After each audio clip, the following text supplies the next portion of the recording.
Hey everybody, welcome back to the Nerdcast. It is Devin, broadcasting as always live from an undisclosed location in the center of Texas on a pretty chill Tuesday evening, joined with Deathwish Dena. All right. Stumbling on my words. Let me lower this camera so you can... Is that a little bit better? See, I feel like it's too low. That's why I prop my seat up. Uh-oh. Did we break it again? No, Okay. That's the end of the song. That's the end of my intro song. So now I put on the chill music and we can have a relaxed and leisure conversation. How are you doing? Surviving. You know, a little exhausted. But I think that just comes with the new year. Yes. This is the first stream of 2023. So welcome back everybody who may be joining, if there's anybody in here, or who may be watching this later. Oh man. How about you? How's 2023 going so far? So far so good. I mean, we're 3 days in, or 2 days in rather. So nothing has exploded yet. I remember, I can't remember if it was 2022 or 2021 that started off in a psychotic manner. I guess it must have been 2022 because that was when the invasion of Ukraine happened. And Seems right. There was I know there was other stuff that was happening at the same time that just made everybody seem like, okay, this is gonna be the last year. It's over. Just tap it out. This has finally happened, and we haven't got to that point yet. We're 2 days in. We'll see. But how was your New Year's Eve? My New Year's Eve was relatively uneventful. Yeah. Yeah. What'd you do? I mean, I went out downtown, but I didn't get wild or anything like that. Okay. It was just a somber celebration, surrounded by way too many people. Seems right. Yeah, I mean, so it was fine. It was fine. Did you do anything? I just went over to a friend's house and then had the most miserable evening ever. Wait, why was it the most miserable? So it was super chill, which was nice, but it was my friend and his cousins and his family who were coming over to his smaller apartment. So there's 10 of us. And first of all, the first group of people didn't even show up till 10:30, 10:45. Yeah. And then the rest of everybody showed up around 11. And we were watching vintage New Year's Eve broadcasts on YouTube. So we were watching 85 to 86. What? Yeah.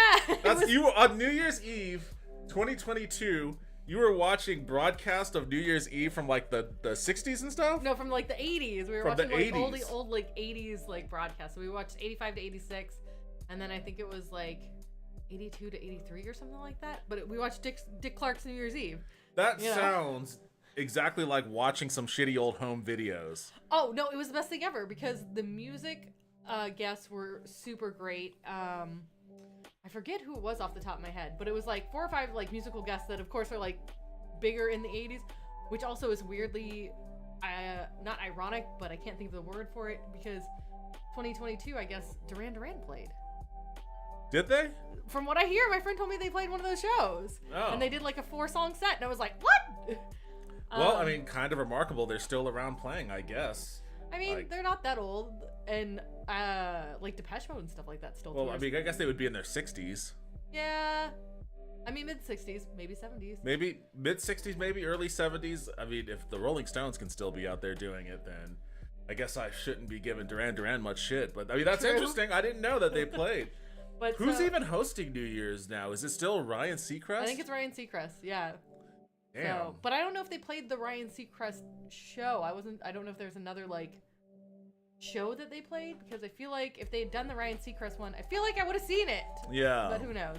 But so we started off the night watching a bunch of vintage ball drops, and then.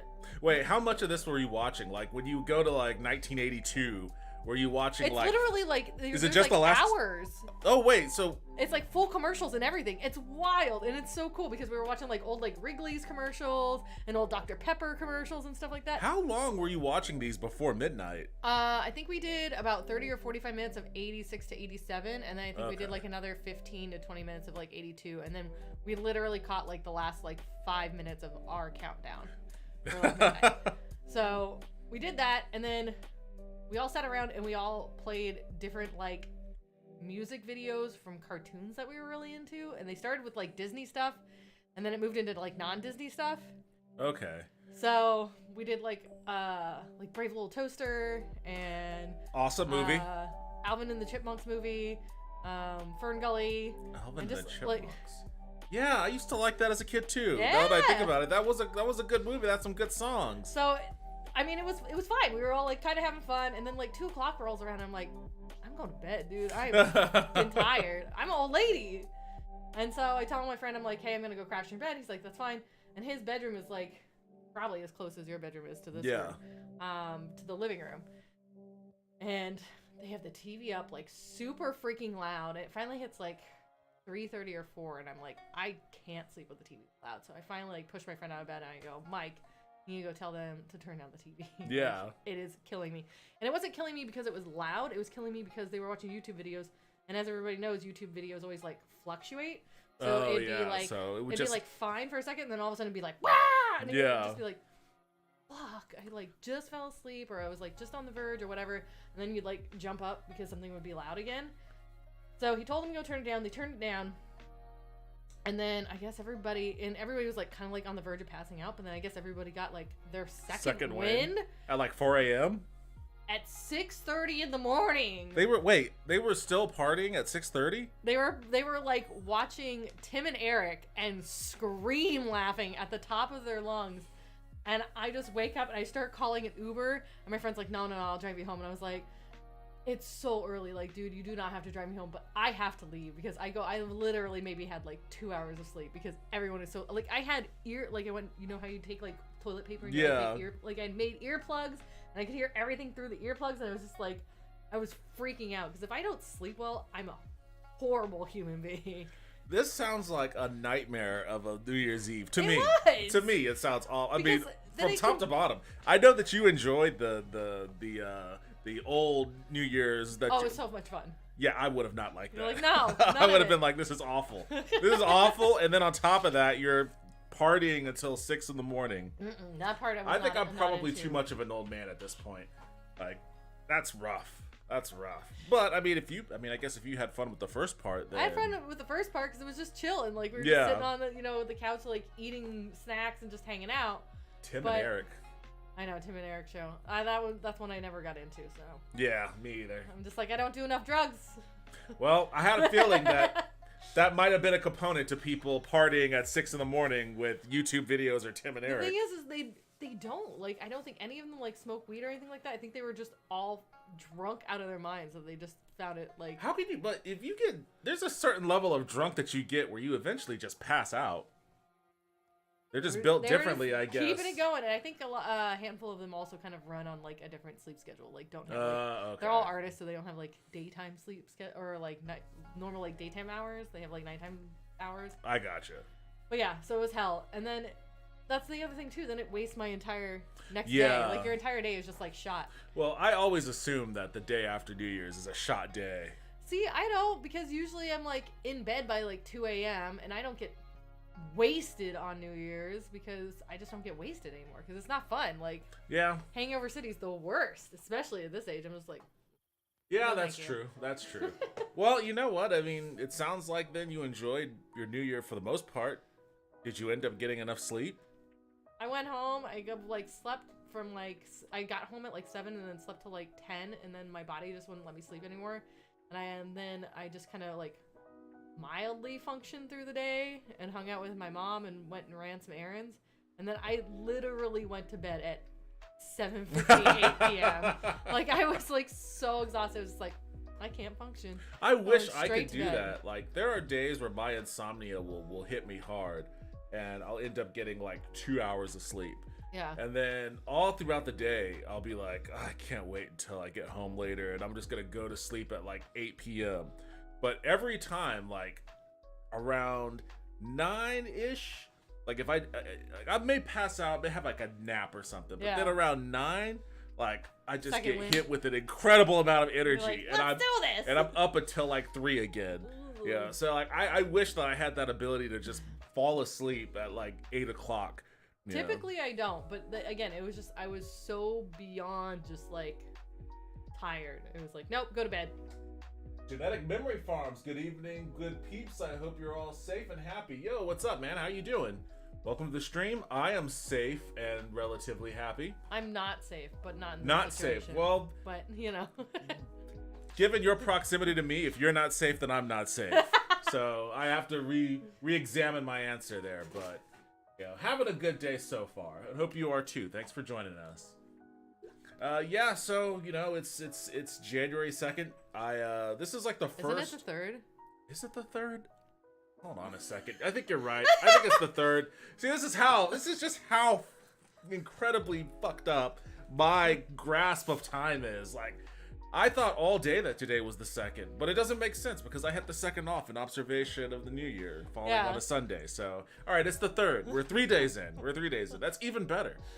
One of my resolutions was to just do a dry January. You know? Okay. So, hey, I'm doing better than I thought. I'm actually 3 days in rather than 2. You made 3. Woo! All right. I'm proud of you. I wish I should have started that. I should have done that. That did not happen. I had wine for dinner tonight. You had wine for dinner. That was your main course. Well, yeah, with dinner. That was your main course. That felt like my main course. Again, I don't drink anymore, so I had like 2 glasses of wine and I was like, I'm good. And that's why I was like, I'm not gonna drive yet. I went over to like Salvation Army and like diddled around for a little bit. Yeah. I was just like, don't need to be driving just yet. Fair enough. Fair enough. So instead I did drunk thrifting, which is also a terrible idea. Luckily I didn't buy anything. Okay. But well, I definitely had like stuff in my hands and I was like, I'm gonna check out. And then I went to the bathroom and was like, you don't need it. What did you get? What were you going to get? I wasn't going to get anything in particular. I was just seeing if they had any like VHS and cassette tapes because that's something my friend collects. And then I was like looking through the hats and just some other clothes. So I had a stack of hats that I was gonna get, and then I was like, you should have gotten the stack of hats. I don't even have a VCR anymore. I've been meaning to look into one because they're expensive from what I hear. Now. Are they? That's what I hear. Like I don't have one, so I haven't looked into it, but. I found like in my parents' attic, I found like a box of old VHSs that I had when I was a kid. Yeah. Like Transformers the movie, some random old weirdo animes. Some VHSs that I recorded off of Japanese TV when I lived in Japan. So like, oh hell yeah! So like some random weird anime then. See, but you wouldn't want to rewatch that and then like watch all the like old commercials and stuff like that. Oh no, I totally want. That's why I want to get a VCR. Well, I'm like, why would you not want to watch like 1980s like throwback ball drop stuff? Because like. It's so kitsch and like so interesting. You're just like, whoa, this was cool. Maybe, but the Dr. Pepper commercials were awesome. Dr. Pepper from the 80s? I will give you that. Yeah. It was like set in like a post-apocalyptic like scenario and there was like multiple ones. It was wild. Okay, Dr. Pepper commercial from the 80s. It would have been 85. I'm spelling it out. Commercial, you said 85? Yeah. Let me see if I can find this here. There's a set of them. Oh, this one was fun too. They played the Godzilla one, which was silly and fun. What is California Sober? Oh, that's it. The unusual commercial is one of them. Okay, let me switch the thing here. What is California Sober though? Wait, what do you mean California Sober? Genetic Memory Farms here says, I think I'm going to stick with California Sober for a while. Oh, I think that might be sober with weed, I bet you. Well, you know, I don't even really count. Maybe it's wrong of me to not, but I don't even really count weed as like the kind of body-destroying inhibitor that alcohol is. Not even close. Yeah, like it's not that I'm going, dry for January because I'm like a uncontrollable drunk or something. He totally is, you guys. No, it's just because like I'll drink and then the next day I'm like, I'm not 20 anymore. Like the recovery time makes this awful. So I'm just gonna... California Sober is weed only. California Sober weed only. Okay. I feel like now it's gotta include weed and psilocybin. I actually want to try magic mushrooms. Never done it before. Keep me posted. Next time I come into town, I can bring you some microdose chocolates. Oh, okay. Well, you know what? Maybe that'll be a stream one night. God, no. That's not going to happen on stream. Let's watch this. This is one of many, by the way. There's like a whole set of these. What the fuck is happening here? This is great! Oh, it's like Star Wars, I see. Yeah. But why is he dressed like a cowboy? Because he's a space cowboy. He wants unusual. Give him a Dr. Pepper, because that's unusual. But the costuming and everything on this is rad. You know, I mean, there was so much going on there that like 30 seconds is... Alright. He definitely looks kind of... Oh, Jesus. Some good Muppets? That's freaking me out. That's freaking me out. I gotta... Why? It's old school Pepe. It is Pepe-esque. It's Pepe-esque. This dude, like, I like the 5 o'clock shadow. I'll give him that. Like, he got that going down for him. But this is definitely like a Village People kind of look. I love her hair too. It's very like Legend. Unusual. Yeah. Her whole outfit's very like Legend or like what's the David Bowie movie? I can't think of off the top of my head. Labyrinth. Labyrinth. Yeah, I mean, I get a... There's a Labyrinth vibe in this too, especially, yeah. Or also, Gozer. Gozer the Gozerian. Yeah. I get a little bit of that vibe too. Which, sure. And I like, you know, there was a big fascination with these things, you know, between the mid 80s and 90s. I remember going into Spencer's. Even in the early 2000s. Really? Oh yeah, Spencer's was still had them in the Did early they? 2000s. Okay, I must have been zoning them out by then. But I remember as a kid. I wanted to forget them by then. Well, as a kid, like, these were everywhere, and it was like the most fascinating thing in the world. Look, that's how she summons a Dr. Pepper too. I wonder if this is where that fascination started. Alright, so that was... I don't know. Are we just gonna sit here and watch? Are we on YouTube? Oh yeah, it had our thumbnail. We could click on that and just go into the fucking rabbit hole. It just implodes in itself. Yes. Kick it off, boys. Uh-oh. Don't mind football if I'm not playing. Don't mind a tackle. Uh-oh. Don't put me up with expectations. Now you see, I have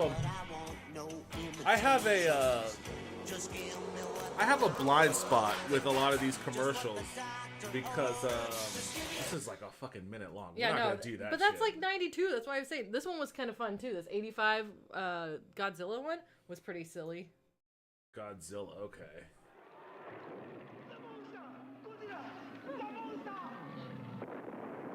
We must stop Godzilla before he destroys the city. Oh, this might not. There's two of these then. Unless we find something to appease him. Wait, why is he fucking up lemonade? Because he doesn't want it. He wants a damn Dr. Pepper. Oh, dude, lemonade is way better than Dr. Pepper. I will fight you on that. Dr. Pepper's amazing. I will.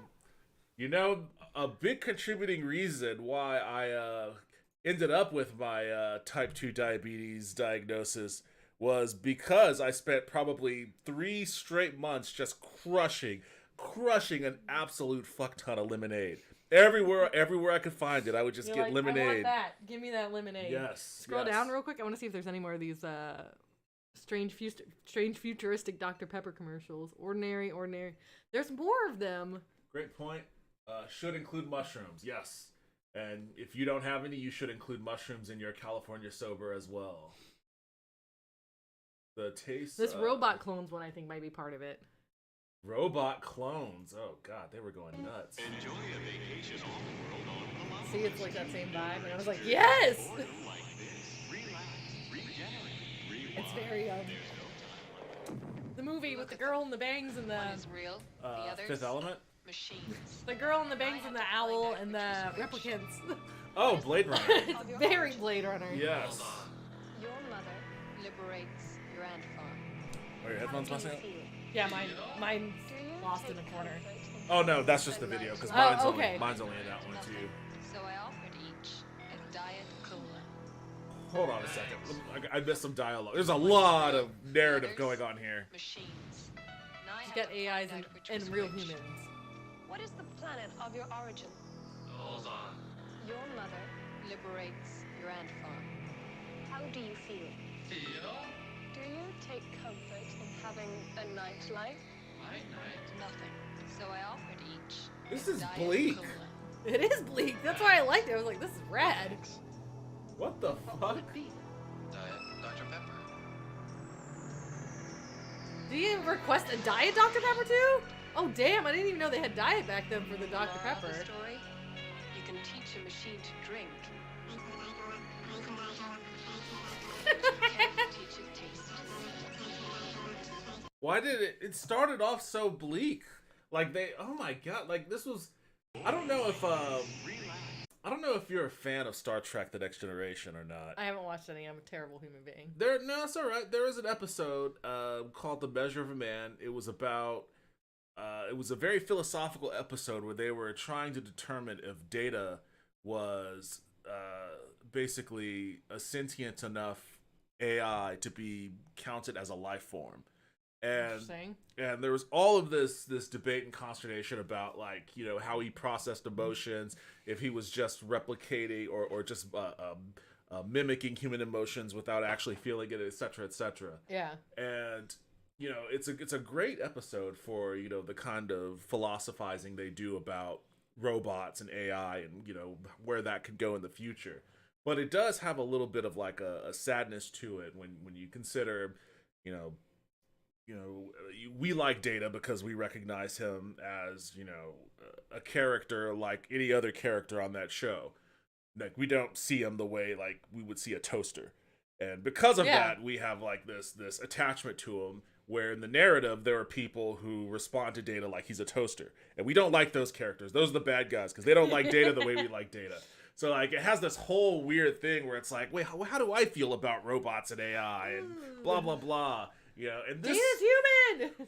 Someone said something too, by the way. This commercial just kind of brought up a lot of that weird feeling, and it's like, why am I being made to think about this in a Dr. Pepper commercial? Like, this is insane. Because it's the 80s. Shit was weird. Check out Shout TV sometime. There's a weird cable online channel. They show Ultraman, Spectreman, and old school Japanese Power Rangers, basically costume monsters fighting people on models. Oh man, I grew up watching a lot of that weird stuff. I should check that out sometime. I remember in Japan there was one. I don't know the name of it, but it wasn't like it was a lot of that. But instead of like Power Rangers or Kamen Rider or whatever, it was like samurai. It was giant samurai fighting giant kaiju, and it was so weird. It was one of the weirdest things. Maybe that YouTube channel will have it. I'll check it out. Thanks for the rec. Regenerate. Rewind. There's no time limit. Look at them. One is real, the others, machines. Now I had to find out which was which. So it is Blade yeah, Runner it is then. Blade Runner. It is Blade Runner. I was like, this looks very Blade Runner. I never listened to the dialogue. It's Blade Runner. It's just Blade Runner. Okay. So that's what this is all What is about. the planet of your origin? Hold on. Your mother liberates your ant farm. How do you feel? Feel? Feel? How do you feel? Feel? That's a pretty easy test for a robot to fail, I would imagine. But did the real guy say that too? Yeah. The real guy said feel? Yeah. Why? I don't know. Maybe he's trying to psych her out. I don't know. That's creepy. Feel? Do you take comfort in feel? Feel? Do you He take did. comfort in having a nightlife? Night night. Nothing. A what? A night? Something about a nightlight. I don't know.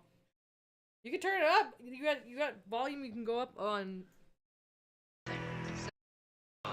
Your mother liberates your ant farm. How do you feel? Feel? Do you take comfort in having a nightlife? Night night. Nothing. I don't know. Yeah, I think she said, A do you diet. take comfort in having a nightlight? Ah. Oh, boy. Okay. Nightlight. Dr. Pepper was... They Why? must not have had any competition if they were putting out commercials like this. Oh man, Raisin Bran commercials I remember with those. the for California certain. raisins. Yeah. Let me tell you what. I'm sorry, 80s commercials were great.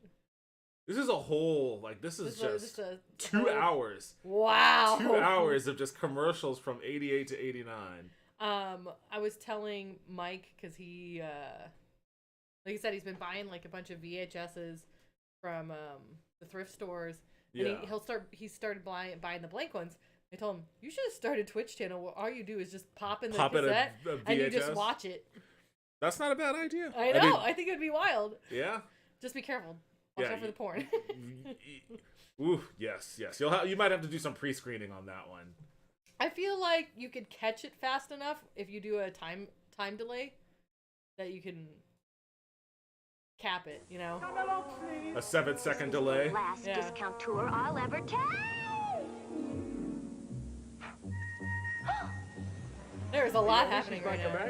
Well, I'm thirsty, but on a diet. Better than that. Local champagne? Did he say low carb champagne too? I think he said low-cal champagne. Oh. I wish my boyfriend could see me now. What? What? That was random. That was really random. Wish my Alright. boyfriend could see me now. I wish my boyfriend could see me now. Oof, Just boy. clipped him out of the shower. All All right. right. Well, there you go on that one. What about this one from 88? Yes. Anything that has to do with Dr. Pepper and science is my jam. There's a roach underneath it. That's why it's moving like that. Yes! Whatever just What? happened. I'm into this. What? Why did he just start dancing? What the fuck I is don't happening? know. I know this song though. I remember this song from this commercial. I don't remember this commercial though. Man, check out that mullet too. Woo! That was the most nonsensical commercial in the world. I was about to be like, that Dr. Pepper's moving on its own. It's Yeah, just like Joe's apartment. I thought there was gonna be like a kid with a magnet underneath to try to steal it or something. I just assumed it was a roach. Oh my There's goodness. so much happening. I want to be friends with this dude. He's got some moves. Like, where are the TikTok kids? Like, why aren't they doing shit like this? That's all I'm saying. Like, you know, I bet please.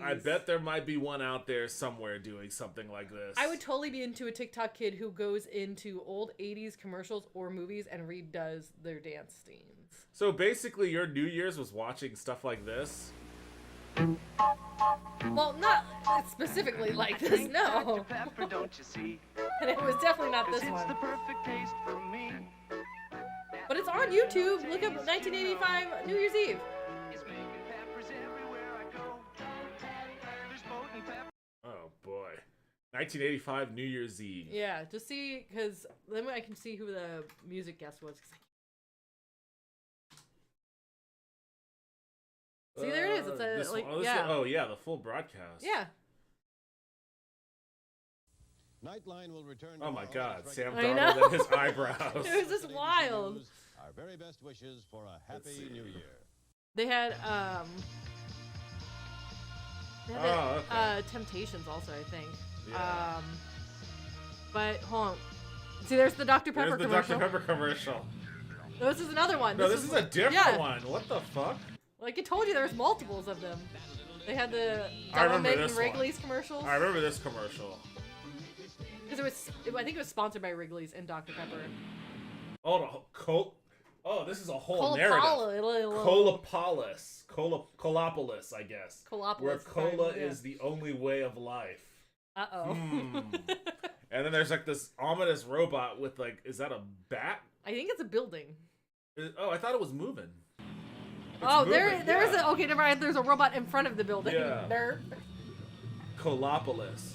Oh, this is a whole series. That's what I was telling you. I was like, there's more with this cowboy.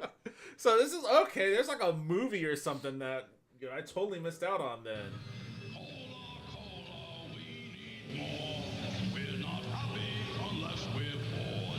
Somebody's got to change things around here.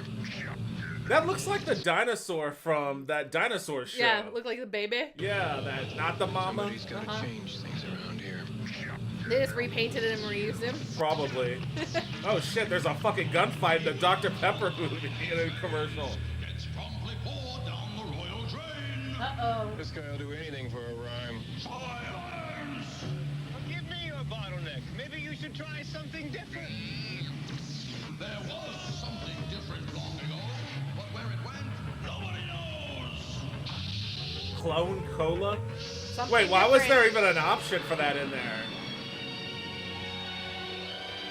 I don't know, but they reset everything with Dr. Pepper. Let me tell you what. Extraordinary, exquisitary, hereditary, phantasmatary, and taste good.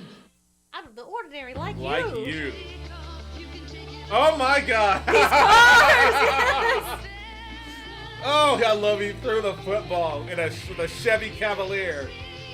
I want this. I want the this one. This one's great. Don't give me that hatchback. I don't want the hatchback. Cavalier, America's best-selling car line. The number But one you're like, choice oh, for I would not enjoy this, and now you're watching it, homie. I'm just saying. The commercials. Yes. Put on a few pounds lately? Oh, In this was week's Star Magazine, wild. Find out how two can lose weight easier than one. Try our new couple's diet. To lose weight together. And Couple's it's Marie diet. Osmond's new Nashville Life is country It's Star Magazine. Why Come she on. wants to It was marry always again. garbage. Also in the Star, how I'm Dallas not familiar could with change Star Victoria's Magazine. principles It was of like, pregnancy. it's And tabloid psychologist shit. Wayne Dyer. How Dallas Wait, could change what is Victoria's real life principles. pregnancy? And it's psychologist Wayne Dyer. Find out how you can raise happier, stress-free kids. And Ooh. signature 1986 horoscope Stress-free has in store kids. for Why are you. your kids so stressed? Star Magazine. On sale now. Wedding is now complete. Oh yeah, they had a live wedding too. Let me thank Oh, our Here, hold on. Let me boy. see this real quick because I want to find this Sure, who go for the it. first music guest was. Maybe it was this one. Sent the bride and groom to join in the party, and we Where thank are them for you? sharing Hello, it's Oh, me. here we go. Hold on one second. I was like, I couldn't remember. Who the hell is this? Let me look that up real quick. I know. I'm like, Actually, why can you can't look that up? Yeah, I'm gonna like, read this why message. can't I remember? Hello, it is me, and an example of why our unchecked commercialism is a failure. That there is zero good reason for the Super Bowl. Tears for Fears. Oh my God, why Tears did for Fears, totally yes. Space Cadet on that? Someone shoot me. I should know better. Zero good reason for the Super Bowl doesn't have commercials of the mascots of Coca-Cola and Pepsi just kicking the ever-loving shit out of each other. I want Pepsi Man to be forced to wrestle just an actual fucking polar bear. Yo, what's up, Maniacal Toaster? Happy New Year and welcome back to the channel. Hope your New Year's was great. I like your idea. I like Pepsi Man. I don't know how big Pepsi Man ever got in America, but Pepsi Man was huge in Japan. I don't know anything about Pepsi Man. You know anything about Pepsi Man? No. Okay. I know about Mac Tonight. No, what? How do you? Okay, one Pepsi Man, but how do you not know Mac Tonight? Mac Tonight is terrifying. Pepsi Man, like I was gonna say, Pepsi Man was big in Japan. So much so they even made a PlayStation game over Pepsi Man, where you would just run from this can, and you'd have to. It was literally like a early type of version of those iPhone games. Yeah. Where you're running, and you just have to dodge shit and This collect is, things. whatever. This is just Paperboy. Yeah, I guess it's kind of Paperboy-esque. You're not really delivering anything though. You're just running and dodging. But Pepsi Man was a thing in Japan. I love this. You know, for an early PlayStation game, it doesn't seem that bad. I was gonna say the graphics aren't terrible. Yeah, I mean It's very Doom though. very what? Doom? Yeah. Just like graphic wise, like it's pretty like clear, so like what's going on, it's not like too pixely, but it's still got like that Look, he pixely just human. ran like, through someone's house. What? It's a weird thing. It's Japan. It's Japan. Just keep that in mind. Okay, we're not watching 31 minutes of this. We're gonna watch all 31 minutes of Pepsi Man We're running in a trash can, running through people's houses at random. Like, I don't know if that's technically B&E, but I feel like we're repeating ourselves now. Checkpoint. just getting to the checkpoint. That's all. Should have But he punched just that ran woman. through the same house. What happens if he hits a banana peel? I don't know. I mean, this moving truck fucking sucks. They're just dropping furniture They're left really and right. terrible at their job, Yeah. that's for sure. Hey, look, now it's like a Kids and Kids? Why is the next door of the store Kids and Kids? I don't know, but he reached his checkpoint because now he can get even more soda Even- pops. he just got He one. already had tons of them. He and was now, literally wait. collecting them as he was running. And he was collecting them for free, and then he decided to actually pay for one. He's a good company man. I guess. That's what you have to be. And he got a perfect too. You know what would have been better is if he collected them all and then stocked it. You know what? Now you just made me rethink the whole good company man line. Now you made me realize that this dude was really just stealing. He was really just stealing from his own company. This is the game, but This in is basically the commercial game, form. but in commercial form, yes. I like that he's nothing but just a mouth. Whoa. I like how they censor out the Coca-Cola logo. It makes it look dirty. It just makes What? it. No! Pepsi, please.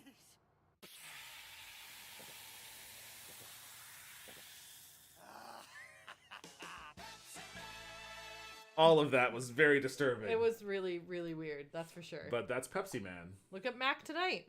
I don't even know. MAC. I see. Tonight. Yeah. How do you not know Mac Tonight? What Mac Tonight is this? terrifying. Oh, this must have been from like the early 90s.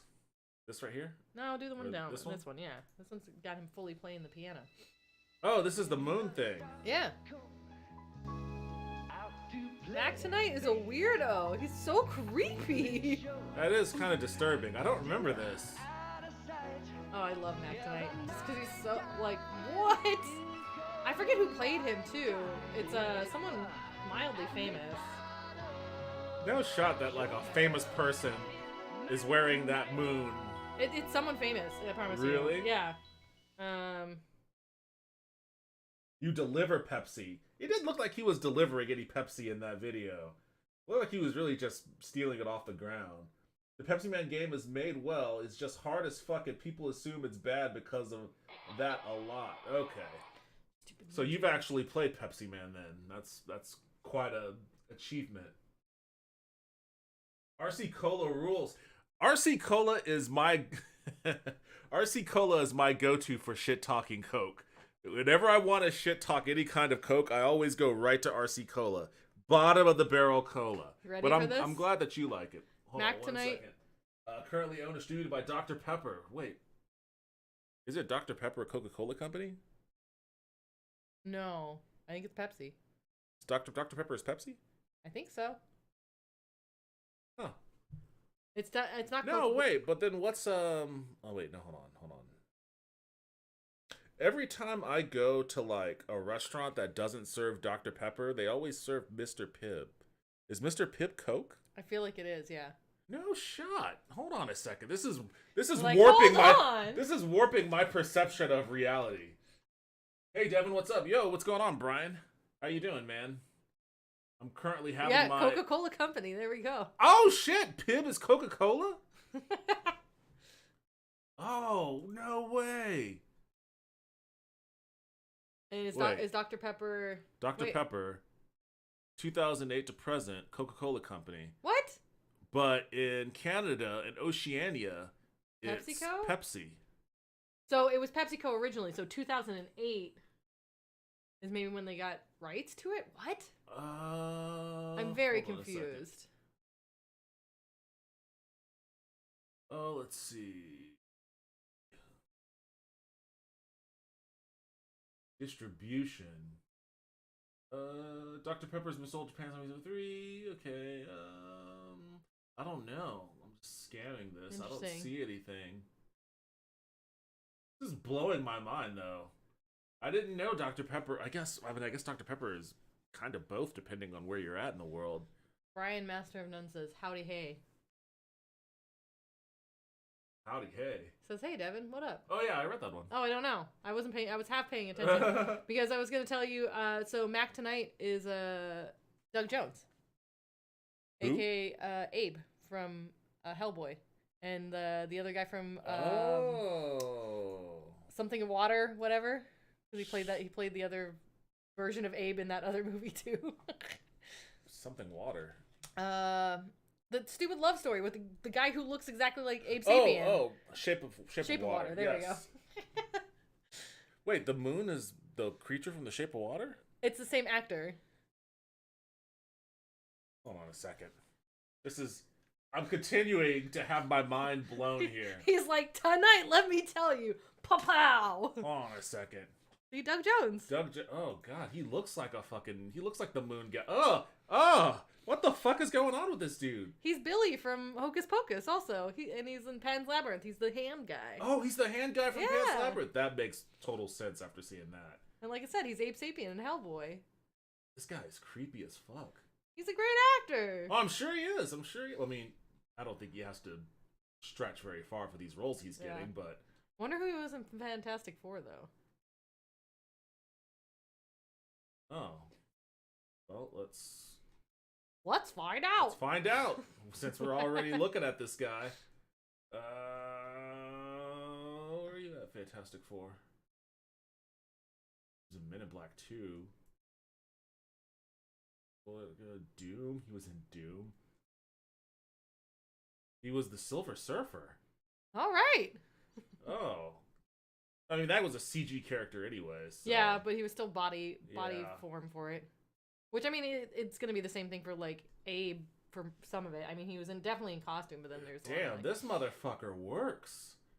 I mean, he does well for extremely lean, tall, creepy. I guess so. Damn, dude. All right. Well, I'm sorry I shit-talked him for his role as the McDonald's moon guy. Mac tonight! Get it right! Mac tonight. Oh. Fair enough. Okay, well, you learn something new every day. We learned a lot of new things in a very short period of time.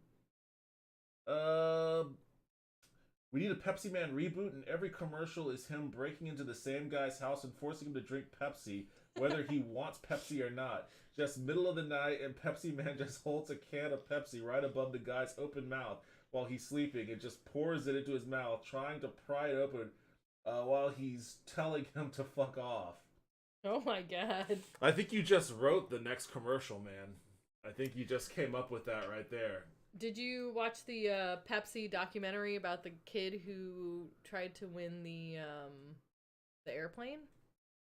You know, I started watching that the other night. I actually watched the first... I started watching the first episode of it. I finished that much. The Where's My Jet? Pepsi Where's My Jet or something like that? It was a lot of fun. Did you see all of it? Yeah. It's fascinating. Like, because I remember that commercial.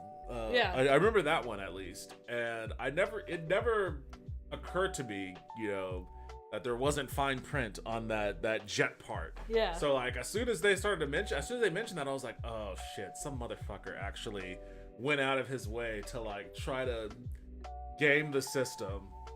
When you find out how he did it, it was actually really smart and really cheap. I think, and it wasn't like them drinking Pepsi either. Well, it was that first. You find out at the end of that first episode, right? Because I think that's where I got to. I guess spoiler alert for if any of you guys were ever planning on watching this, but what I got to was that, like, I guess there was like a little clause in the pamphlet that he was reading that said that you can buy points for like 10 cents or something like that.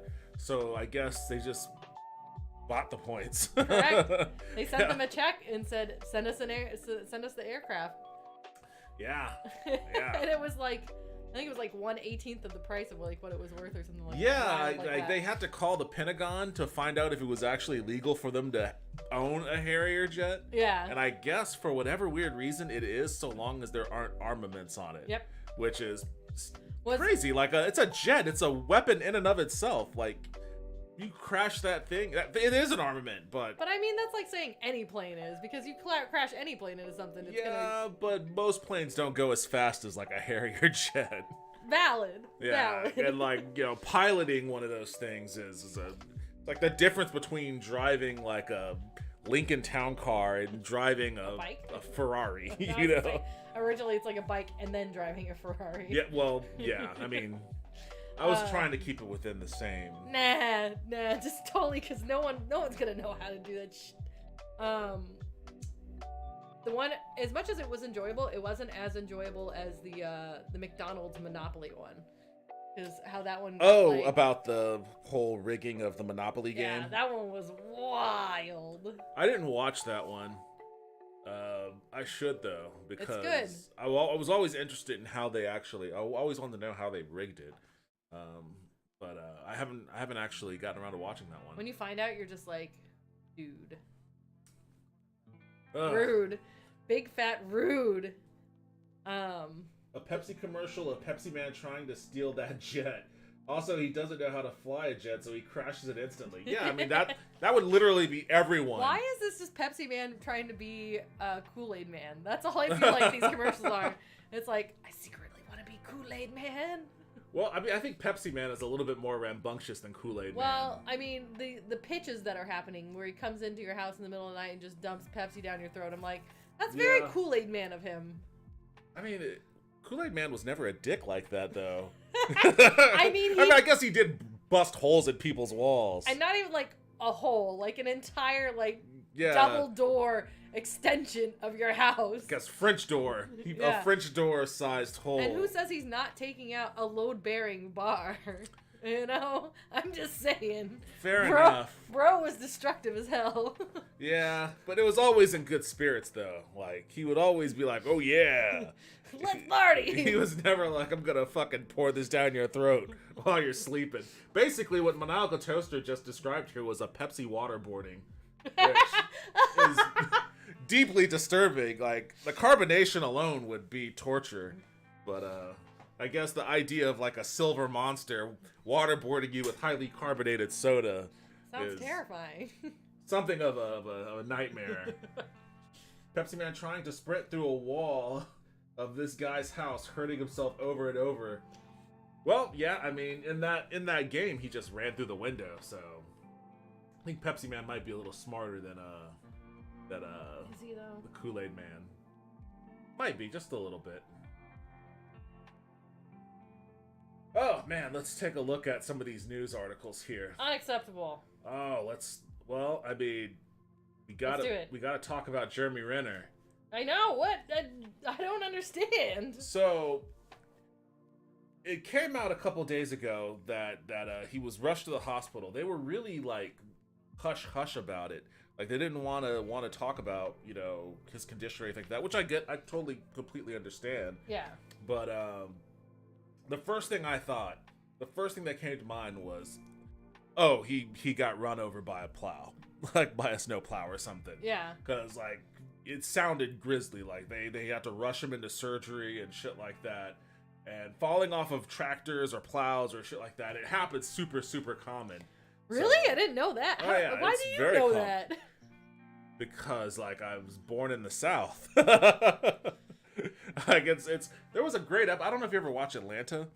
The show Atlanta. No, unfortunately I did not. Oh, I know, it's supposed to be amazing. Amazing show. One of the last episodes of the series, it only lasted 4 seasons. The last season that makes it easier to condense in then. Yeah, it just ended like a couple months ago. And that's Donald Glover, right? Yes. Okay. There was an episode where Paperboy, one of his friends, decides to move to a farm, and he's just living on a farm by himself. And like the first thing I thought was, oh, this dude's gonna fall off a tractor for certain. And sure enough, in that episode, he falls off a fucking tractor. I was like, yep, that's what happens. You know, it's a tough situation. So there was this update. Jeremy Renner shared an image of himself after his surgery and has thanked everyone who has sent their love and support. Thank you all for your kind words. Renner wrote on Instagram, I'm too messed up now to type, but I send love to you all. So yeah, the original report is, as reported by Variety, the Washoe County Sheriff's Office said that Renner got injured while trying to help a family member who was stuck in the snow. Okay, wait. Based on our investigation, Mr. Renner's personal vehicle, which was being driven by a family member, had become stuck in snow near his home. Washoe County Sheriff Darren... These words are... Darren Balam said during a press conference. Some weird English happening, that's for sure. I just making sure I'm not the only one. I'm dyslexic and I would have been like, nope, we're not doing this. Mr. Renner went to retrieve his Pestin bully? Again, what is going on? What is a Pestin or bully? snowcat. It's a type of an extremely large piece of snow removal equipment weighing at least 14,000 pounds. God damn. Why does he just own that? Cause it gets snowy in Reno, Nevada. It gets snowy there. And I guess people don't necessarily realize that. Brian, I believe, is from the Reno area or around the Reno area, and he was the one that informed me that it snows like crazy up there. So I mean, it's near Tahoe, so yeah. Yeah. So I mean, I guess if you live out there, you need to make sure that you can unstrand yourself. So it looks like he got his vehicle got home. After successfully towing his personal vehicle from the its stuck location, Renner got out of his Piston bully to speak to a family member. At this point, it was observed that the piston bully started to roll. In an effort to stop the rolling piston bully, Mr. Renner attempts to get back into the driver's seat of the piston bully. They gotta stop saying piston bully. Yeah. Based on our investigation, at this point, Mr. Renner is run over by the piston bully. I don't want to laugh, but it's making me say... It's because they're saying it so much. They're making me say piston bully so much. And they're gonna make you do it again. I see it again. And eyewitness detailed seeing Mr. Renner my God, twice. getting into the piston bully and not seeing him again until the piston bully came to arrest and his pile is... I'm sorry. Wow. God, just say the plow or whatever. Yeah. Okay, let me read that sentence again because an eyewitness detailing seeing Mr. Renner getting into the piston bully and not seeing him again until the piston bully came to arrest in a pile of snow in front of his driveway. The sheriff noted that he didn't believe Renner was impaired at all and that we don't suspect any foul play. We believe this was a tragic accident. Okay. Why would there be foul play? That's interesting and weird. I'm imagining that that's just something they have to say. Yeah. He didn't get murdered, y'all. Yeah, this was not a crime scene. And then there was an update here. Marvel Cinematic Universe and Hawkeye star Jeremy Renner is now out of surgery but remains in intensive care following a snow plowing accident. So yeah, he got fucked up pretty bad. Injuries. Seems familiar to me. I know all about that. Yeah. You're recovering from a little bit of your own surgery. ACL surgery. ACL surgery. Got a lot of click pops, a lot of weird feelings. It's not fun. It was not a piston bully that did you in. No. Okay. No, it was not. All right. We're all safe from piston bullies around here. But how's your knee doing?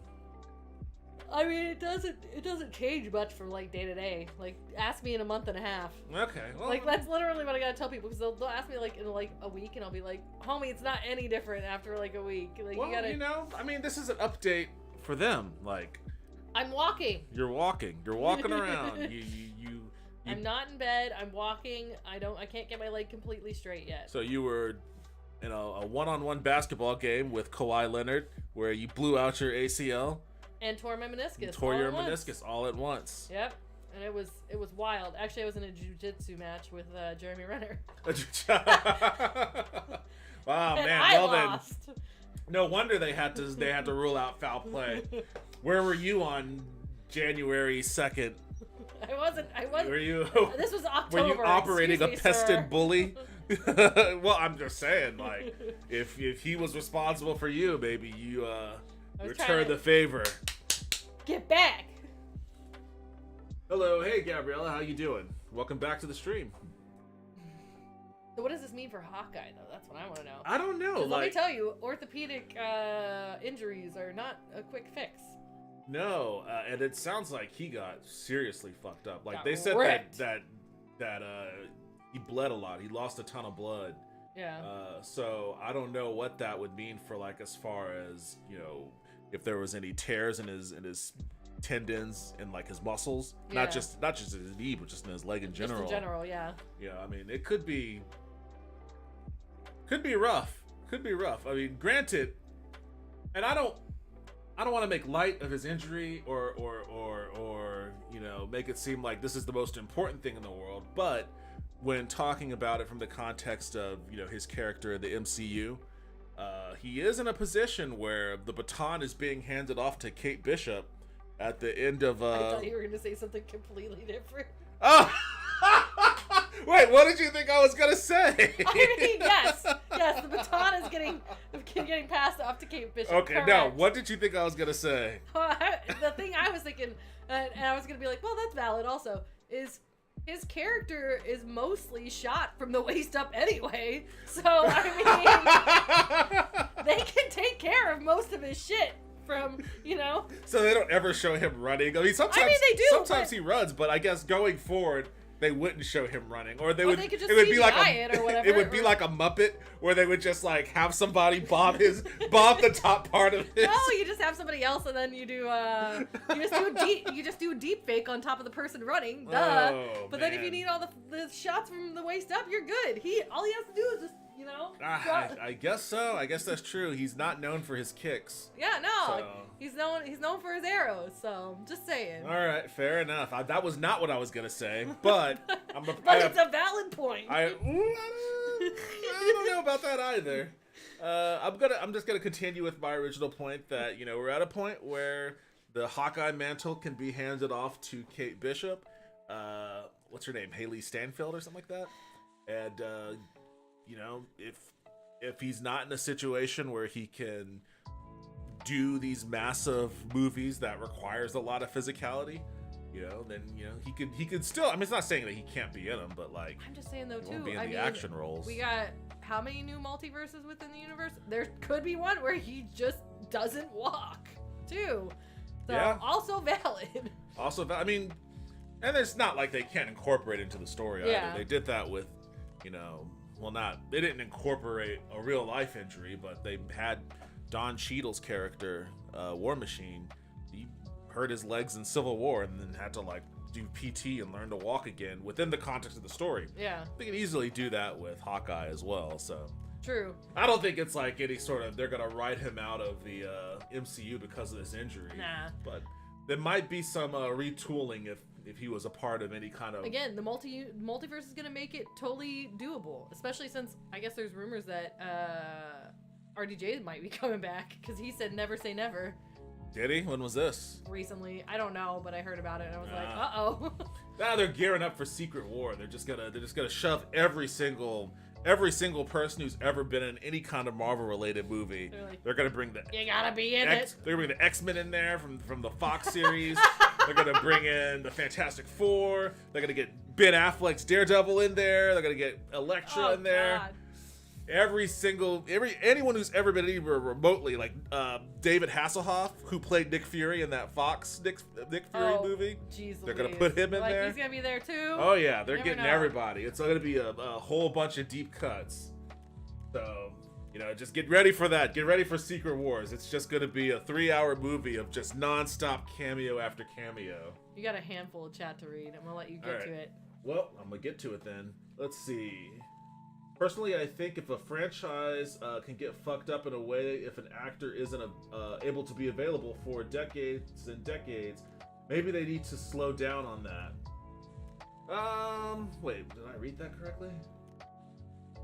Personally, I think if a franchise can get fucked up in a way, if an actor isn't available to be, or isn't able to be available for decades and decades, maybe they need to slow down on that. Well, I mean, also, let's be real here. Hawkeye's absence isn't gonna fuck anything up. I'm sorry. I don't want to be cruel, but we can. He's mildly pivotal, but not like. Yeah, he's an interesting character. He's not a pivotal character. Yeah. I'll just put it that way. It's a lukewarm character for sure. Yeah, I mean, the TV show on Disney Plus was the most interesting thing he's done with that character. Yeah, for certain. And I liked it. I know that a lot of other people kind of were shitting on it, but I didn't mind the show. I thought it was fine. Mixed emotions. Finish your chat because you got a whole lot over here too. Okay. W Devin, yo, what's up, Isaac? How you doing, man? Gabriella. Oh, who is that woman? I think it's your wife, your sister. We married, yo. And related. What the fuck? No, this is my friend Dena. Howdy. She's visiting from LA, from the Angeles of Los. As I say howdy. As you say howdy. Well, you're from are you from Texas originally? Born in Colorado, but I mean I spent 23. That's howdy too, right? 23 years out here, so I'm Texan. You're Texan. You're Texan by way of Colorado, by way of LA, or LA by way of Texas, by way of Colorado. There's too much. I don't understand anymore. You lost me. We're at Colorado. The Springs. Okay, my. Definitely howdy though there too. It's definitely howdy there too. My sister was born in Denver. I was living there before we moved to Japan, and I remember going to Colorado Springs a few times because that's where my uncle lived when he went to the Air Force Academy. Yep. So I have a little bit of relation with Colorado. Beautiful out there. Definitely howdy territory. Yeah. Way more country than it is out here for sure. Will your Chipotle burrito show up in Secret Wars? All right. This is a shameful story that I shared on a different stream the other night. Oh no. So I forget who was talking about Wait, it. hold but... on. Big up your screen. They don't need to see any more about this Jeremy Renner for a minute while we're reading with chat. Okay. There we go. Transition that over there. Let's see. You can tell us your Chipotle story now. Hey, yo, Nerdcast. Get what boomer shooter? I'm gonna do a boomer shooter eventually. What's that? It's like old school first person shooters like Doom and whatnot. Doom? Yeah, there we go. I was like, we were just talking about that too. Once I'm done with my strategy RPG, Isaac's is W Texas. Yes, W Texas D, which I think you're in Houston. So H-Town. you would be for W Texas. But so I forget who was talking about it on the Movies Madness and Entertainment YouTube channel. It was part of a panel there, and someone was mentioning how they're critical of how Chipotle wraps burritos, and I was mentioning about how I'm hypercritical of it, like to the point of insanity, a psychotic obsession with basically. Wait. How they wrap the tortilla around the burrito, or how they wrap the tinfoil around the burrito when they're done? The tortilla. Okay. Because, and I think it's a part of their training, if they wrap it too tight and the tortilla splits, then what they do is they take a new tortilla, they basically just transfer the innards to the new tortilla, and then they throw the ripped one and then they just rewrap it. I feel like I've gotten it double wrapped. Double wrapped? Yeah, where like they ripped it and then they just put another one around it. See, I would prefer that, because every time it's happened with me, they just did the transfer, and the transfer, it annoys me so much. Why? I don't know, because the ingredients don't mix properly when they just dump it all there, so it's all this weird podge. Like, and then there's stuff that's left over in the old tortilla that they don't transfer over, they just throw it away, so I feel like I'm getting ripped off. Like, it's not all my ingredients. I don't get the bean juice anymore. I don't get, I see whole chunks of steak that you're still throwing into the trash with the other tortilla. Come on. Well, you put the other steak in there. But then when they wrap it, they hand it to me. There was one time in particular where I was so mad and so disgusted that they gave me this abortion of a burrito. I remember walking out of the Chipotle, and the first thing I did was just toss it in the trash. Wow. The whole thing in the bag and the wrapper still. I did this. Like no. I threw it in the trash, and then I got in my car and I literally drove to another Chipotle across town, ordered the exact same thing. They wrapped it right, didn't rip. Took that one home and ate it. Have you ever had the? Have you ever ordered like a Chipotle burrito so big too, where they have to use two tortillas? I've never seen that at Chipotle. I know that Freebirds does that for their like super monsters or something like that. I feel like I've had it happen at Chipotle, but why are you eating at Chipotle when you have Freebirds here? Because Freebirds is like way better. I prefer Chipotle over Freebirds. How dare you? I think their steak is better. I think their cilantro lime rice is way better than any rice that Freebirds has. Now, but Freebirds that's has one ingredient. I'm like, I can agree with Freebirds it. has more ingredients. That's true, and I like that. I go both often. Yeah. Actually, I think I go to Freebirds more than Chipotle because they have more ingredients, so I can mix up my stuff more. And they have cauliflower rice, like. They have cauliflower? That's new. Yeah, like Again, I haven't been there in like probably 10 years. Well, I go there just about every other week or so. So I do go there often, but like as far as taste, man, that cilantro lime rice at Chipotle is just fucking awesome. But Freebirds has the garlic crispies. Yes, and I always get that on my the I'm garlic like, flakes. yeah. I always get that on my The garlic my bowl. crispies are the best.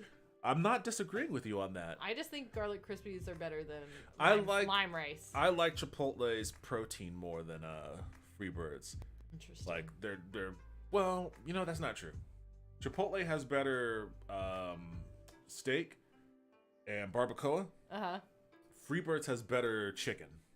Okay. So I guess it just depends on what I'm feeling. If I'm feeling chicken, then I go to Freebirds. That's why I go there often. But if I want like a beef, then I'll go to Chipotle. You're getting all the details. Chipotle. You're getting all of my dining details here tonight. Tell them something. Let's see. There's a lot that happened. Duke You left Nukem, at W Texas. Duke Nukem would be very appropriate for Boomer Shooter. Oh, you know, it would be a good idea is if I actually finally played Duke Nukem Forever.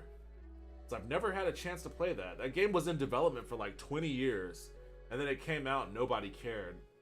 But I should actually play Duke Nukem Forever. Good suggestion. Good suggestion. Devin's got the best beard on YouTube. Well, thank you. Oh, Thank damn. you. I guess I have the best beard on YouTube. People compliment my beard all the time. It's good coloring. I feel like you could grow it out more, though. I mean, well, this is... I think I shaved it maybe a week before Christmas. Still valid. You could grow it out more. I could. It can grow out just a little bit more. But, I mean, this is just me not taking care of my facial hair. I don't do anything special for my beard. What's the longest you've ever had it? Not much longer than this, to be honest. Really? Like, it'll poof up, like, probably about right here. It doesn't ever, like, get wild, man. Like, Have you ever tried? I mean, of course it's going to poof out just because of your natural texture, but, I mean, you can get it shaped and then let it grow. Yeah, it doesn't work out that well for me. Okay. So, like, the most that I can get is just a little bit more than this. And it's bushy, for certain. It's bushy. Yeah. But it's not like, you know, Duck Dynasty or anything. So, yeah, it's fine. But I like it. I like that it does that, though, because it's a proportionate look. It's proportionate. And it's not like it's shallow here or shallow here. It's just crazy all around. So, I mean, but it's just me not shaving. I don't do anything like Also, I'm allowed special. to talk on this topic because I was Yes. bearding for years, and I'm actually second in nationals. I don't even know what that means. I think I might have lost it now. I think they had another new nationals in like Australia. You're gonna have to explain what any of this means. Oh my god, it's gonna take so much time. But let's do a TLDR. Back in the day when hipster culture was big, there was a group in Austin called Austin Facial Hair Club, but they actually existed before then too. And it's just a bunch of guys who like to drink beer and grow beards, and they participate in bearding competitions where you can grow an impressive beard, or you can grow an impressive beard and do fun things with it with like flat irons or curling irons and stuff like that. And then they have a women's division where you can build a beard, and they have two different kinds. They have like one where you're like, oh, I'm gonna take a whole bunch of like DVDs and like make a beard out of DVDs, or you have one where you actually like make a beard out of like hair. And I would always do the ones where you make a beard out of hair. And they had nationals. Why was hair in quotes? Because it's never real. Because it's never my real hair. It's like synthetic hair. Okay. You know? So it's not. Okay. It's not hair. Okay. It's I hair. got you. Plastic. Okay. You know, I could. Although I could buy real human hair and do it too, but that's like way too expensive. But so I competed multiple different years, and then they had nationals here in Austin 7 years ago, and I did a beard where it braided down into a rib cage, and I did my makeup like a skeleton, and I won second place in the nation. Damn. Well, there you go. Or worlds, excuse me, not even the nation, it was worlds. World, That's right, second in the world. Second in the world. There we go. Yeah, because it was worlds. Damn. So. Well, if ever there was an expert on beards, right here. So. I competed for like 5 years. Yeah, so I was within the community for a long time. I remember, I don't think I've ever been to like any of the competitions, but I remember some of the beardo dudes you'd hang out with. Well, they come to Elysium afterwards, usually after the competition. That's when I'd see them. Yeah, and it would just be wild. And I was like, holy shit, these guys have crazy ass beards. Like, what is going on? Like, people would talk to me about my beard, and I'm like, no, I'm nowhere near what would have to happen to be able to compete with dudes who had like actual architecture and infrastructure in their beards. This is the thing, is you have a lot of texture in your beard, which is like natural hair, which holds shape very well. I don't think I can't, like, it just doesn't grow out that much is what I'm saying. Like, even if I straightened it, it would, like, this isn't that long. Even if I straightened it, it would only ever be like maybe an extra half inch. That's about Don't shave max. for a year. Let's see. I'm for a year. I'm intrigued. But I'm just saying, like, it holds shape enough where, like, natural hair, like if you do like a flat top or something like that, it holds shape. Yeah. I'm like, I feel like you could shave it down to where it holds shape because of your natural hair. So therefore, you could let this bottom part grow more, and you don't have to do the cheeks. I don't know if I can not shave for a year though, because like. I'm not saying literally don't shave for a year. I'll get itchy. Then the summer comes. Like that's another thing that really weirded me out is like people would have these beards in like 107-degree heat. You just get used to it. Brutal. Let's see. Check out Realms Deep 2022. I have that on my list already.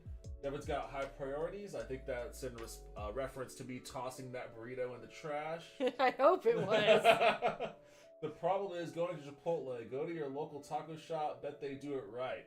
I mean, there's a bunch of taco places here in town that, you know, I could take my pick if I really wanted to do that. But that's the other thing, though, too, is like... It's their cilantro lime rice, to be honest with Austin's not really, like, known for their burritos. Like... Yeah, burrito is a California thing. California is, yeah. Yeah. Burritos is definitely a California thing. Austin is a taco place. Yep. So, I mean, that's really the decision there. But tacos are better than burritos anyway. I mean, that's a fight you want to get into. I'm not going to get into it with you because I don't even know if I disagree with you on that. If I had my choice, I would probably eat tacos over... And I do have my choice. I eat tacos all the time. But, You want to know why tacos are greater than burritos? Why?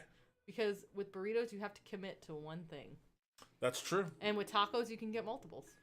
Yeah. You're like, I'm going to get asada and chicken, and I'm going to get a vegetarian option. And that's usually how I do it when I get tacos. Whereas, I never stick to one. Yeah, whereas with a burrito, you're like... This is a commitment. Yes, I'm having all steak.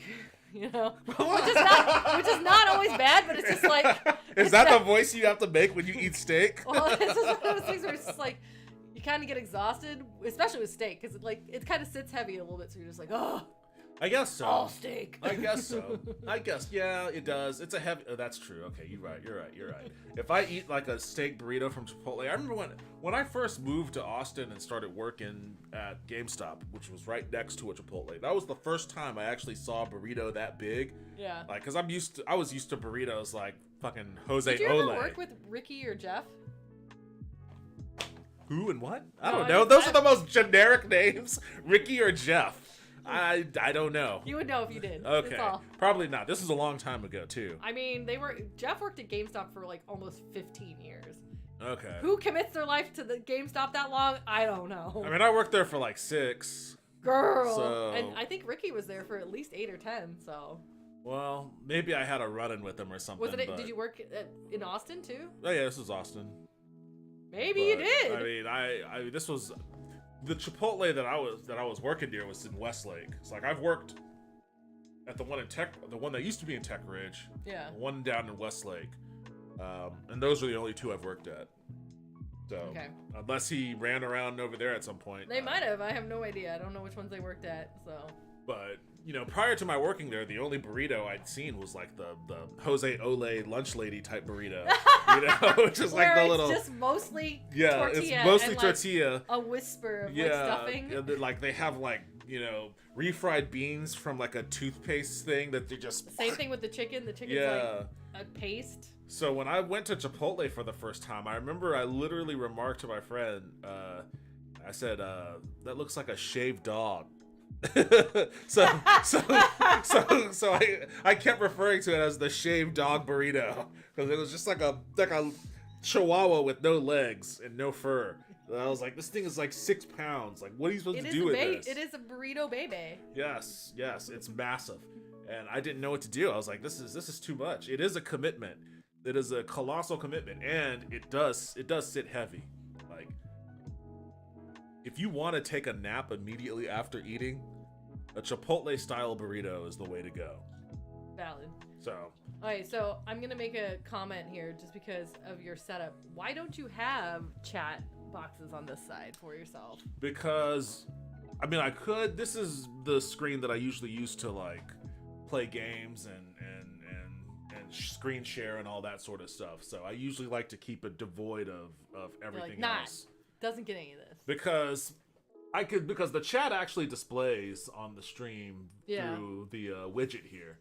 So, you know, for the stream purposes, the chat's displaying. And for my purposes, I could re-chat. Usually this multi-stream works, and I could just read both Twitch and YouTube comments in one. But for some reason lately, it's been kind of breaking on me. Stupid YouTube. In fact, I even forgot to make that change there, so who knows if I missed some messages. But now I have YouTube right here, and I have my Twitch down here, and keep this. It is what it keep is. this clean. Yes, and then I have my connector here, so if I wanted to play my consoles, I would nice. take this HDMI, plug it into my Elgato there, and then yeah, I've got this is a very deliberate setup. There's a reason why it exists for a reason. I've got shelves all over the place with consoles on them, you know. And one of these days, I will play Disaster Report on stream. What is that? Hilarious game. It's basically like if you ever watched any of those like sci-fi channel disaster movies, like you know like Monster Hurricane or Snowpocalypse or something like that. Anything The Rock has ever been in? Yes, basically. It's like that in video game form, and Nice. it's just as hilarious as it sounds. So Someone asked you about Dexter's Lab too, by the way. oh, that's strange. DNF, aka DN4E, the 2001 version is better. Does anyone remember Dexter's Lab? He watched the Action Hank cartoon in the episode Beards to be Feared. I remember that episode, yes. Oh, when... Was that where he was like, this makes me look rugged? Yeah, there's totally an episode where Dexter has a crazy beard. He had an impenetrable beard. He used to fight bad guys. I remember that, yeah. I think that cartoon, that episode may have been a bit ahead of its time because that was before beards became popular. One, push your mic up just a little bit, and then two, put your body over this way just a little bit. Push my mic up. What do you mean? Towards the desk. Just towards, there we go. Like that? And then put yourself this way a little bit because you're cutting yourself off no, towards me. Oh, this way. Yeah, because you're cutting yourself off the screen a little bit. Okay. I'm just helping you be Fair more enough. on screen. You're helping me be a more on screen. Exactly. All There right. you go. Thank you for that. I appreciate the assistance. They came here to see you, so I want to make sure they can see you. Hey, I'll give them a little bit of the old razzle dazzle. Yeah. All right. We're back to some news. We'll see what else we have to talk about. This is an older story. Microsoft sued by gamers over $69 billion Activision deal. I'm gonna wait to talk on that one because I don't really know the details and I don't really want to get into that right now. Oh, this was a video I wanted to watch. You want to do some reactions? Sure. I mean, this sounds wild. So. Exposing- Oh, wait. You gotta flip screens. Oh, yeah, I'm going to. Okay. I thought you were about to hit play. I was like, not yet. Desktop share. Exposing fraud and deception in the retro video game market. Now, I have a lot of friends who are in the retro. This is 52 minutes long? Oh, shit. Okay, I didn't even notice that. Uh-oh. Is there an abridged version? This one, that one, same thing, 51 minutes long. I want to watch this, but like, see if there's a TLDR at the beginning, just because I'm interested. Well, we can skim if we need to.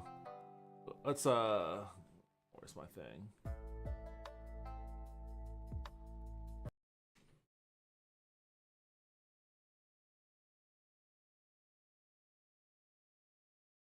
Hello, you absolute legends. In 2017, the most expensive video game ever sold cost $30,000. It was a mint condition, sealed copy of the original Super Mario Bros. In 2021, okay, that's not the worth most that. expensive video game ever bought cost $2 million. But this was a very special game. Oh, actually, it was the same game. That's an increase of over 6,000% for the same game in just 4 years. Something very strange is happening in the world of video game collecting. Headlines are flooding the internet describing new records set for insane prices. But this is an extremely recent phenomenon, and one that seems to have arisen overnight. For the past several decades, video game collecting has honestly been pretty niche. Truly dedicated collectors seems to be few and far between. I'm not gonna lie. I have put serious thought into just purchasing a Nintendo box by itself. Why? Because there's a lot of nostalgia for me with that. You want to just borrow my Nintendo and the box? Do you have the box? Oh yeah. You I have got- this box? Not that one. I got the one with the robot dude. Rob the Robot? Yeah. Send me a picture of it. Okay. Send me a picture of it. I don't know. I mean, My buddy supposedly fixed it for me, and I haven't used it at all. I don't. That's the thing, though. It's not the NES itself. Yeah. It's just a box. Like I just want to look at it sometimes. Yeah, because like that was the first. It wasn't even mine. My brother got it. It was the first console that I remember getting for Christmas. Yeah. And unwrapping it or we didn't unwrap it. No, Santa brought it. It was already under the tree. We woke up. It wasn't even wrapped? No, we woke Whoa. up and we went and it was under the tree and it was like a Nintendo Entertainment System. This box, and I was like, oh my god, like one of the greatest Christmases of all time. So. You had the Power Pad? Oh yeah. Do you still have that stuff? I don't think we have the Power Pad anymore, and we don't have our original Nintendo. Well, if we do, it would be my brother's stuff. We might have an original Nintendo hiding somewhere. I'm not sure. Okay. We have an original Game Boy hiding somewhere in the house for sure. What? I might have an original Nintendo around here somewhere. Like I'll have to dig it up. Maybe it might be in there somewhere, but I just haven't really, it's not part of my original rotation. Yeah. Dexter's Lab was way ahead of its time in general. Even more so with Samurai Jack. I don't really remember much of Samurai Jack. It was fun, for sure. Yeah, I need to actually watch it. The guy that did another show, I think, called Primal, that people keep telling me that I also need to watch. So I've got a watch list going for Cartoon Network shows. Yeah. And even if they did amass a respectable collection, there was little fame to be gathered from it. In contrast to something like the art world, where collectors represent the richest of society, flaunting their lavish purchases, they're just using that art to collecting was launder mostly their done money, by though. the purest Sure. of heart. Regular gamers, nerds in the truest sense, who were just so passionate that about Zelda the hobby gold that they were cartridge. happy What to up? spend whatever spare cash they could scramble together to acquire a cart here or there, often as cheaply as they possibly could. Video game collectors weren't rich, but they didn't need to be either. Retro video games were never that expensive, It's all SNES, therefore right? basically Yeah. anyone could do it. And that was one of the great things about it. All you really needed was passion and time. But in 2018, something happened. That game would was fun. change WCW everything. NWO Yeah. Revenge. The launch of a company called Wata Games. This was no ordinary launch, and Wata is no ordinary company. There is a select group of very wealthy, very powerful people who are pulling the strings behind this recent spike in video game prices, and those same people are making money hand over fist. When I heard the news of a $1.5 million Super Mario 64, this seemed too ridiculous for me to ignore. I knew there had to be more to this story than meets the eye, and boy, was I not wrong. This rabbit hole is deep.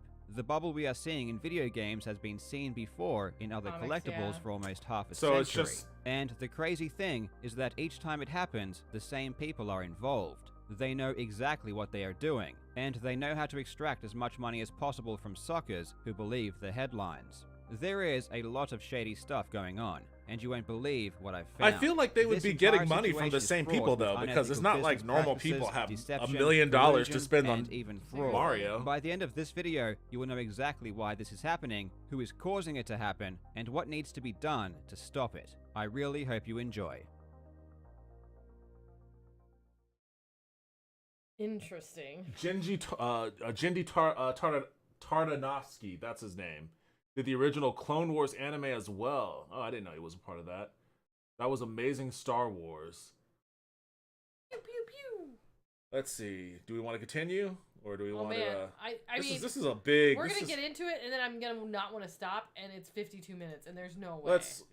But you should send this to me because I just want to watch this on my own. All right, I will send that to you. I will send that to you. It sounds. It sounds interesting. Interesting. But I mean, so it sounds like it's the same speculators that artificially create a bubble in any kind of fandom-based circuit. Yeah. And then, they pump whatever they need to in order to just siphon them out a bunch of money out of what has to be like a very limited pool of people that could actually afford to pay it. Did you ever end up talking about like Magic the Gathering and how everyone was so pissed because they keep just pumping out new cards and it's making everything lose its value? And, No.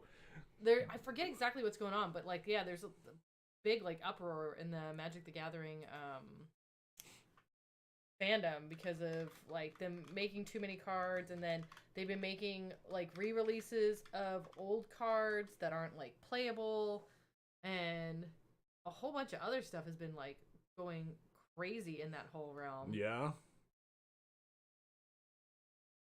Oh, well, it looks like there are some cards that are Worth some pretty pennies, yeah, for sure. Sounds like Magic the Gathering. Yeah. But I mean, Magic the Gathering cards have always been kind of like worth something. Go up to not value, but type in Magic the Gathering controversy. I want to see Controversy 2022? Yeah, why not? It's like there's a controversy every year with Magic, it seems. The absolute worst of Magic the Gathering. Okay. Magic Gathering's 30th anniversary. That's what it was. It was the 30th anniversary release. I forget. I wish there was like just some little short, like someone just capsizing it. Well, that might not be what you're talking about, but it is only 12 minutes. The stupidest Magic controversy. What? Oh, that was 7 months ago. That one might be it. And that one's only 5 minutes long. Well, let's see what this guy's talking about. Hey guys, Deathletter Magic here. And have I got a news story for you? This is the most groundbreaking, shocking, amazing, most relevant to your life. All right, I'm going to veto that. He was obviously being sarcastic. Come on. I'm going to veto that. That was just something about that guy's voice that was not... like, no. Is there something in shorts? Shorts, huh? Scroll down a little bit more. Oh. Yu-Gi-Oh versus Magic. What? Is that a rivalry? I don't know. Is it? Hey Magic, what did you guys do for your 30th anniversary? Yeah, we charged $1,000 for 4 booster packs, and you can't even use it. How did your community take that? Yeah, I mean, they hated it, but I'm rich. What'd you do for your 25th anniversary? Okay, so $32, 6 booster packs, 6 guaranteed cards, a new rarity, and we put in a promo. Oh my god, your community must freaking love you. Nah, they still hate us. Like and subscribe. Hey Magic, what did you guys do for your 30th Yeah, anniversary? Fair enough. So yeah, So that's what they did? That was 4 one booster of the packs. many things that they did. But yeah, And you can't even use it. And you can't even use them. So what? It's just like collectible packs? something like that. Yeah, it was wild. It was, again, it was just like I was just mildly like paying attention to the story when it was released. I was just like, this is weird. Oh. The YouTube channel Dungeon Craft with Professor Dungeon Master covered it in a short but succinct video. Okay, cool. Well, let me check that out then. Let me see. Wait, channel Dungeon Craft.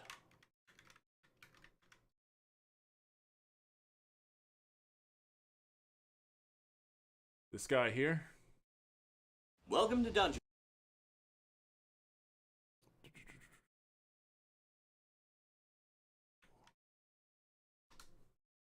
Pew pew pew.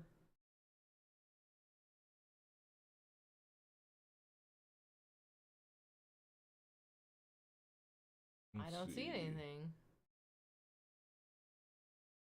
Definitely rules. Is that for D&D though?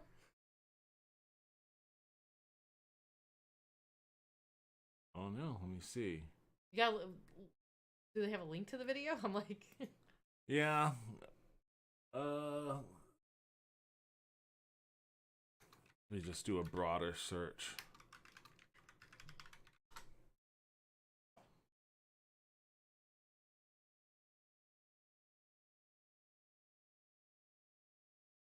Hasbro downgraded to sell, dumping their movie studio. What? Oh, this is like talking about stocks and shit. Bank of America has downgraded Hasbro. Well, sucks to be Hasbro. Correct channel, good analysis of the game industry. Okay. Well, I don't see any video here about Magic the Gathering. a lot of Dungeons and Dragons though. Lots of Dungeons and Dragons. Well, there's a how to play. Yeah. I mean, I play D&D. I don't play Magic the Gathering, so this channel will probably have more utility for me anyways. And saved. All right. I'll What else we do got that. in news? Let's see. Anything worth chatting about? Let me pull that back up again. Our dulcet tones. Ah! Tesla news or Twitter news. true. The vibes are off at Tesla. No one's surprised. Layoffs, lawsuits, delays, Twitter chaos, stock and freefall, factory shutdowns. What happened to America's favorite electric car company? This was a couple of days before New Year's. I haven't read it yet. I was saving it like a sweet dessert. Does everybody just love the dumpster fire that is Elon Musk? I mean, like, he's I don't always think been a his dumpster fire. I don't think his shareholders are loving it. Oh, I'm loving it, especially for them because, yeah, fuck all those people. I mean, it sucks in a lot of ways, but Hold on, I'm adjusting myself. Sure. Sorry. The one way where it doesn't suck is the fact that this dude is losing a bunch of money. A week ago, it was safe to say Tesla seemed to be ending the year on a rough note. That's another thing about this whole debacle is that Twitter obviously is getting a lot of focus because, you know, it's literally the subject of the demise of Elon Musk. Yeah. As we're watching it play out in real time. But as he allows Andrew Tate back on and then and then that hot mess too. Jeez. Which, by the way, like, bravo to him for that. You know, if he doesn't unban Andrew Tate, then Andrew Tate doesn't get arrested by the Romanian police. So maybe he did a little bit of a solid there. Supposedly that arrest video is wild because they don't actually cuff him or anything. Yeah, I mean, I haven't seen it yet, so I don't know. But I was like, sounds about like Romania. That dude, he openly brags about how Romania is corrupt. And about how he launders money for the Romanian mafia. Oh yeah, he moved there to like get away with shit, and he basically openly said that too. Correct. I wouldn't doubt if they handled him with kid gloves at all. Between reports of layoffs losing momentum in China, crackdowns on its autopilot driver assistance software, CEO Elon Musk's disastrous ownership of Twitter losing both money and face, and long-promised products like the Cybertruck and Roadster feeling perpetually MIA, Tesla seemed poised to enter 2023 with more challenges than it's ever faced before. For a company that's weathered as much turmoil in a decade as many automakers do in a century, only to become the most valuable car company on Earth, that's saying a lot. This week, however, things felt even worse. On Tuesday, Tesla's stock price, now half of what it was in October. Yikes! Jesus. Oof. Slid to its lowest closing in years. This came after reports that it would reduce production at its crucial Shanghai plant in January for unspecified reasons, although it comes as COVID-19 surges and lockdowns in China upend the car industry. Even used Tesla prices seem to be plummeting now. That's an interesting dichotomy of sentences there, because you would assume that the plant not being able to produce as many cars would see Tesla used cars prices go up, but it seems to be the opposite, which speaks to, you know, something else happening with the value of Tesla cars. Meanwhile, on Tuesday, Musk was tweeting about, quote, corporate journalism and being open to Twitter buying Substack. I thought that said Starbucks for a second, and I was like, Twitter. He does not have that kind of money. Twitter buying Starbucks. Oh, what a disaster that would be. I can't even imagine, like... I want to imagine now. I'm just like, yes, please. Make it happen. I mean, I guess he would definitely, like, put blue check marks on all the cups, right? I don't even know. And, like, if you subscribe to Twitter Blue, then you have the right to have your name put on your cup. Otherwise, you can order a coffee, but it's a free-for-all. Whoever goes and picks it up. Just say you gotta buy a blue check mark, and then your name will be spelled correctly. Your name, yeah, exactly. You're paying for the privilege of having your name spelled correctly on your cup. You know, I think actually people would probably pay for that too. We shouldn't put that idea out into the ether. You're like, don't make it happen. Yeah. Dungeon Craft covers Magic's drag on the bottom line and why in a Wizards of the Coast Hasbro video. Okay, cool. I'll put that in my to watch list for certain. I'll send you, if I find it, I'll send you the link too. Musk is inextricably tied to Tesla's past, present, and future. Those with a financial stake in Tesla, those who trust in Musk because he has delivered value in the past, are increasingly and vocally fed up. begging the CEO to turn his attention to the car company whose stock prices remains his primary source of wealth. Quote, "It's losers across the board," Dan Ives, a tech analyst at Wedbush Securities, told The Verge last week. While Ives remains optimistic about Tesla's stock price long-term, he has emerged as a vocal critic of the Twitter deal. Tesla shares closed slightly up on Wednesday at 112. That's... Jesus, I need to buy some Tesla stock, maybe. It used to be like fucking near 400. Woo! But the damage has been done. This week, many observers have speculated the falling price of the stock, which Musk used as collateral for loans to buy Twitter, could force him into a margin call situation that sends the stock into a death spiral. Well, he's already been using it as like an ATM. Whenever he needs money for Twitter, he just sells a shit ton of his own stock in Tesla. That's also what's been deflating its value. Ives escalated his criticism amid Tuesday's stock price rout. At the same time that Tesla is cutting prices and inventory is starting to build globally in the face of a likely global recession, Musk is viewed as, quote, asleep at the wheel from a leadership perspective for Tesla. At the time, investors need a CEO to navigate this Category 5 storm, he told The Street. Reuters also reported Wednesday evening that Musk sent an email to the Tesla staff asking them not to be, quote, bothered by stock market craziness, and that Tesla will be the most valuable company on earth long term. Bull. It's at 108 right now, by the way. It's what? At 108. It's 100. Oh, okay. So I was just curious. Just curious. Well, yeah, it's not going in the other direction anytime soon. Oh, I know it's not, but I was just like, let's see how much it's dipped by since this article's been written, because I'm curious. I mean, that's still a dip. That's still, I mean, from 112 to 108, that's still, in just a couple of days. That's like a 2% dip, right? Almost. Just about. I mean, consider that this came out the 29th and it's now the 3rd.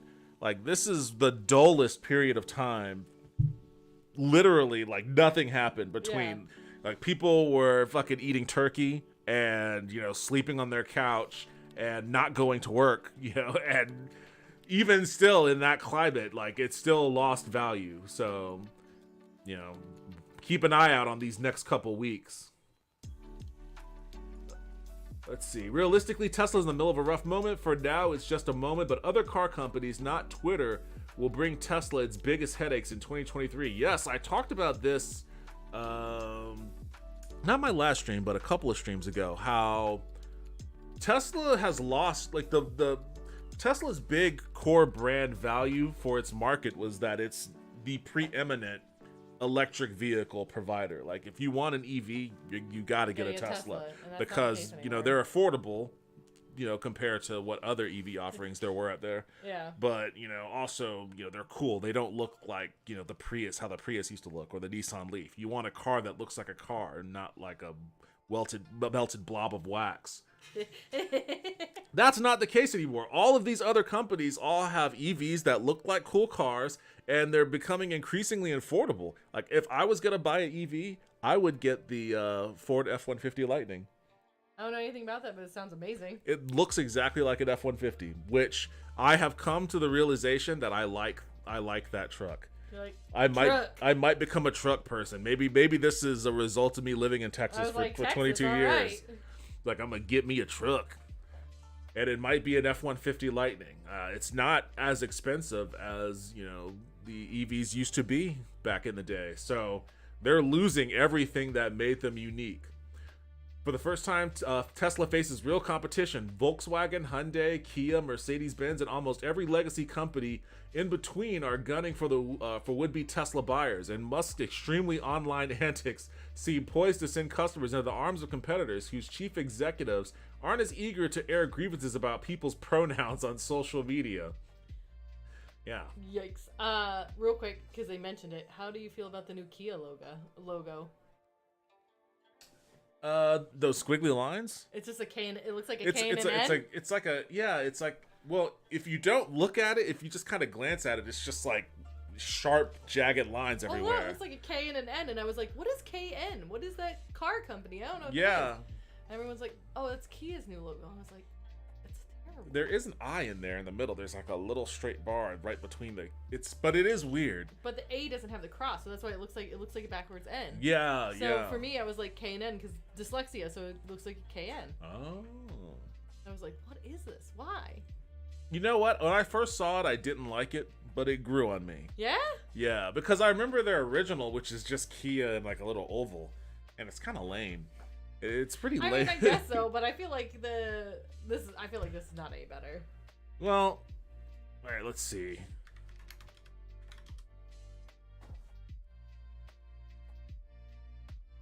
I mean, that's a K and an N. Yeah, you're right. That is like a K and an N. You're right. That is a K and an N.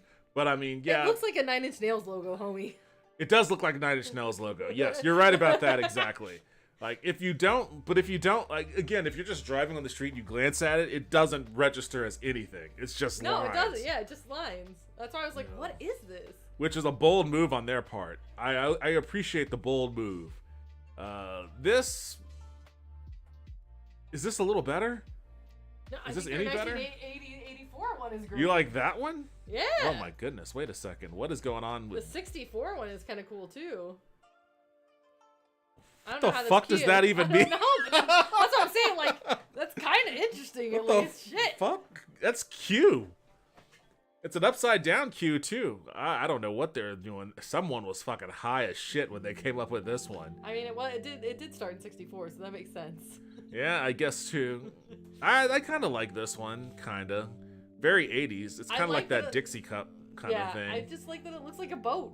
I'm like, it's very like. It does look like a boat. Yeah, it's like a sail. It's kind of relaxing, you know. And I'm like, okay, I like this Kia logo. Yeah, this one maybe this one's a little bit too fascist. I don't know. Again, it's just like, why did it? It's a Nine Inch Nails car. It's the Nin car. Okay. Fair enough. I remember this one though, like the circle with the emblem, and that always seemed ugly to me. Yeah. So they moved from this to the new one, and I was on board with that. I was like, okay, that's fine, but I'll support it. I'll support it. Now that you mention it, though, it is a little gross. All right. Let's see. For Tesla. Tesla, 2023 will be a year that will test its ability to remain a leader in the modern EV market it effectively created. It would be unwise to start writing the company's obituary just yet, but even Tesla's bulls say things need to change. For Ives and others, that starts with where Musk's priorities lie. You'd have to go back to Steve Jobs at Apple and Jack Welch at GE in the last 40 years to have any sort of similarities to where a CEO is so crucial to the story, I've said. You're talking about a modern-day Thomas Edison. Oh, come on, dude. Who's going through a Howard Hughes moment. No, like, He's not like Thomas Edison at all. The problem with Elon Musk isn't that he's not, like, getting his hands dirty in the engineering room or, you know, cracking a whip on his... No, the problem is he just doesn't know how to shut the fuck up. Like, all he needs to do is shut up. Like, he has a team of engineers and scientists and, you know, project managers and idea guys who are coming up with all the ideas that they need to come up with to make Teslas cool. And all he needs to do is keep his mouth shut and sign off on the checks, basically. You know? And oh my, what's up? I was gonna say, you know, the other thing though too that they talk about in this article where someone made a valid point is the fact that he's like upset about people's pronouns, but it's like, homie, what did you name your kid? And you're upset about what? I still don't know how to pronounce his kid's name, but I mean, that's just him being a annoying Reddit lord. Yeah, and that's just a part of his whole needing to shut the fuck up thing. Like, no one would care what he named his kid if he just shut the fuck up. No one would care about his opinions on pronouns if he just shut the fuck up. You know, you can have an opinion about something and not, you know, mouth off about it too at the same time. You know, and it's easy for me to say because I've got 7 people watching me. What up, y'all? Hey, how you doing, everybody? I do not have Elon Musk audience, but you know, with great, as Uncle Ben once said, with great power comes great responsibility. So you have an army of fucking nitwits at your beck and call. That just means you're gonna have even more people. That's what made that whole Dave Chappelle thing awesome. Like when he got up on stage with Chappelle and everybody booed him. It's like, dude, what did you think was gonna happen? Like, well, For both of them, though. For both of them, yeah. For both of Chappelle, them. what were you thinking? Like, what? That dude is lost in the sauce. I don't know what he thought was going to happen. I don't know either. But like, it was the only logical conclusion to bringing on such a almost universally hated person. But it's like, what was he expecting him to do for the show anyway? Like, it's not like Musk is funny or like has a comedy background or anything. It's just like, he's just like, I'm gonna bring out the richest man in the world. It's It's like, yeah, here I am, just okay. on stage being rich. Yeah. And that's really all he did. He did that I'm rich bitch thing in the worst possible delivery imaginable, and then just got off stage. And then, I don't know, and then Chappelle to like totally demean his fans too. Was just He did. It's only the people in the back and the He said it was that like are, not worth money. the or people in the they're cheap booing. seats. Yeah, they're booing, and it's like they still paid to come see you. Yeah, man, Fuck. it's like like that's just so mean to your fan base. Like, oh, you people who are in the nosebleed aren't worth my fucking attention. Like, there was that. What was it? Let me see. There was like a picture that was like during the pandemic. It was like Dave Chappelle, and it was Joe Rogan. is this the one where they're in Austin together? Yes. Oh god. Yes. And they're at like Stubbs or something. I think it was Stubbs. Yes, this picture right here. This picture right here is where this is basically the nexus point for where all of the really awful shit happened to like generally well-liked people. I just don't like. And Donnell Rawlings, he's still good in my book, but fucking all of these motherfuckers hanging out, and then that was when Chappelle got COVID, and then everybody started shit talking Chappelle for getting COVID, and then that was when he started his villain arc. You know, from there, that was when he was like, all right, fuck these guys. And then, of course, you know, Elon Musk, I think he had just moved to Austin around that time. Yep. I know Joe Rogan had just moved to Austin around that time. And, like, it was just, like, a cacophony of just, like the worst minds imaginable. And I remember seeing this picture and just being like, this is what Austin is now. This is the face of Austin right here. But the thing that I still don't understand, and I will never be able to wrap my head around it on, is how Grimes fit into any of this. I mean, she really don't crazy, know. but like she really is. But like, what? I don't know. I really don't know. Especially someone who works with like Brooke Candy, who's like very like out there about like her sexuality and all this other stuff, and is very like anti all of this. And I feel like I don't understand how she fit into any of this, where she wasn't like throwing fits every day going, nah, homie, what is happening? I remember like a couple of times she would kind of like, I guess maybe the phrase clap back is a little bit aggressive, but she would kind of like respond to some of Elon's shittier things on Twitter and be like, no, don't do that, or don't say this or whatever like that. There was some moments where there was like a little bit of like recognition, but yeah, like I don't know how that even started to begin with, and it didn't end well because they aren't together anymore. But and she's like she was dating a chick right after too, and I was just like, nice. I'm like, okay. Hey, you do what you gotta after fucking dealing with this dude. Musk could do much to restore investor and consumer confidence, but action of any sort is yet to be seen. I think this could be course corrected, but time is of the essence. Oh, I hope it isn't. I really hope it isn't. So yeah, basically the long and short of it here is that Tesla Holy Nannoli, this is a huge article. This is a massive article. Like somebody was just eager to pop off on Musk right before New Year's. I don't know who this guy even is, but he's talking about buying a Mercedes. Let's see.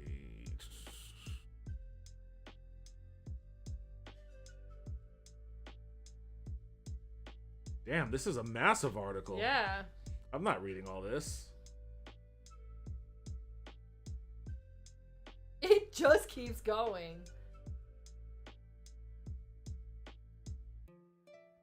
In 2023, the Model S will be 10 years old. Damn. This is... Alright, there we go. There's the bottom. Let's see. Ives admitted it would be easy to throw in the towel on Tesla given the horrific year the stock price has had. He still sees its long-term story of driving transformation in the auto industry intact. But he said Musk's worst habits can't get the better of him in the process. Dude, it's already done that. It's been a Cinderella ride since 2018, I've said. Now, for the first time, the back is against the wall and Tesla needs a leader. And that's why for Musk attention needs to stop being on Twitter. They need a pilot on the plane. No, I mean, if anything, this should be like recognition from them that Elon Musk is not a good leader. Yeah. Like his how he's dealing with Twitter is evidence of that. They don't need him at Tesla. The best thing for Tesla stock would be to find a way to cut him out of the equation altogether. Oh man! All right, we already did one long article over Twitter. I'm not gonna do that. You're like, no more. No more. Twitter's just. We should just in the short of it. They're scraping for money, y'all. They're scrounging. They're scrounging. They need some monies. Oh man, let's see.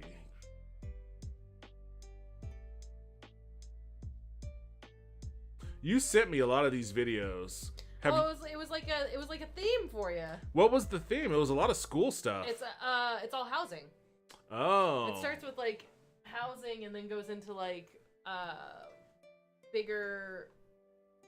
That is not me. I did not give you that one. Which one? This one? Yeah, I don't think so. I think you did. Oh, maybe I did. Yeah. It was just like a lot of like interesting like housing stuff and like teeny apartments. This one's kind of funky and fun. This one? Yeah.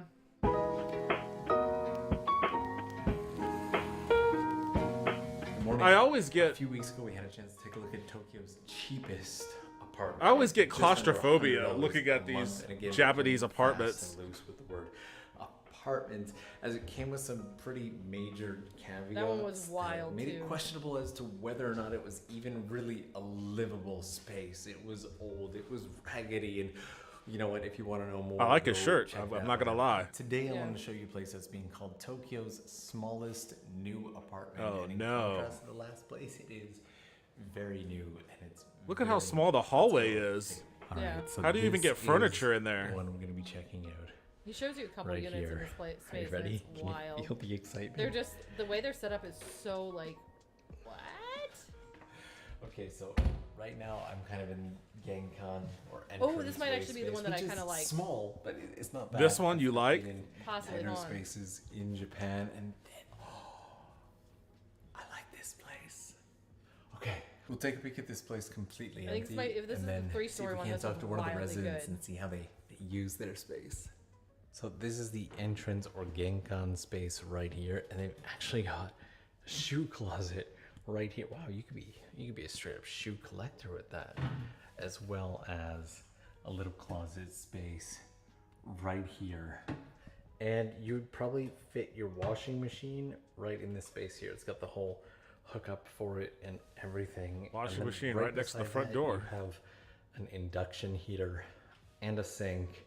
The landlord let me know that the water isn't hooked up right now, so I'm not going to run the water. But the thing that's already caught my attention the most is a lot of these smaller Japanese apartments tend to have something called a unit bath, which is like the bath and the sink and the Oh, toilet yeah. all in the same room. They're terrible. But this place seems to have the shower and the washroom separate. This here is the shower. Oh, wow. Oh, that's interesting. That's actually not terrible. Like, this is actually better than most showers you'll find in business hotels. That kind of here in seems Japan. like it would be like the And kind of walk-in washroom shower that you would itself have in like a normal. is right here. Okay, that's a little small. As you can see, they have put a lot of effort into making sure that both the washroom and the shower area have a really new. I mean, so and far this clean isn't the feel to them. worst. This one's the Genuinely better nicer one. This is than the walking three-story so one far. that's actually kind of And a rad. lot There's of like Three-story? From what I know, yeah. But now for the moment of moments, the main Oh, I Oh see. no, I this isn't see. it. This is a different one. No, this is a teeny one. This And the way is- these well, people this is use the this main is room. interesting. Yeah. It is tiny. In fact, this entire place is something like only 9 meters square, which means you're likely to find smaller places in Tokyo. In fact, my first apartment was pretty much just the size of this room here. I didn't have my own bathroom. It was a shared bathroom, but this place comes with some features and benefits that make it very livable and very interesting. So let me show you around. And Seems I like it would guess have a share loft what's with the special about this place is just built Oh, it does to have a be loft, okay. really livable. Yeah, I figured that's what the ladders were for. But I mean, okay, so for me, for someone of my size, it seems like there's plenty of headroom in this place, at least. Yeah. So like, I feel like I would be able to walk around at least a little bit. I don't know. From the loft, which we'll take a look at in a second. I don't know what kind of bed you can get in are there, little though. Hangers up here that you can Like, put your clothing 9 on meters. and whatnot if you want to hang your laundry. Are we talking about like a twin? Actually, this neat little cord here. The fuck? It's that a you laundry can stretch line. across all the way to the other Oh. side. You can dry your laundry. And you can hang your laundry. I guess there isn't like space that. for a dryer in there, huh? Yeah. It takes a second to retract. The windows give the place a The windows are ton nice of on this one, light. though. It's got a brand new air conditioner in there. The plug here is wired for 3 outlets as well as LAN and TV. And then what is this? What do we got here? Ah, okay. Little ventilation to the outdoors. Neat. Weird. Let's take a peek at the loft. Oh wow, okay, that's really nice. And the windows again just add so much light and So like, this isn't terrible It's very livable on the face of it. This, but I want to is know the what it price. looks like here. I want to know the price on this Probably thing. fit a bed Only thing that sucks or about this is this. on there. That this little right here. You're part like, that sticks out. Yeah. Might be a Yeah. little tight for me. Wait, how tall is this guy? I feel like he's taller for sure. I'd figure it out. I'd actually probably put my bed down below anyway. I'd likely set up my bed down there and then use. But then this when you for hang more your wet clothes, your wet storage clothes would or- drip on your I don't know. bed. I That's saw if you use pictures the of dryer one line, person though. using a projector. But how else are you gonna dry your watch, like, clothes? Movies Go to the up in laundromat? their loft area, which I thought was super neat. I guess. And even up here on the loft, you've got all the necessary light switches and whatnot. Nice. And the view out the window in this place is actually quite nice too.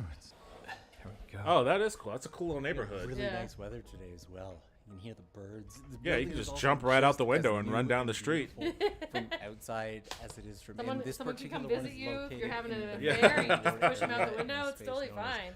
U10G. Yeah, if you There's gotta actually- jump There's out the a window Starbucks to. right there. Housing. Wait, that- what was that? I said there's a Starbucks U10G. right there. Look at that. Oh, look at that! Yeah, Ready to go.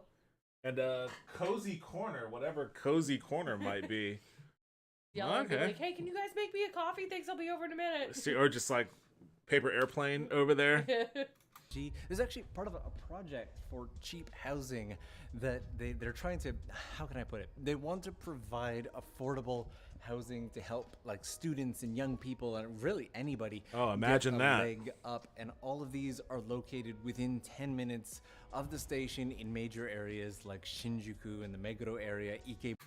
What is LA's public transit like? I think it's decent. Everybody says it's a mess, but I think it's fine. Yeah. I Do feel they like have a train line? Yeah, they have multiple. Okay, and they actually like are Run usable. and mildly reliable. Yes. Okay, interesting. They run about every 20 minutes. Oh, okay. And, And they wait, do they? usually on time unless something crazy happens. Fair enough. How late do they run? That's the issue. So, and especially with post-COVID, like that's the issue. Yeah. So on Friday and Saturday, they used to rent till 2 a.m. Okay. Which is not late enough, in my opinion. Should have been till at least 3. Well, does LA do they all their bars and stuff close at 2? Yeah. Okay, yeah, that's the issue. So it ran till 2 a.m., but now it only runs till midnight. Okay. That sucks. Yeah, which is not convenient for anybody. Well, I mean, at least it's functional for other purposes, though. Unlike the one here where it's just running on one line that doesn't really hit anywhere important. Oh God. And then it stops at like 10 p.m. Yeah. Well, it stops at like 6.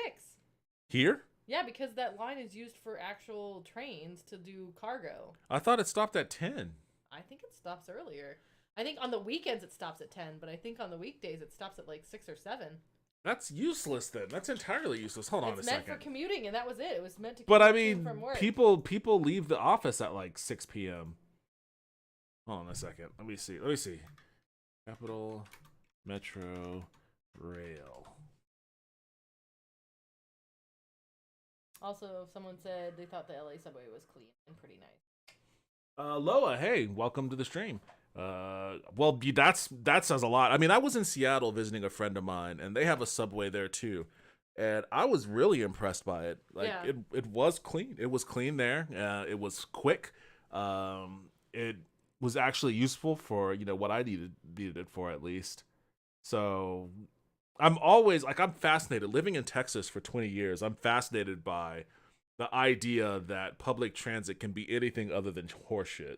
I mean, so as soon as I saw the trains here, I saw the trains in this video, and I was like, oh, I forgot about that. Like, they actually have a really awesome rail line system, that and I'm sure great bus system too. Yeah, and click on the 505. It'll give you the word Hambutsa. Oh, right here. It should give you the times, I think. There you go. Wait. Hold on a second. Oh, that's only mornings. So AM. There we go. Oh, here we go. Gotta scroll down. There you go. Stops at 8. 8:30? Really? Yep. No way. 8:30? Yup. Wait, that's weekday. But that's the last stop all the way in Leander. Okay, so it goes until 1:30 on Friday, I guess. I don't know. What does it mean if it's not in bold? That's a good question.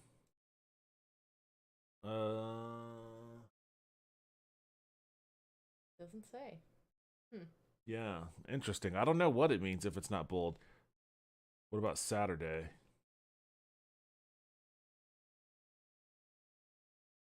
Okay. But you see, the last train leaves downtown at 12:30. Yeah, you're right. So you gotta have an early night. If you're planning taking the train. Yeah. Well, I mean, it's not necessarily early. And if you go out at 9 and you stay out till 12:30, it's not terrible. But even worse than that, though, is this line. It's not gonna drop you off at your house. It's gonna drop you off at wherever you parked your car to get on the train, which means but what I do with this is I'll take an Uber to the station. Fair enough. So you can do that at least. Take an Uber to the station. But even Ubers out here are fucking expensive. More than LA? Oh God, yes. Really? Oh God, yes. Yeah, no. If I was my parents live in Cedar Park, and to take a Uber to Elysium, it's like $60 or more. That sounds maybe. That sounds actually. You know what? That sounds right for here. But how much would that distance be in LA? I mean, LA. That's like going from like Santa Monica to my house probably, and that's gonna be like $30 maybe. Really? I mean, if you're going to like LAX, it's gonna be like 50. Well, from my house to LAX is like 54, which is still like not that bad. Huh? That's like a 45-minute. I wonder why LA gets the sweet. I mean, you have better transit. Why do you get the sweetheart deal on Ubers? Because I think more people are doing it too. I think more people. There's more drivers and there's more people actually using it. I guess that makes some sense. Yeah. All right. Fair enough. In major areas like Shinjuku and the Meguro area, Ikebukuro and stuff like that, all throughout Tokyo.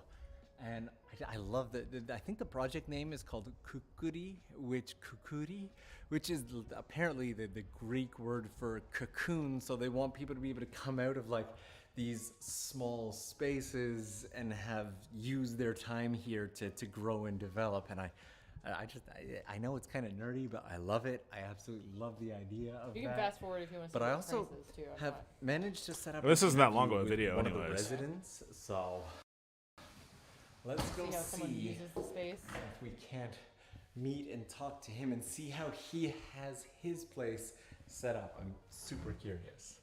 Also, there are no conditions either. You don't have to be a student. You don't have to be of a certain age range. They have tons of non-Japanese residents as well. Yeah, supposedly it's really hard to get a place there if you're not Japanese. Yeah. I kind of love that. I think they our guys upstairs famously are this is our guy here. hard for people to just become a resident there. こんにちは。よろしくお願いします。よろしくお願いします。僕は富田幸喜です。ここに住んでるのがちょうど1年くらいですね。はい。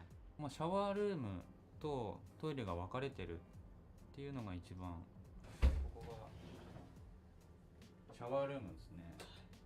まあ結構この物件で気に入ってるポイントの一つで、シ Okay. ャワールームとこっちが Hold on a second. Let me move the I think I'm blocking the subtitles here. Go. トイレも分かれてるんで、すごいこれは気に入ってますね。台所っていうかキッチンなんですけど、僕恵比寿で焼肉屋さんしてるんで、まあまかないが出るんで。He can eat there. Now that is a sweetheart deal. I love yakiniku. 何ももう置かずにやってます。こ He れ doesn't cook at home. ルーパーです。That helps. はい、2匹。Oh, he has an aquarium? He's got axolotls or whatever, however it's 黒と pronounced. 白ですね。黒ちゃん。 Look at them, they're so cute. Oh. 収納もないので、まあ自分で。 Such a small space for them. It is a very small space. ラック買ったりで、まあできるだけ最小限の洋服とかでやってます。 I feel like you have to keep your clothing to a minimum. Yeah. 広げて寝て。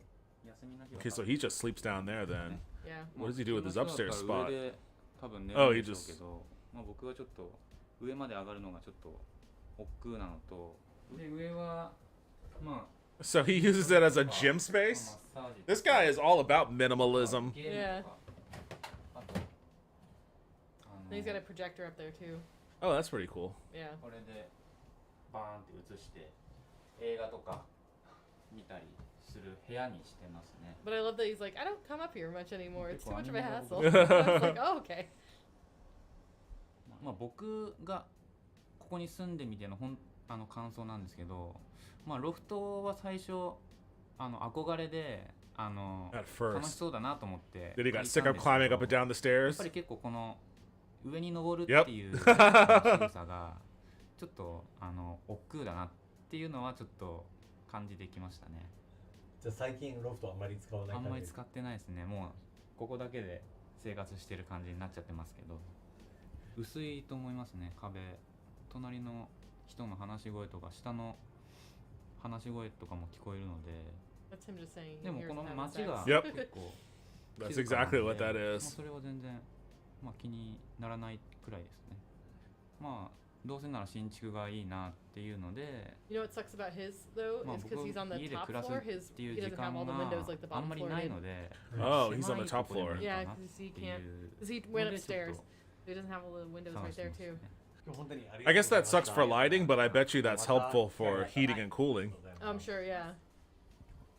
See you guys. Because if he's also at the top, that means the sun's hitting him. He was a So ton that of place fun. must get hot. Lots of gratitude to him for sharing his time and his space. Also, I think that is my first time to ever see someone having an. We watching a guy's house tour. Hey, Bianca, how you doing? Welcome Very back. interesting, but I realized we're watching a cost or anything yet. We're watching a housing videos. Housing That's actually videos really in the Japan, features of this place, or at least that this one's in despite Japan. Being brand new with all brand new showers and toilets and air conditioners, the price is really good. Each of these rooms is only around 70,000 yen, or about $650, give or take, depending on the area and whether it's an $650? That's awesome. As much as 80,000 yen, but considering that in this area, in the Meguro-ku area where I am, a used place for rent starts at around $1,000 a month and goes much higher than That's that. what I would imagine. That aren't Even studios. 1,000 is a deal. Like you can't find a studio in Austin for 1,000. In fact, it's almost unheard of. Like I love how much light you can get into this place. And if you can live the minimalist lifestyle, it makes moving really easy as well, because moving in Japan can be super expensive. So living in a place like this, you could save all kinds of money. But I'm really curious about like the loft, because even Koki was saying that when he first moved in, he used it a lot, but not as much anymore. I don't know. I think I would use this now. Mind you, I also have like a lifted loft space that I thought I would use a lot more than I do, and now it just gets used for shamisen recordings and stuff like that. Shamisen. Oh, look at how. Oh, okay. So that's how cramped it is up there. Oh man, I wouldn't be able to do that. I wouldn't be able to do that. I'm 6'5". There's no way. There's no way I'd be able to do that. All right, that puts it into perspective a little bit. Isn't exercising up there kind of dangerous? I mean, I guess it's not like he's jumping up and down or anything, clearly. Yeah, I think he's just doing like squats and Squats, arms and maybe some yoga. yeah. I don't think he's breaking too much of a sweat. 650,000 a year. No, I think they meant like 650. 650 a month. Yeah, $650 a month. Yeah. After the conversion from yen, $650 a month is shockingly cheap for anywhere right now, let alone Japan. 411. Yeah, you'd fit in there perfect. Yeah, you'd slide right on in there, no problem. This is made specifically for you. Stand up in here. I guess you would have to live here to know if you really use it, and I would live here. This place is so much nicer, bigger, and cleaner than my first ever apartment in Japan. Like, if I was making YouTube videos back then, that would have been the place to show. But how about you? Would you live here? How would you use this loft? Would you use the loft? I don't know. Let me know in the comments down below. Now that I see how tall the ceiling is, I mean, that doesn't seem so much like a loft as much as it is like a crawl space. Yeah. I mean, it looked cool, but yeah, I wouldn't be able to do that. That's a little too cramped for me. Oh, thanks for clearing that up. I thought I heard 1,000. You did? He was talking about yen. Yeah, he was talking about yen. Inside Hong Kong's cage homes. Oh, that one's interesting for sure. That sounds depressing. It's more expensive to live in Hong Kong than This anywhere guy's in the world. videos are amazing. Yeah, I've seen this dude before. Hong Kong has been ranked the least affordable housing market in the world 8 years in a row. And by a long buildings shot, are terrifying. housing prices are now almost 20 times more than annual income. That means that a household making $50,000 US would, on average, be looking for a house that costs $980,000. And it's getting really bad. Hold on a Hundreds second. of thousands I think I of residents now misheard squeeze something. into average. That means that housing prices are now almost 20 times more than annual income. That sounds right. That a household making $50,000 US would, on average, be looking for a house that costs $980,000.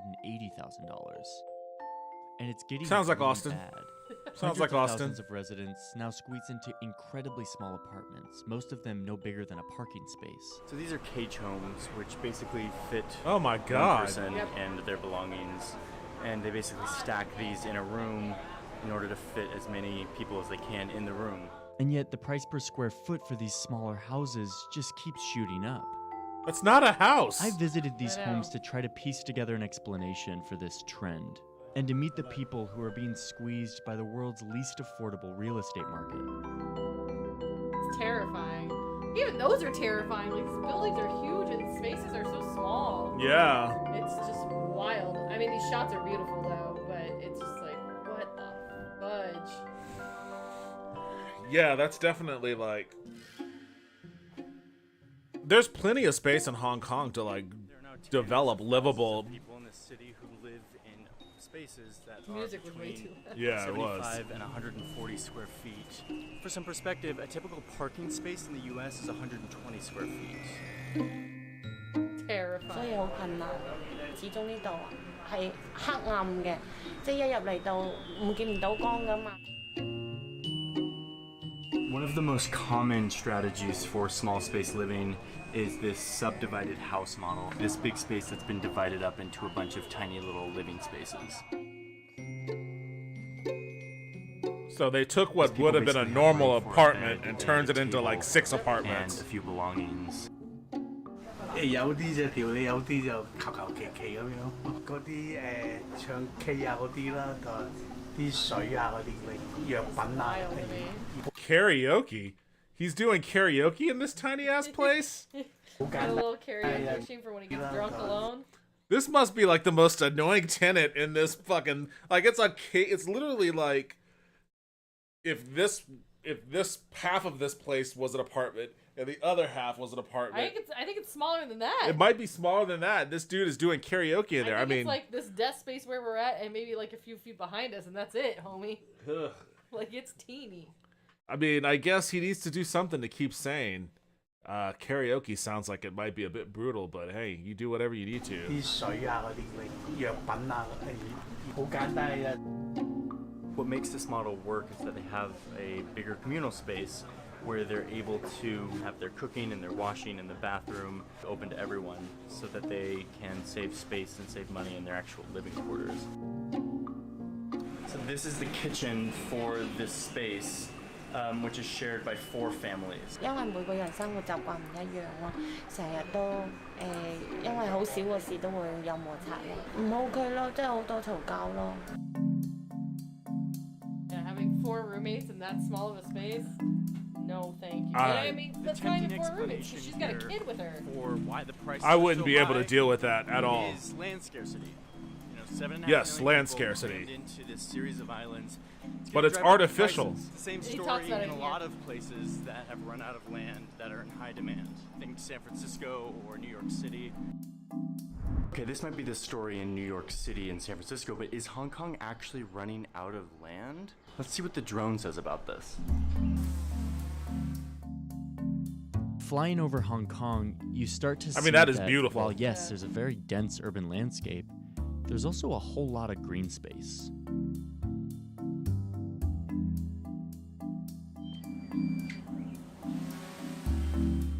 Government land use data says that 75% of the land in Hong Kong is not developed.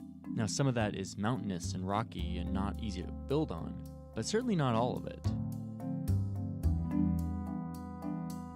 So I posed this question about density to 2 experts. One is a Hong Kong citizen and the other is a 30-plus year resident. Both are advocates for better urban design. Are high prices primarily the result of land scarcity? No. No. No. Well, there you go. Yeah. So Nope. there's a land use issue. We could also land as being inefficiently used or conserved. The problem isn't the shortage of land. The problem is bad land management. Land use, land management. What these experts are referring to is that of all the land in Hong Kong, only 3.7% is zoned for urban housing. But it's not because of mountains, it's because of policy. And this gets to the heart of the explanation of why more and more people are living in homes the size of parking spaces. The first thing to note, if you want to understand the real explanation, is that the government owns all of the land in Hong Kong. Well, all except for this one church that the British built here when they ruled it back in the 1800s, and it kind of just escaped the whole government owns all the land thing. All right, fair enough. That one church. So the government owns all the land, and it leases it out to developers, usually for 50 years, in an auction process, where the highest bidder gets the contract. With such scarce and valuable land zoned for housing, real estate companies, more and more of them coming from mainland China with lots of money, will duke it out in these auctions, and will end up at an astronomically high price. Like this plot of land that was just leased out for $2.2 billion. Look how which set an small it all-time is. record That's for the crazy. most expensive land ever leased by the Hong Kong government to a developer. So the way that government zones and leases land is the first part of this. The other part of this explanation has a lot to do with taxes. If you're the type of person who navigates away from this video when you hear the word tax policy, stay with me here. This place loves low taxes. It's a great place to do business because the corporate tax is low, no value-added tax, no sales tax, free market economics, low taxes. That's embedded into the fabric. Well, of this I guess place. that explains who's paying for it all those then. low taxes doing their work, building up those skyscrapers, slapping on those bank logos all over town.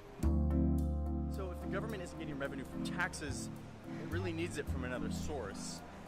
And in the case of Hong Kong, that source is land sales. So a lot of the government revenues here are driven by land revenues. And it's about 30% of government public financing income.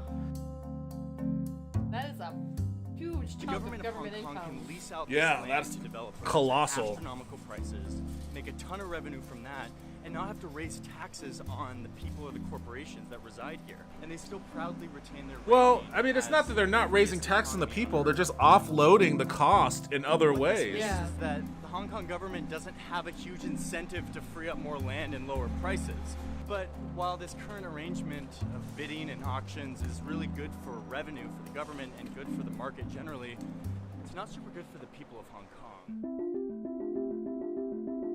因為我仔係過度嘅 A 仔嚟㗎嘛，所以空間對於佢嚟講少咗少少，空氣唔流通嘅，對我身體都唔好㗎。 Damn, what the fuck? This is when he gets into some Of of the all weird the ones. small spaces, this is easily the most cramped. These are coffin homes. Could I ask you just a quick question about your living space? 一個人啫喎，多個人都唔得。 That's it. 呢度一個月咧，呢個位就係2100蚊。$267 a month for just For living in a closet. Yeah, not even that. 香港啲事費都太貴。 The government is slowly working on. 哇，多個人都唔得。 That's just a bed. I think my closet is bigger than this, to be honest with you. That's depressing. It's terrifying. That's really depressing. Like 200, like this should be like $5 a month. If it has to exist at all, it should be like $5 a month. Like, I mean, if it has to exist at all, I'd say $60 a month because at least you have a bed to sleep in. Does he? I know. Does he really? Like, I know. I don't know about Can I ask that. you just a quick question about your living space? Where's the bed? I know it's under everything that's in there. Like, he might be sleeping standing up, honestly. Like, this is...一個人啫喎， There's 多個人 a 都唔得。 pillow right there, so obviously, right? Is that a pillow? Where? I thought this was a mattress. The blue. This? Like, no, I thought this all is a mattress. Oh, and then I thought that and you was thought that was the pillow here? Yeah. Maybe. Maybe. I mean, God, he has to push all this stuff aside if he goes to sleep then? I guess so. Where does he put it? I don't know, homie. Maybe he just sleeps on it. Just puts it in bags and puts it above him. I guess he does have a lot of stuff in bags over here. Like, God damn, dude. See, this looks like it might be a pillow though too. That's what I thought at Just a quick first. question about your living space? I guess maybe that is the pillow. Yeah, I guess maybe that is the pillow, and he just kind of sleeps this way. Damn. How long do you think you could? Never, no. Not even like a day? I think the most I could make is maybe a month, and I think I'd go fucking crazy. I'm surprised that there hasn't been riots burning this city to the ground, you know, over these conditions. Yeah. You know, this is outlandish. Like, you can't treat people like this. Like,呢度一個月咧， Well, obviously you how is this can. not a Like, human rights violation? It seems like this should be a human rights violation. Yeah. 香港啲事費都太貴。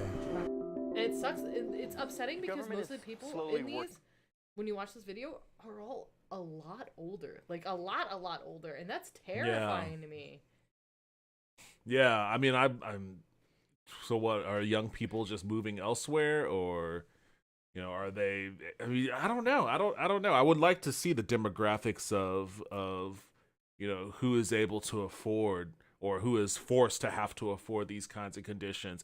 I guess I can understand it. Like, if you're elderly, you can't exactly, you know, there are things that stop you from being able to Have a steady income. you know, have a steady income or learn the latest technology and all of that other sort of stuff. If technological advances are where your primary income gains are coming from, you know, that classic ageism there, it's difficult for, you know, people of a certain age to pick up new skills and new trades and whatnot. And I know there's been a boom in tech in China in the past, you know, decade or so, but, you know, that doesn't hit everyone, and B, the people it doesn't hit, you know, get hit the other way. Yeah. You know, like, what one side goes up and the other starts to plummet, and if this is a result of that, then holy shit.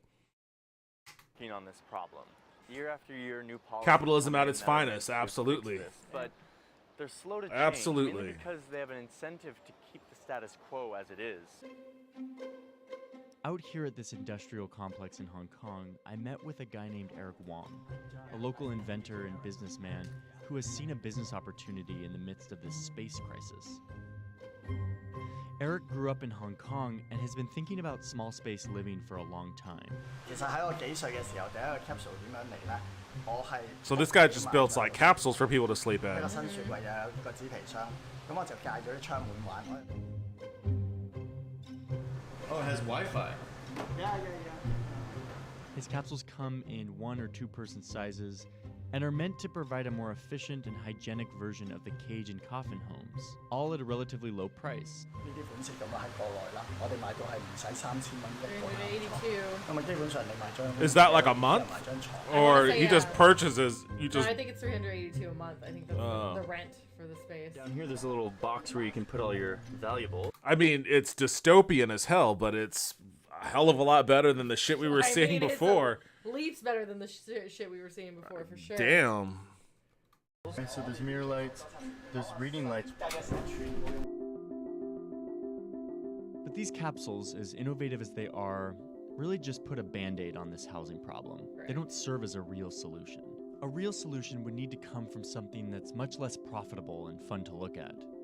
Government policy and zoning reform that will free up more land and put the interests of the people above the interests of Well, the they gotta stop auctioning the But land until the off. government can An auction is designed to drive the price up as much as humanly possible. The only reason why they want to do that is because they don't want to fucking tax corporations.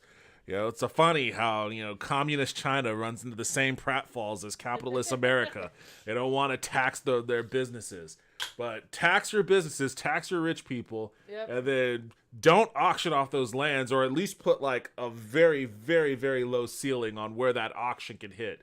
And then you'll just have to pick and choose your winners if, you know, too many people hit that ceiling. But the other thing is, too, is the people who end up buying it are they going to build housing on that land then? Well, I mean, that's also a thing where you're going to have to, you know, mandate. Like, I know. And you that's want why, this like, land, you're going to have to, you know, you don't build a giant Starbucks. You're going to have to build, you know, housing and not cage housing, like actual humane housing. Yeah. Like, or don't auction it off. You're the fucking government. You own the land. Just build the housing yourself. Like, you know what your city needs. You know, just, You think, but, you know, I mean... Hong Kong is a weird bird. When I watched this one, I was just like, this is insanity. Yeah, it is insanity. But, you know, this also is kind of like it's a glimpse of things to come for us. Oh, yeah. So this is why I don't have kids, and well, never have kids. That's a funny thing because, you know, like, I often get asked, usually around the holidays, you know, about... You know, you ever want to have kids and whatnot? And, like, I try to keep my answers civil for, you know, my sister, she has 3 kids. My brother has 2 kids. I don't want to be like, no, it's fucking dumb to have kids or whatever, blah, blah, blah. Yeah. I'd be civil. It's like, doesn't seem like this is a great environment to bring children into. Not Like, at all. There's several apocalypses looming over the horizon, if not for climate or... for societal collapse or God knows what else, World War III, nuclear holocaust. Like, we should probably at least solve one of those problems before we start entertaining the idea of bringing more people into this shit. Yeah, I feel like we're all gonna die real young. That's all I'm saying. I don't think a lot of us are gonna make it to our 80s. Well, I mean, personally, I think that I might, but, you know, the younger generation... Oh, definitely not. But I think things might there's be a gonna little some sketchy other for the younger some generation. weird things that are gonna happen. Night, guys. Hey, see you later, Bianca. Thanks for stopping by. You have a good night. Sorry to give you such a bleak viewing before you head to bed. Before you crash. Make that happen, people in Hong Kong will continue to squeeze into smaller and smaller spaces. Yeah, this was a good video, but it was also just frustrating as all hell. Oh yeah, box borders though. Their whole scenario is a lot of fun. Yeah, I'll have to watch some more. Genius luxury apartment. Your city is full of fake buildings. What? That one's fun. This building isn't real. Lol, you're fine. I live in Florida. That's a different apocalypse you're facing there. True. You're gonna be swept away in the raging ocean tides at some point. So eaten by alligators, delicious. Or you can master the alligators and become the alligator queen of Florida with a gator horde that you could use to rule over all of the other people in your flooded neighborhood. But whichever way you go with that, you know, I wish you all the best. None of these are. Around the world, there are dozens of buildings that look ordinary on the outside, but hide a secret behind locked doors and blacked out windows. There's like a little gated area here, so I'm gonna try and just look. So I rounded up my friends to figure out what's inside and why they exist. One of these buildings is not real, but I can't figure out which one that is. But first, I want to thank Native for sponsoring this. No! Unacceptable. Oh, she's stripping. She's got lavender rose. Timed Citrus out and here, herbal hold on. mask deodorant to the test. Oh my god, I hate Buildings There from we go. urban legend. You know, something neighborhood kids say to explain that house on the block whose lights never turn on, just adding some spice to the suburbs. I basically forgot all about it until I was scrolling on the internet one day and I saw this photo. It might not look like it, but this is an oil rig. And I thought, no way. That can't be true. Otherwise, everyone would know about it, right? So I spent the next few days digging deeper and learning that not only are fake buildings real, they are way more common than you might expect. It's not just LA. It's a little frustrating to watch this right after watching the housing crisis, people living in fucking chicken coops. But this is interesting as to why they're fake houses, though. Could I ask you a favor? Sure, I'm so tiny. Am I legally obligated to say yes? Yes. Fine. You're going to New York, right? Yes, for the pizza video. Nice. While you're there, could you go to the buildings that I am sending you right now? Okay. Are they safe? This is not in my country. Yeah, it's like Paris, which is like, what, a 2-minute walk from the UK? Please. So you're gonna go? I mean, if you're from Texas, then yes. Yeah. Thank you! That's 2! We got them! Okay. But what I'm hanging up now, bye! Now while those two do that, I'm gonna explore Toronto. Once the seatbelt sign has been turned off. Okay. Toronto. So I am currently in a like a town square, and one of these buildings is not real, but I can't figure out which one that is. So. Oh. Okay. Yeah, I've just seen it. Okay, it's probably at this point that I should explain what I mean by fake buildings. Like, what are we looking at? These buildings are not designed to mimic the architecture of a different place, nor are they empty shells for movie sets. There you go, they're not empty. These buildings are different. What we've got here is probably best described by the photographer Robin Collier when he said that buildings like these ones are forms pretending to be something other than their function. The form is usually made to blend into the surroundings. I see. To look I like see. any Kinda other cool. apartment in the city or house in a neighborhood. Is this it? No, somebody lives here. Okay, I found the right house. This is legitimately not scripted, but I just walked past the fake building. What I was getting confused by was this is all apartment buildings, and then this. Yeah, this it right doesn't here, have the you railings kinda on the see that windows. This is all fake. But not all fake buildings are that convincing. To tell you. Hey, we all know that oil is thicker than blood, and I won't even mention water because we don't even need that stuff for anything.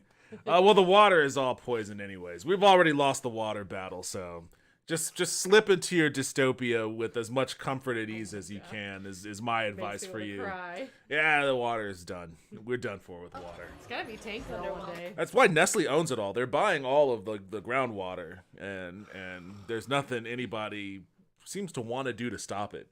Like, it gets approval from every municipality that they happen to come up across where it's like, oh, okay, well, I guess they just own the water now. Yep. Again, capitalism. Again, we're gonna die young because of something like that. Yeah. Yeah. It just exists. But all these I mean, I'm already exist 40, so so that I the think I've function, crossed the whatever is young, inside, dying young will threshold. disrupt the visual atmosphere. So what's inside? It all starts with the sign on the door.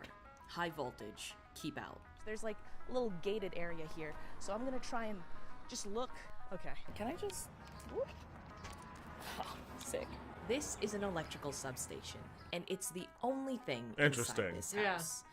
Holy shit. This is what it looks like when it's not in a fake house. There you go. Basically, It's one of those transforms things. electricity from the really dangerous high voltage energy generated in a power station to something you can safely use in your home. So you But can't it's get too not mad just about it Toronto. being a fake There are building, plenty because of it's- places with I mean, I guess the idea is that they just don't want something ugly in the neighborhood. Exactly. So they just put a which, cover over it. You know, I can't get mad about that because that strikes me as something that some super wealthy NIMBY would posit, like, you know, those things exist in droves, not the fake buildings, but those actual power station things And you exist have- in droves in poor neighborhoods. And you have to have them. And you have to have them. So the Like- fact that they're getting covered up, in my head, is like not as big of a deal. It's Like, not as big a deal, but if I want to get mad about it, You could. I could find a totally way. could. I could whip myself up into a frenzy about it if I really wanted to. I mean, it's interesting. I wonder if there are any of these in Austin. I think there is, especially probably the oil rig ones. Truthfully, I'm gonna turn you into Jamie. Jamie, look that up. Look that up for me, Jamie. Look that up. Usually that's I turn Justin into Jamie, but my buddy Justin is not here today, so you'll have to be Nestle is not above having someone killed if they get their way. There is a lot of blood on their hand for a food company. They have propped up or toppled governments from Africa to Central America. Oh yeah, they use slaves too. In fact, the United States Supreme Court has ruled that it is perfectly okay for Nestle to use slaves, actual slaves. I'm not saying that as spicy language, like actual slaves. It's okay for Nestle, an American company, to use slaves in its labor, so long as the slaves are not on American soil. that's like most companies, though. But it was specifically slavery that the Supreme Court typed up onto letters on a page. Sorry, I was only half paying attention to what you were saying because I was looking up fake houses in Austin, and I typed in fake buildings, Austin, Texas, and you know what the top searches are? Conspiracy theories surrounding the Frost Bank Tower. They think the Frost Bank is a... I don't know. It's just a lot of Frost Bank Tower stuff. I think that's just general conspiracy. Because there's been a lot of conspiracy theories about the Frost Bank. Oh, yeah. Like how it looks like an owl from certain angles and all of that, and what that secretly symbolizes. Nestle and Cargill win child slavery case at Supreme Court. Oh my god. Now, isn't that a headline you like to read, huh? The Supreme Court reversed a lower court ruling that allowed that was recently too. Holy shit. Oh yeah, no, bananas. I'm not talking like, the 1800s. No. I was thinking maybe like 10 years ago. Not No, this was a year and a half. Yeah, this was just the June before last. So yeah, this is as brand spanking new as it could possibly be. The Supreme Court reversed a lower court ruling that had allowed 6 men to sue Nestle USA and Cargill over claims they were trafficked as children as child slaves to farm in West African nation in the West African nation of Ivory Coast that supply cocoa to the 2 giant food companies. Justice Clarence Thomas, the bastion of justice and authority that he is, writing for the majority, said the U.S. Court of Appeals for the Ninth Circuit had erred in allowing the suit on the grounds that Nestle and Cargill had allegedly made major operational decisions in the United States. The 6 individuals had sued under the Alien Tort Statute. So basically he's saying that the error they made was that they decided to use these slaves while they were operating in the U.S., but they weren't. They decided to use those slaves while they were operating in the Ivory Coast, and therefore, it's all above board. Slave away. Wow. That's our Supreme Court. So, yeah. Nestle. Anyway. It's like, what do I not buy now? God. Oh, yeah, you That's should everything, definitely though. not buy Nestle anything. Building. It is actually an electrical transformer, and you can tell it's a transformer because there are a bunch of "you will be electrocuted and die" So it signs seems like they in one use door. these to cover up a lot of Transformers, Other than that, it is basically just a which is ironic. However, yeah. Transformers, more than meets the eye. There are the Get out of here. How dare you. and church steeples, a nuclear nuclear bunker in an Essex cottage, a pump station in North Carolina, and in high-density places with tunnels for cars or trains, there are disguised ventilation shafts. On the map, this building doesn't actually have a roof. It's just a massive hole. So, this place was gutted by New York's IRT in the 1900s to bring fresh air into the subway system to avoid carbon monoxide buildup and to serve as an emergency exit. That's fine. I can't get mad about that. Yeah. Fake buildings are. I can't find any in Austin. I'm Okay. sure they exist, but the Googles are bringing us some weird ass shit. It was a safe accidentally electrocuting themselves. Which either or says falling something down about a me and my ventilation Google shaft. searches. But it turns out the or actual answer is about hard people. Wait, what? Is it just like you're getting Alex Jones conspiracy theories or something? Stuff like that, and then I did like I did fake buildings Austin electrical, and then it brought up like recognize and report scams, and then it brought up some stuff about the moon towers, which is interesting. Tesla construction, and early history of Austin water and electric utilities. But yeah, nothing that. Okay, maybe Austin doesn't have any then. That doesn't surprise me. I feel like they would somewhere downtown. They've got. It would probably be in Westlake, box. in a rich neighborhood. Like we discovered, the important thing is what's inside. A result of this is that there doesn't seem to be a lot of energy put into documenting the story of the outside, which makes my question of why make very realistic fake buildings very hard to answer. So I decided to try and start at the beginning and look into the history of fake buildings nearby. Okay, so I think I might have something. Back in the 1900s, when electricity was really new and exciting, they put these substations in these really grandiose buildings. This was around the same time that dude was building this castle in Toronto before he bankrupted himself, but the good times can't last forever. And I World War don't know, II but I'm rolls sure around. it's a great Not story. Good. Famously, economic hardship, rationing comes into play, and a bunch of people are moving towards the city to work in manufacturing, rapidly forming a bunch of suburbs. And what do they need? I wish I had like an animation. Can I? Ooh, I got it. But what do they need? Electricity. So Toronto's power Look at that companies face the PowerPoint. situation All where right, they need a well, bunch more she did it. substations in Congratulations. residential areas, and they need to be cheap to make. What do they do? Coffee is the biggest commodity of the New York market after oil. I believe it is the 30 northern to 30 southern parallel only for both coffee and chocolate. Okay, you have a lot of information. They only grow around the equator, which is I can't read that word. Something keep up as poor as possible, so we get those products cheap in the rest of the world. There's a lot happening that we missed. Wait, where did you read that at? Underneath. Am I missing something? The next one.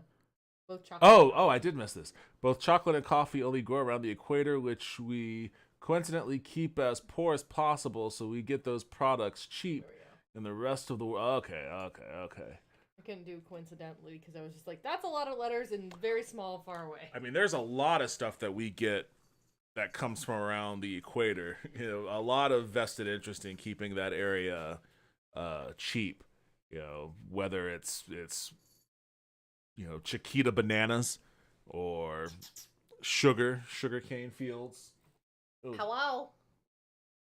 Dookie, hey, what's up? Jingling and jangling. Away. Where's your sister? On the bed. Oh, okay. Well, you can hang out in here too. Oh, okay, she's scared. She's like, not I'm done. Well, I found this blog post. Specifically, I found this comment under the blog post. It says that their mother says that their grandfather, Harold Bodwell, was tasked with designing substations to fit in, so he chose houses. Genius, but can we trust the comment? We gotta corroborate, so I found this other article that also credits Harold Bodwell. Unfortunately, in the very next sentence, they misspell his name.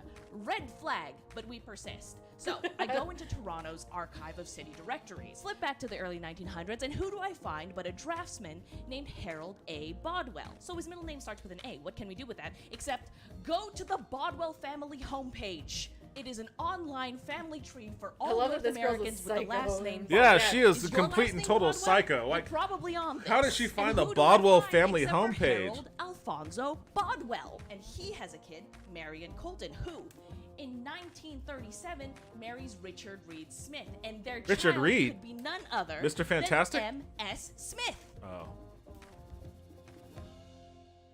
I The don't comment's know real. what this proves. I just know that I spent the last 2 days putting it together.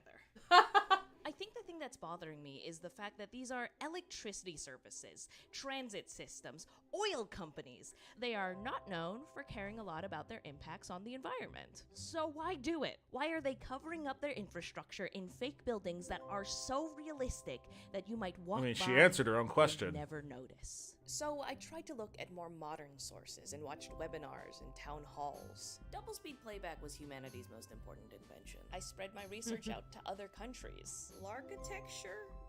Delarue. I don't speak French. I also realized that the UK has fake buildings and Taha did not need to go to Paris. My lawyers will be in contact. So I think I have an answer.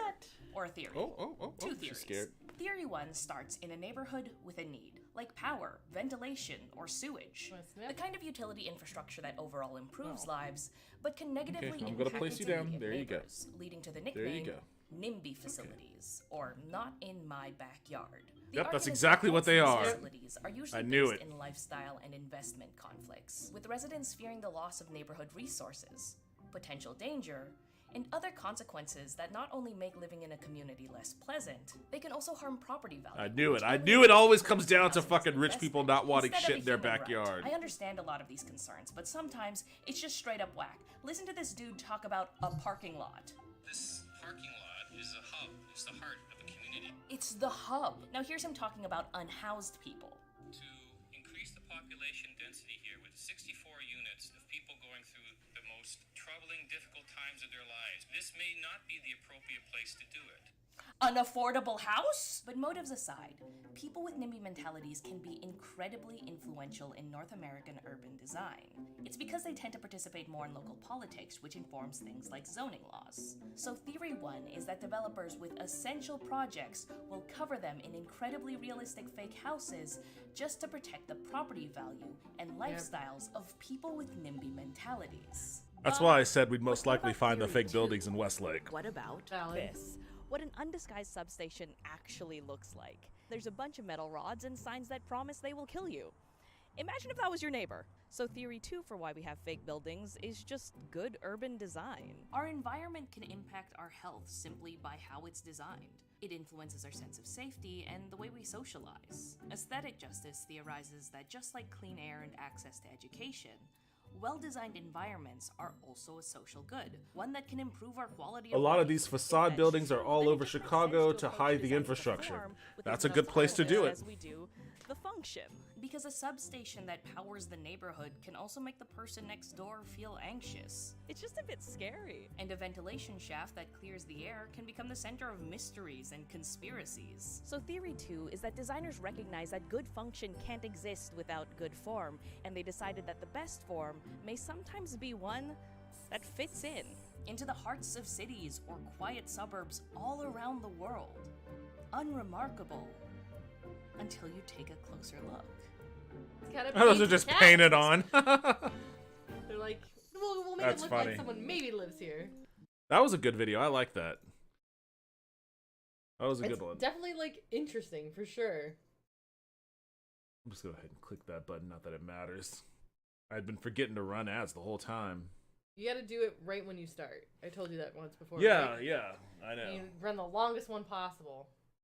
Ugh. Because when you just have it straight, it says streaming starting, then you don't have to worry about people having to sit through an ad. Oh man! All right, do you want to do any more? Maybe one more. I think I can do one more. Then, do you want to do the big, huge? That was the thing is I was trying to do like small housing and like big housing and just like how different types of people live and stuff like that. But I mean, either the abandoned house or the mansion might be kind of interesting. Exploring an let's do the man. Oh shit! Oh man, $80 million glass mansion. All right, With let's do it. everything left inside. Let's go. This is an abandoned one, which is exciting. I love the abandoned ones too. It's fun. There used to be I used to watch a lot of videos over like the abandoned buildings in Detroit, and that was really cool to watch. I mean, depressing as all hell back when, you know, must have been circa 2010 or so. All right, yeah. Wait, this is a house? This looks like an office park. It's a house.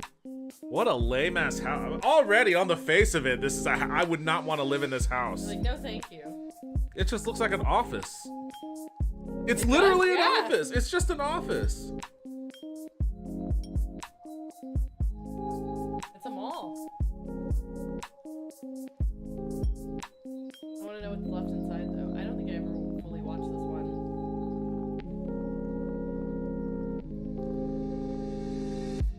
Yeah, I don't know who would want to. Oh no. What? Oh no. What? The Evergreen Crystal Palace. Alright, what's up guys? It's Big Banks. We're back again for another video. Today, I don't even have words for this place. Now, it's an office house. Yo, what's up, Chillmonger? How you doing? Before we actually get into the video, this place. Welcome to the It's stream. called the Evergreen Crystal Palace. It is huge, 30,000 square feet, 20 plus car garage, 11 bedrooms, and it's $80 million. Bedrooms, oh, what? Feet, 20 plus car garage, 11 bedrooms, and it's 80. Is it me or does 11 bedrooms seem like not a lot for Seems for like this? not a lot, yeah. Especially for a 20 car garage, it seems like it should be at least triple the bedrooms. Easily, yeah. Weird. All right. Well, that just makes me feel like this is even more of an office. Like, I'm more intrigued now. Yeah, this is $1 million. We actually got permission to come out here. This place is like a fortress. The so kids I don't get recommend chores; anybody they are trying to come out tasked here. assignments. Make Yeah, sure they you have watch the morning video scrum first. meetings with their kids. And they were nice enough and kind enough to let us film a YouTube video about it. So this place is for sale. It's $80 million. Oh, okay. Let me get my wallet. Everything in there was left behind when the guy passed away. His name was Robert Plaster. He owned a gas company. He was multi-millionaire, and just the reason that he built his house is crazy. Okay, a little bit about what I heard was that when he was planning on building a home out here, this was originally going to be a family lake house, but something happened with a stockbroker from New York that they flew over here. I guess he made some kind of joke towards Mr. Plaster. Mr. Plaster didn't take it too kindly. He probably told him it So looks he like an wanted office. This place to be extravagant enough for anybody that comes out here to be impressed. I can say he did a good job. I don't know about that, sir. I was like, it looks like an 80s one thing mall. that his son would say is that this was completely out of character for him to spend this type of money on this house. Now, everything is still left inside, all from the 90s when this place was built. Now it's going up for sale. All from the 90s. So it's going to look like Frasier's house. They cleaned up the debris and the vandalism that happened here. And now it's looking clean. It's got some crazy stuff. It's still got power on. And yeah. I'm Josie with inside, Ben homie. in Dallas today. Who's and paying for we the are- juice on this thing? Yeah, we're going to explore this crazy mansion. Thank you to the people that so all right, stop talking. Yeah, it's like shush. Everywhere. There's one in every corner of the house, and there's alarms and everything. So, yeah, we're gonna get right into this video. And Look at the 90s like security camera there's too. a giant, obvious subscribe security button down below. camera. Let's get right into it. One thing you see when you walk up to the front door, this is a clean air building. Just like an old office to protect building. the health of our employees. Oh. Yeah, it says our It is employees. an office building. No smoking. Like I said, this place. Thank you from the corporation and management. Yeah, exactly. Interesting. As well as a home. Office and a home, So, okay. you want to keep it clean and safe for everybody. But just check. It's a very uninspiring looking office too. Yeah. I guess for the 90s, maybe this was like insane. This guy is like, insane, homie. this guy is super impressed with this area. He so far has spent like 5 minutes just in this is one a 30-minute area. video. Oh my gosh, pick a spot inside. This All right. leads up to. What is this? Helipad? A helipad? Yeah. We already saw that. This leads up to the house and a huge helicopter pad. Oh, so maybe the top half is just the house and the rest Oh, of okay. it's building. Which is Interesting. Insane. And then you see the mansion right there. It's like Nakatomi Plaza. This is crazy. This is the main staircase of the house. I see furniture. Pink couches. Tell me more. All right, wait. Hold on. Okay, yeah. I see a harp. The outline for a harp too. It's a statue of two birds on a tree. What the fuck? But why? That's unique. Look at that entertainment center. I like that. That's very 90s. I like these massage chairs, lazy boys. Yeah, the chairs are nice. The weird the vases are nice. I think all of this stuff is back in style at this point. The chandelier. Oh, so hideous. This is like a cafeteria. It's like a break room. The employee break room. Yeah, with the pool table and everything. And that giant elephant. That pink pool table, though, I am about that mess. That is unique. Oh, it's a bunch of elephants. What? Why are there a bunch of elephants? Someone had to. Oh, they have a pink poker table too. I'm also into that. I didn't see that part. Oh, right there. Yeah. He's coming up around it. So they just bought a pink game room set. Men's and women's restroom, and then there's. They love the elephants. One of the kitchens, not the main kitchen, but this is one of the. I think this was formerly Sega of America, but they couldn't afford it anymore. I would, if you had told me that unironically right from the beginning, I would have been like, oh, okay, that makes sense. Yeah. What do you think, bro? I'm winded out. This is a huge property. Then this is more control. Great. Look at those TV screens. Those are amazing. Look at that phone. That's like a PlayStation 1 low polygon phone. It looks like it belongs in Sims. Yeah, it literally does. This is wild. Absolutely crazy. Oh, dude. So the gun range, the door's bulletproof. I think it's a panic room. They have a gun range. That's the gun range. So the door itself, bulletproof door. The glass is super thick right here. And then you have a freaking shooting range. What? With the evergreen in the floor. Okay, I mean, that's kind of cool, I would have to admit. That is... I don't know how I'd feel about a gun range right next to my cafeteria lounge, but... Feel this. This is all bulletproof. Even says bulletproof on the glass here. Seriously? Oh, shoot, it does. Dude, that's insane. So this is where he'd probably lock himself up if he had any kind of threat going on. You ever seen any house with something like this? No. Or heard of anything like this? No. Some people have basketball courts. In Missouri, you have gun range. Yeah. Missouri. Valid. Okay. Okay, Missouri. So crazy. I can't believe this. And this is one of the. Look at that chandelier, Jesus. These chairs. This is so 90s. This looks like they stole it off the set of Star Trek TNG. Look at those dogs. Saved by, very I like Saved by those. the Bell also. I like those dogs. Look at those. The, what are they? The racing dogs? I can't The remember. Greyhounds. Greyhounds, yeah. Oh boy, this is unbelievably tacky, but like almost endearing. Yeah. Insane chandelier here. Like, remember when this was like in style and people thought that this was like real cool, and now you're looking at like it's cool, but like why? Oh, the glass trees. I remember those crystal trees. Well, they're the Evergreen company, so of course I they guess. collect the trees. All green marble. All this green marble is from China, by the way. And then all these seats from the 90s, everything's still here. You the know, time capsule. the one thing There's that something is even crazier terrible about this downstairs. place? What? I mean, besides being in Missouri. Obviously, Well, these couches are yeah, amazing. but I mean, you spill anything, you're gonna die. Like, Yeah, this- that's true. That's it's gonna all be just these crazy marble floors, all this crazy marble everything. slick ass like, floors. Like, well, this is just a death Come trap. over here. Like, how is an old what? Oh, that is cool. That is legitimately cool. That is so Vegas, it hurts. That is legitimately cool, though. I You like go it. out to the club when you got this in your home. Yeah, why would you go to the club? Because they probably have better music and you don't have to. Yeah, look you at don't have yourself to. in You don't the have to mirror. make your own drink. Incredible does not even. But I mean, this dude probably could hire a bartender to work here. It's more than that. Hey, maybe they hire you to work there. Hey, please don't. Dining room, main dining room. Got a beautiful chandelier. I mean, I do like all the chandeliers. I don't know about those vases. They're really weird. That big. I don't know. I'm probably gonna get canceled for saying this. Maybe this isn't the politically correct term, but they have that Oriental fan back there. I'm like an old man from the fucking 40s. They got that Oriental fan. I kind of like that. I'm into that fan. Let me tell you, with all the flowers on it.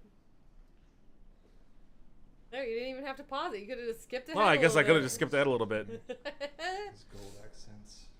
Jeez. What are they? I don't know. I know. It's like, why are they even there? They look like urns. Probably just his dead body then. I mean, they say he left everything behind. I guess Maybe so. he left himself behind too. Maybe this is a haunted art house. Too. This art is like so. Would you spend a night alone here? Oh yeah. It's probably haunted though. Oh, I don't care. You don't care. This would actually be a good set to film a movie, I guess. Yeah. A ladder up there if you can't reach something, which is so crazy because this ladder actually goes all the way around the room. Yeah, bro, we know. Come on. I like how he's like, oh my god. This ladder can move.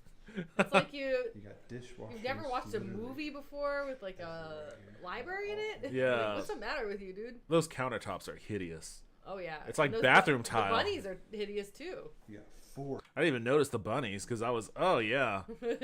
I was too busy feeling appalled that bathroom tile was on my countertop. Those are some retro stoves. I actually kind of like that. Like they're very old school stoves. I'm sure they don't work well. Or ovens rather, yeah. Well, I mean, how much use do you think he got out of them? Everything else still seems to be intact here. Helipad. This place doesn't have an elevator? Seriously, yeah. There's that really I think weird I harp. know how this dude died. So Slipped and fell down those stairs. That's what Or I'm just telling you. had a heart attack running up and down the stairs all the time. I like In those these chairs walls, a lot. I do is a too. Time capsule.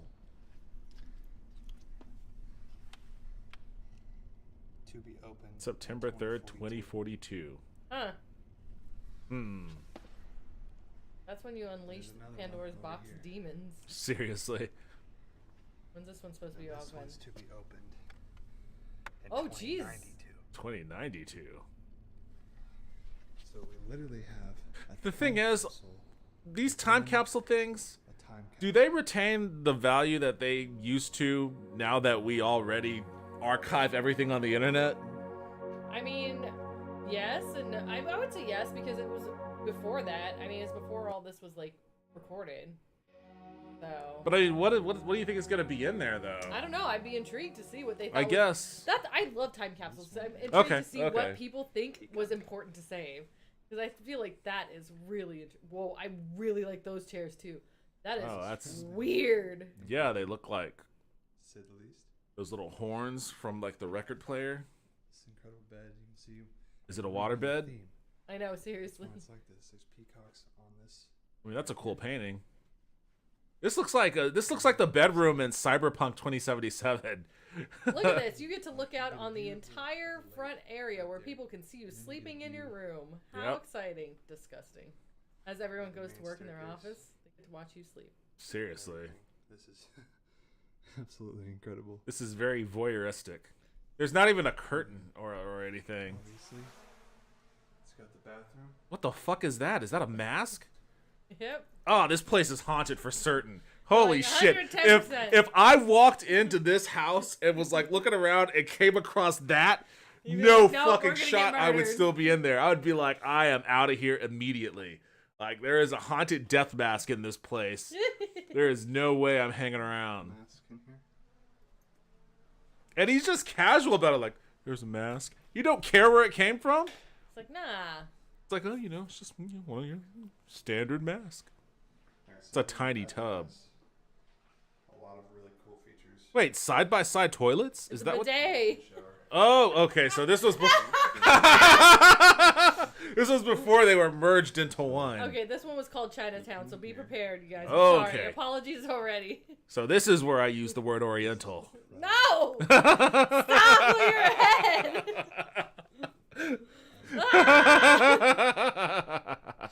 I just have full panic attack. Ah! I mean, this isn't the worst looking room in the world. Definitely not. Also, as a white person, I probably shouldn't be the one having a panic attack. No. That's what I'm living up to my white lady Karen crazy. Then we got China books. We got China books. China books. Wow. This borders on fetishization. But I mean, again, it's not the worst looking room in the world. It's actually kind of plain. And it's not that theme. It's not as themed out as I was expecting. Yeah. I was really.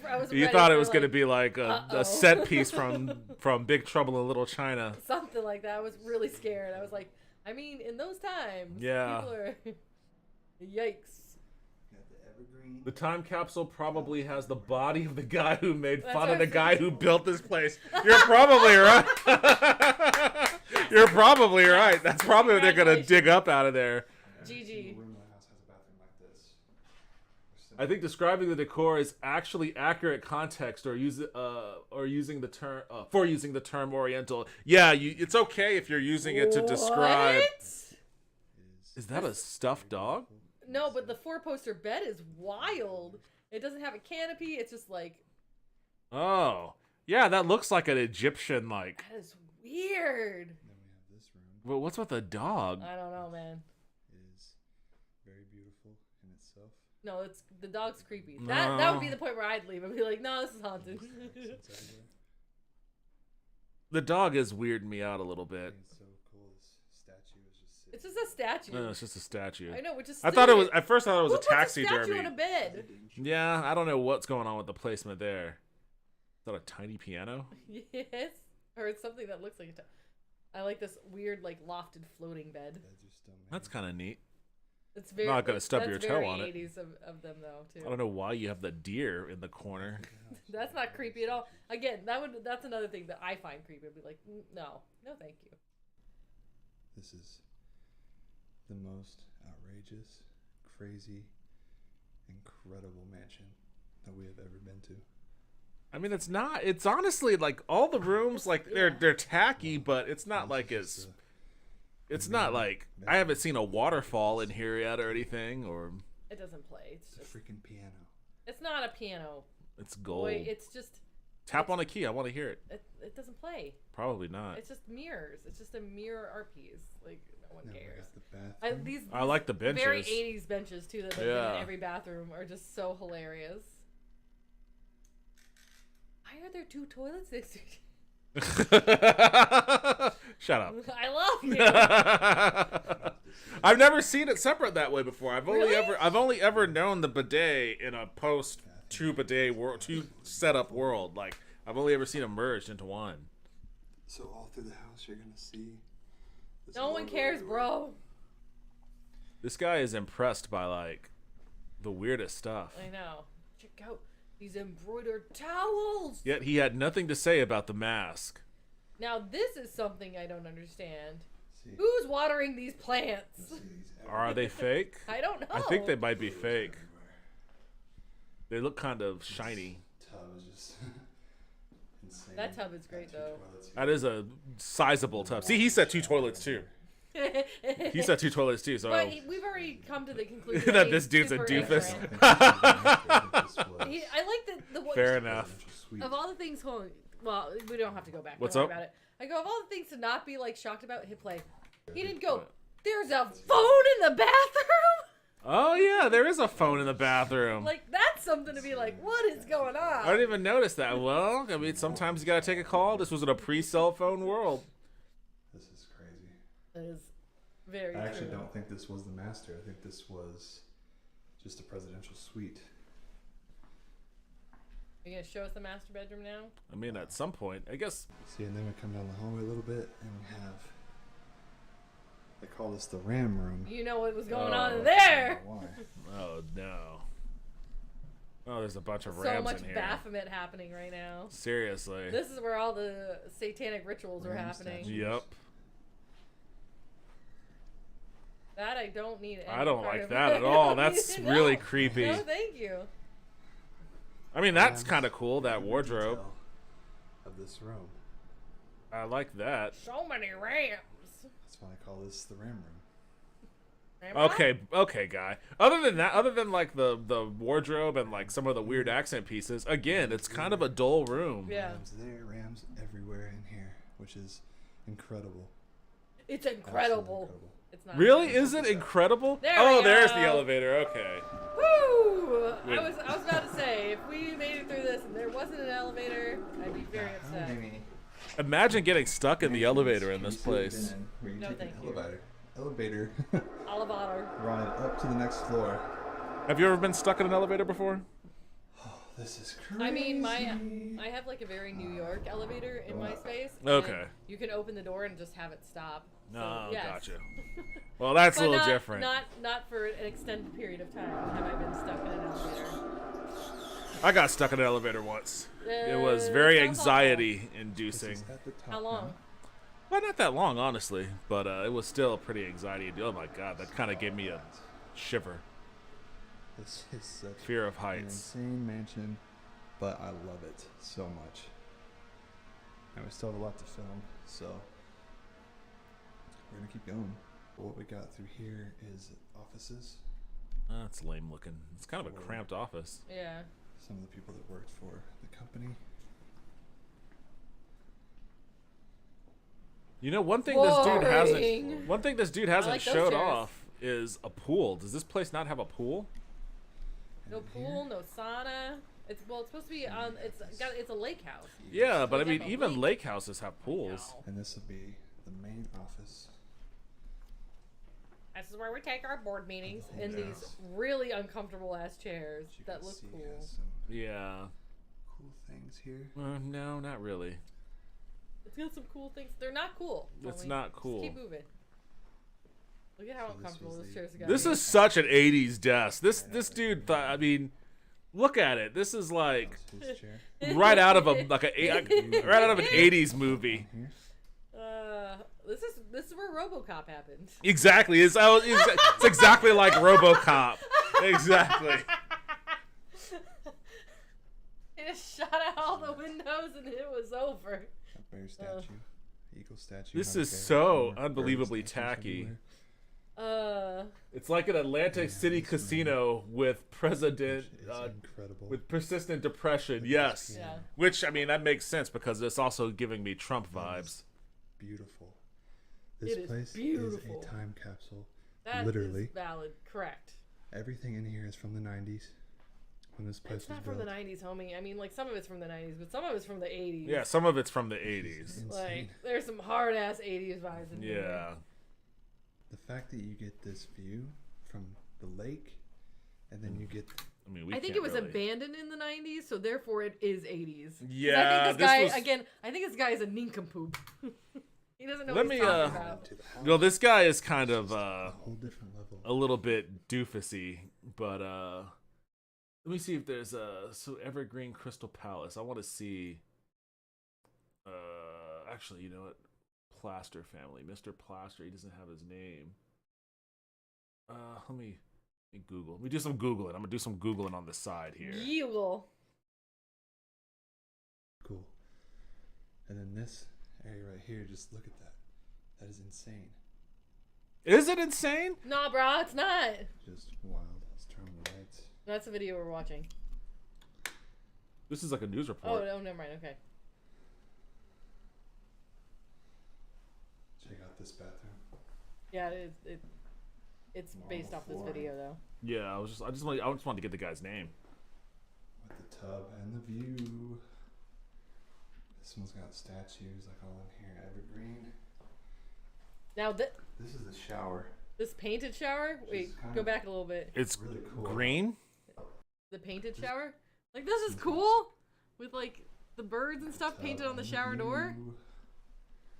This one's got And the weird, like, mountains on it? Yeah, I like I that. was like, that's kind of rad. That is cool. I like that. But I don't like that you can peek over like that. That's weird. But I mean, Oh, you it can doesn't already come see- up very You high. can already see through it anyway, but whatever. Everything about this house is just absolutely amazing. This guy is I mean, way the too easily walk-in impressed. closet. Very much so.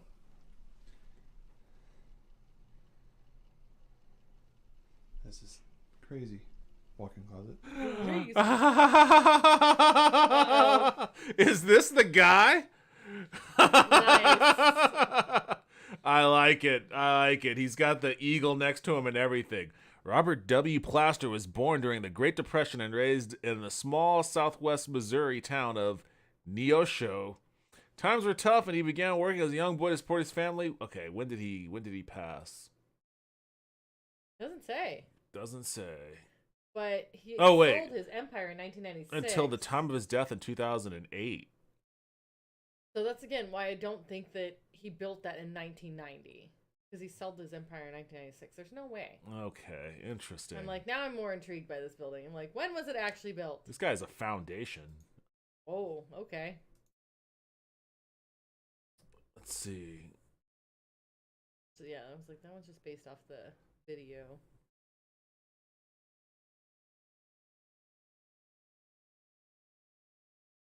Tour.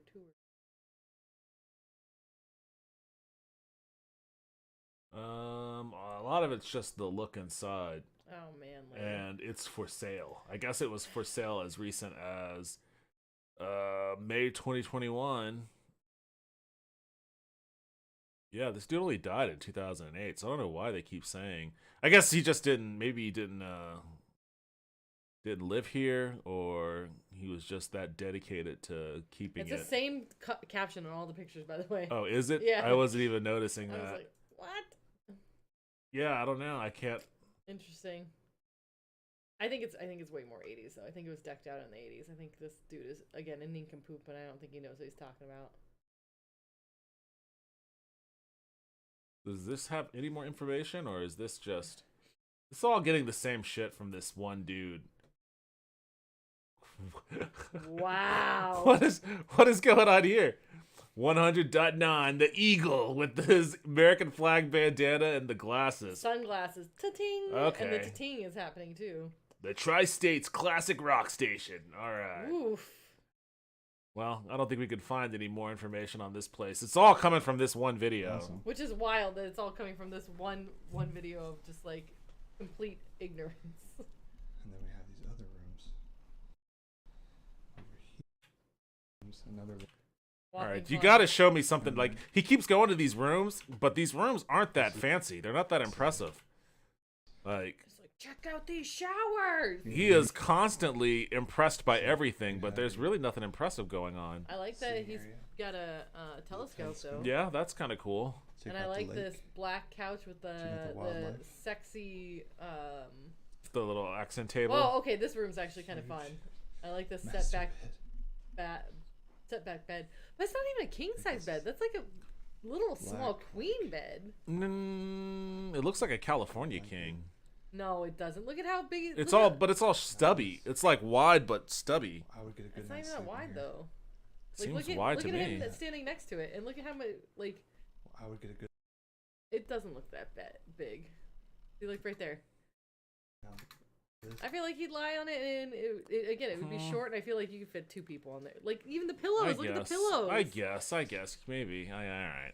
I would get a good night's sleep. Looks like a weird sized queen bed. Look at that TV. Right, give me all that. The TVs, everything. All this is from the 90s.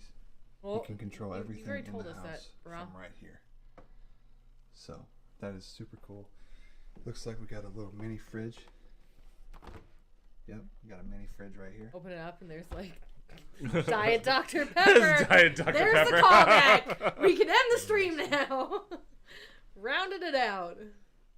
What is that a old fireplace? I thought it was a pool out there. It looked kind of junky. All four right here, which is Come on, guy. I'm so impressed, man. Whoa. Okay. What the fuck? I don't know. Okay, now this is definitely the haunted part of the castle. All of these things come to life at some point, including the somewhat offensive indigenous man there. They were all offensive indigenous people that came to life and probably stabbed him to death in his sleep. And this panther? Like a leopard statue. You can hear them running the drone in there. I'm like, why do you have it right behind you, dude? Absolutely speechless. On the other side of the house. Wild West. Oh, this is gonna be awful. This is gonna be it's got that cowskin shit. See, look at how small that bed is too. That's just a full. Cozy feeling in here. I wasn't paying attention to the other beds, but now I'm like, I bet you all. Now you're like, all these beds are small. Teeny beds. Like Indians, cowboys. Oh no, this is not good. Ay, ay, ay. Everyone cringe. Actual arrowheads dug up from an actual Native American cemetery. Amazing property. And that's why. Yeah, that's how this guy Here's a whip. that we What? used to whip. Ay, ay, ay, ay, ay. Arrows. Oh boy, this is all haunted. That's if it's real. I feel like it's I have just a like feeling this dude. white boy remakes. No, I got the sense that this guy is like, if I'm gonna spend $80 million on a mansion, I want a whip that actually cracked the skin of a brown man's back. Oh no!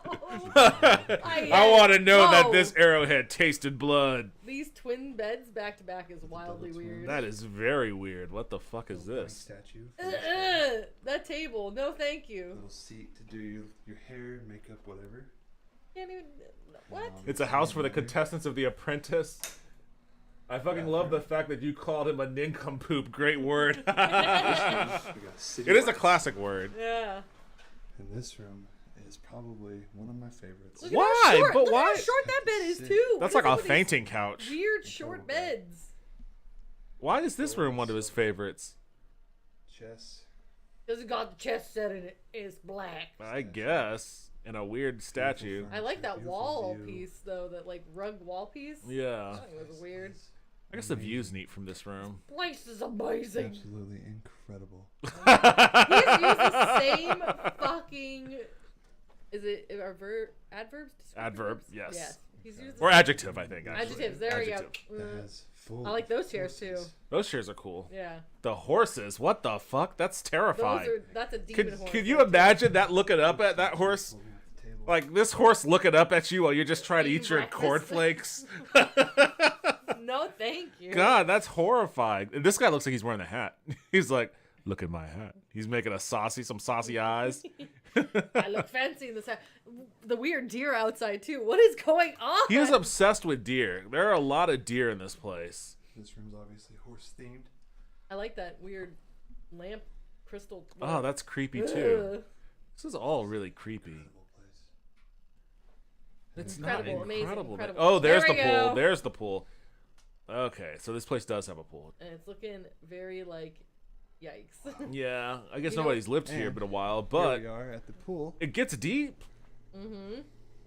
No It's a diving bit board dirty, though. No They diving are board. working on getting And- it fixed up and gonna have it refilled. It's gonna look beautiful. And Now- no hot tub. Like I said, Was there? They Okay, are I was about to working on say.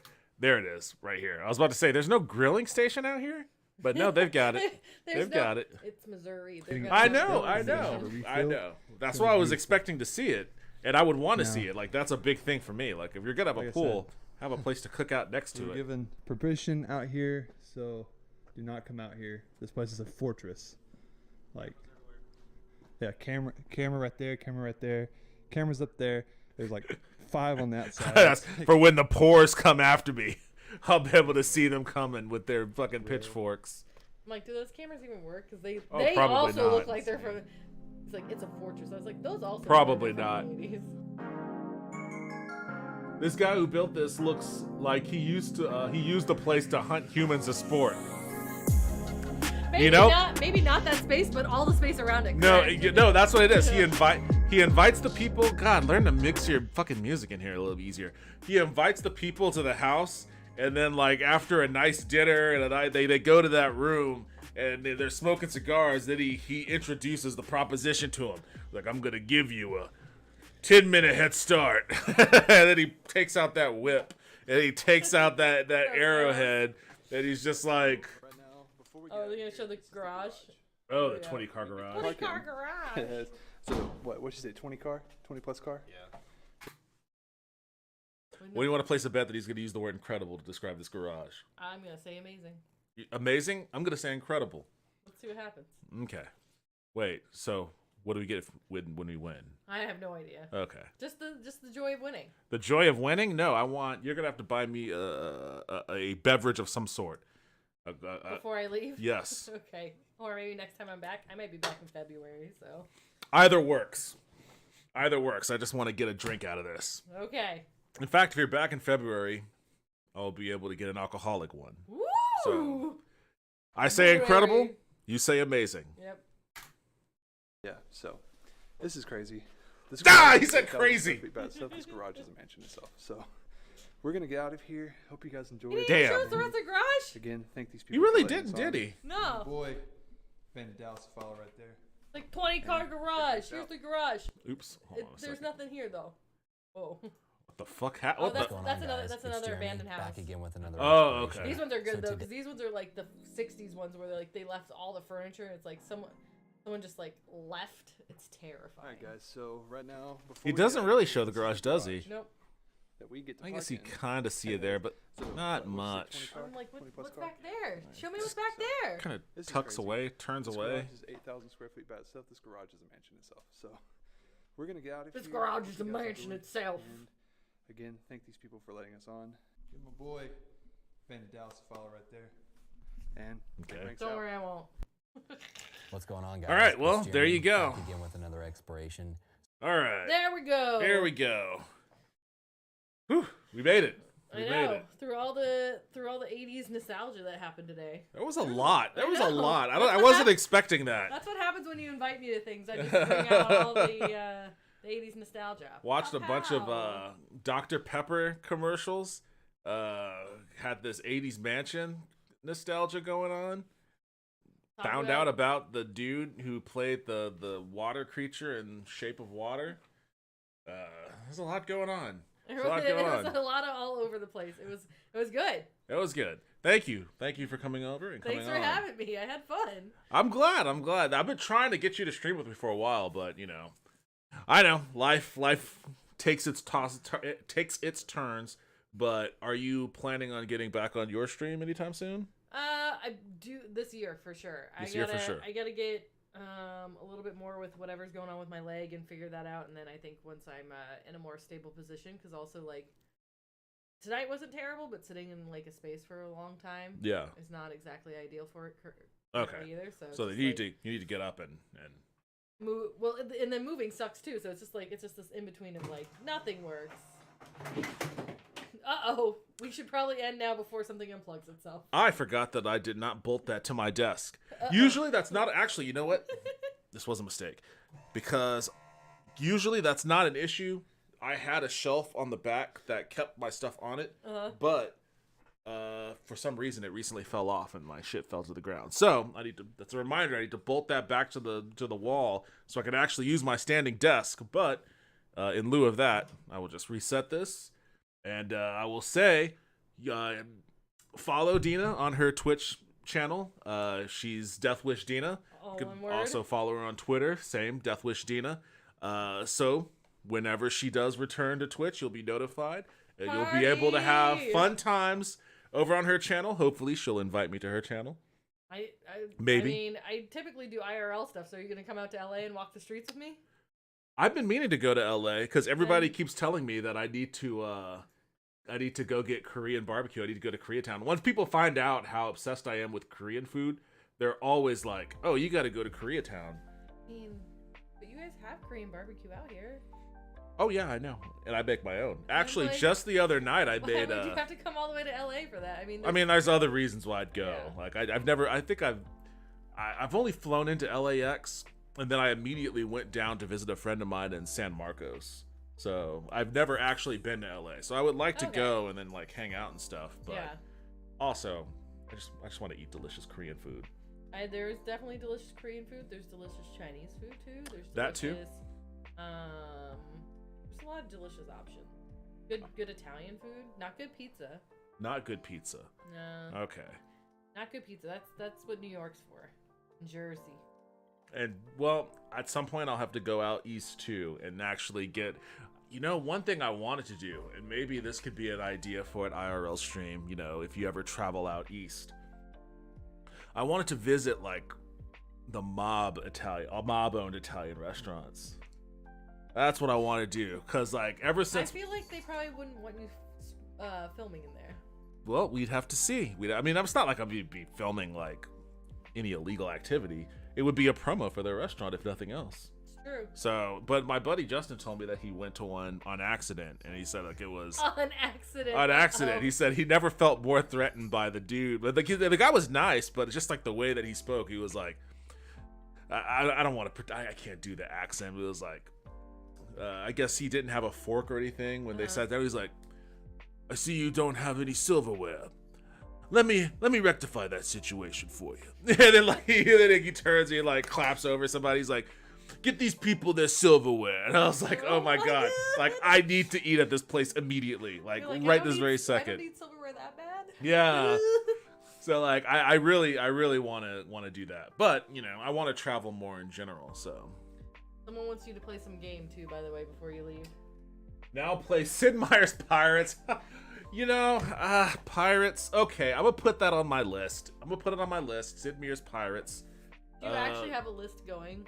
Yeah, I've got a bunch of games that, you know, like right now I've been playing Tactics Ogre Reborn. I'm about to beat it. I'm at like the last battle. So once I get through that, then I'll be able to finish Midnight Suns. That's one that I started on, but then cut out because I started devoting all my time to Tactics Ogre.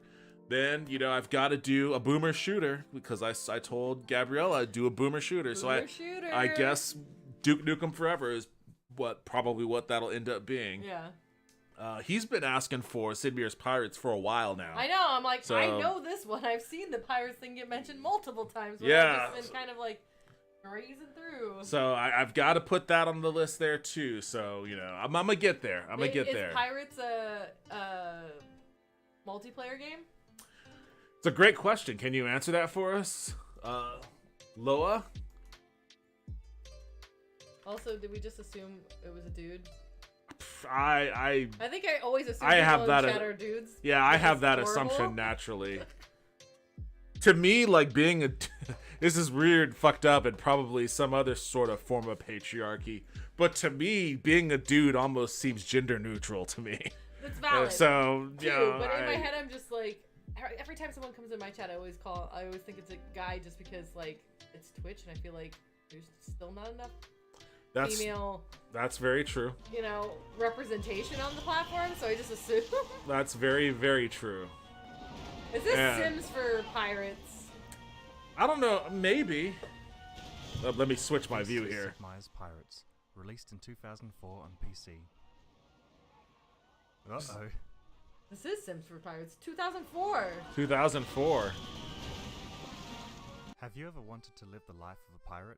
No, Find but bounty, but I am win battles mildly by land intrigued. and sea?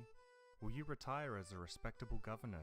Never. Or a decrepit wretch? Of course. Oh, we are all on the path to decrepit wretch. Did you not see the video we watched earlier about the fucking cage homes? Never played it, so what's that all about? Pirates 1987 was the original Sid Meier's Pirates Whoa, game. okay. It used the graphics of an Atari game. Not much is known about how the game played out, but there are pictures of it. If anyone has the game, please add pictures. There are pictures of it. If Thank anyone you, has Hyperdam pictures, 2000. add pictures. I guess we'll never know. In terms of story, you start as part of a rich and influential family, but all But then that you changes kill when your fortune is lost at sea. Uh-oh. Your family is enslaved, and your Whoa. estate is taken away by Okay. the evil Marquis. Cool. 10 years later, you set sail to the Yeah. Caribbean, and then, as the opening cutscene finishes, you are given complete and total control. Okay, So family's what is enslaved. Pirates? It's And then it's a essentially life at collection of sea. minigames joined together There's with a what's lot basically of a lack ship of sailing game. representation in None this of the game, minigames too. carry much depth. You and know, the sailing itself is 2004. What up? Yeah, it's a different Why do era. I love this game so much.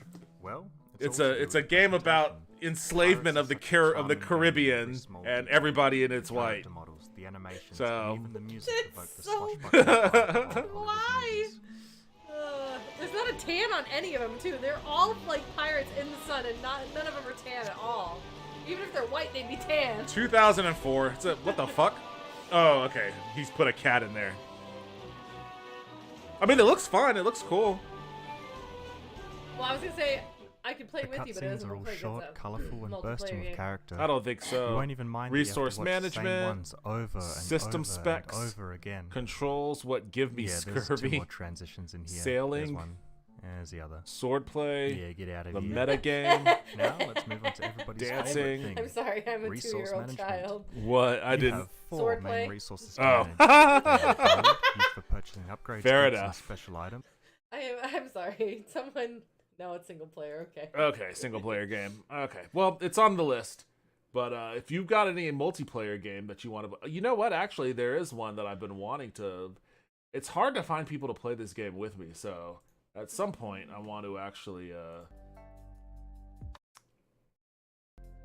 Let's see. Let me bring up my.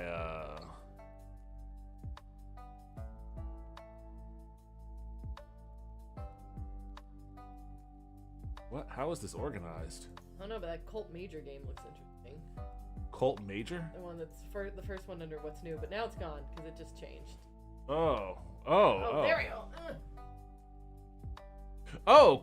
Cult of the Lamb. I beat this one. Super fun. I think you would actually like that one. I like the animation, so therefore It's I feel really like I like it. Yeah. Let me search for over. Yes, this one. So this game. Let me go back to my desktop view.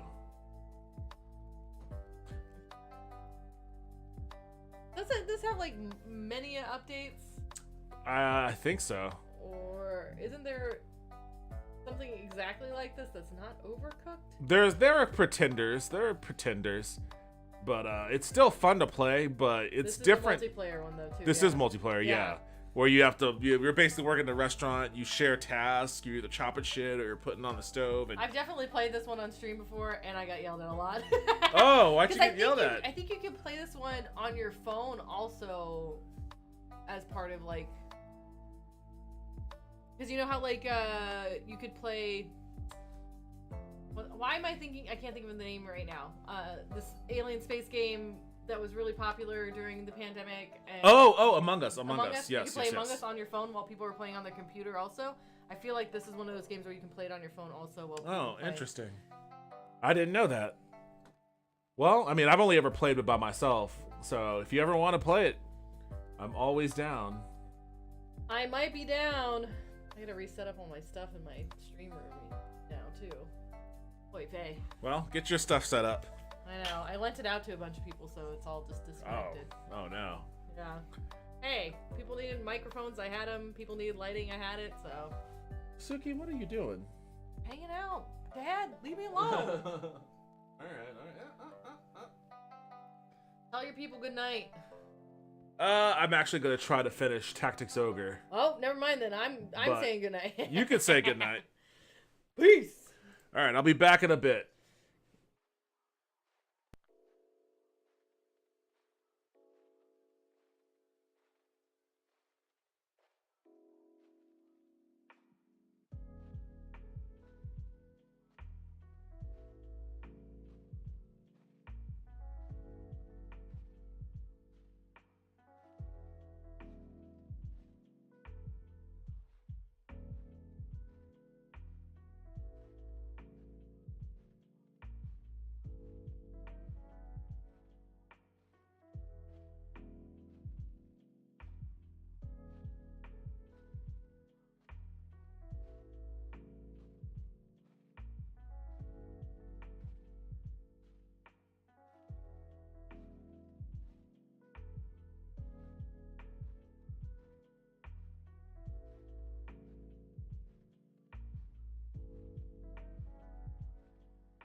All right, and I'm back.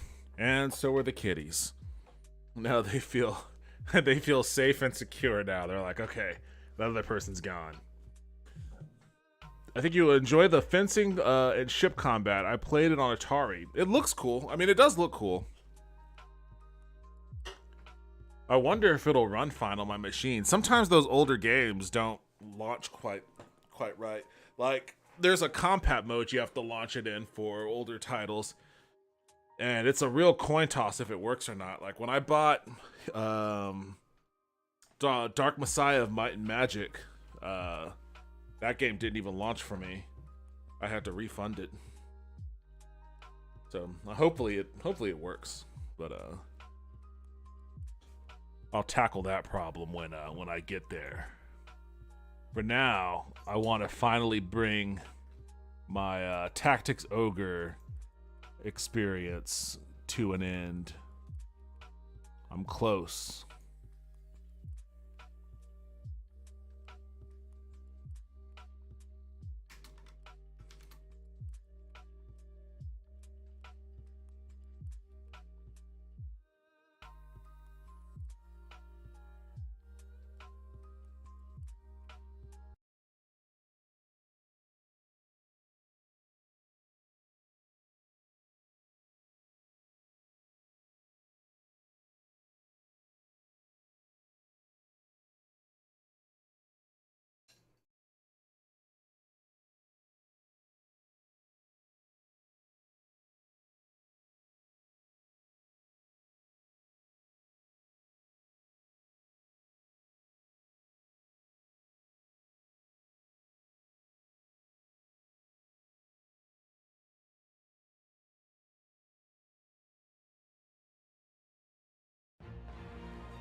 Where am I even at? Am I still in the... No, I'm okay. Actually, I did get more money. I made a little bit more money. Should I buy more? I think I should buy more... did I sell? I think I should buy more healing items.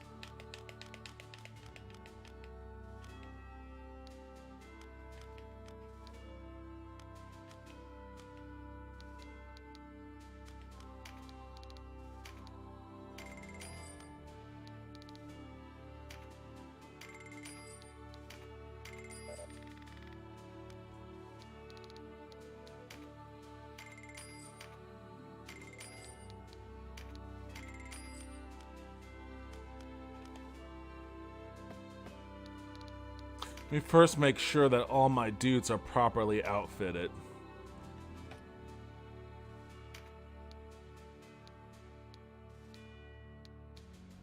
I need to update his stuff. His wizard hat. I guess his leather gloves as well. And his balder shield.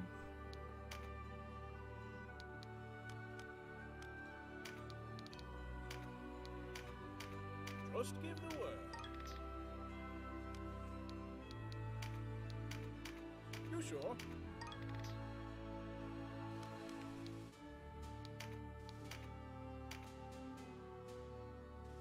Can this dude wear leather sleeves? You sure? Actually, I guess he can't, cause What do you say? I would have seen that.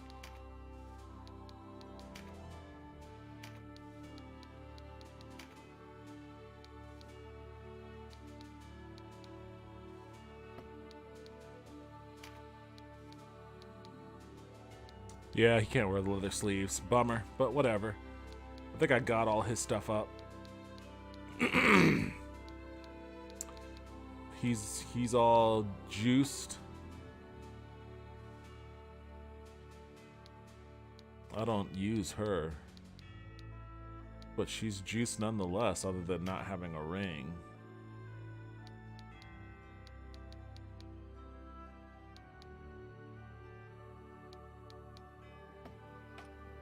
I don't really use her. I don't use her. I don't use him. I use her. She looks pretty juiced up. He's good. I guess I can't really update his spell book, huh?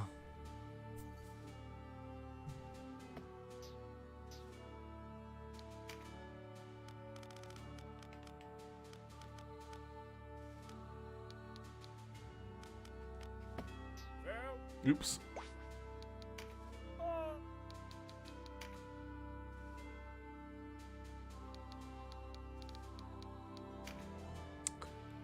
She should be good.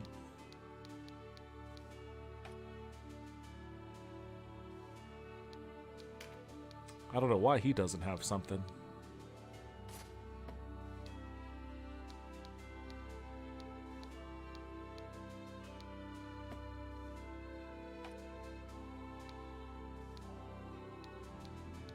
I don't even use full court and he's pretty much good to go. Although his sword's kind of weak, but I don't really use him. She should be good. I don't use him.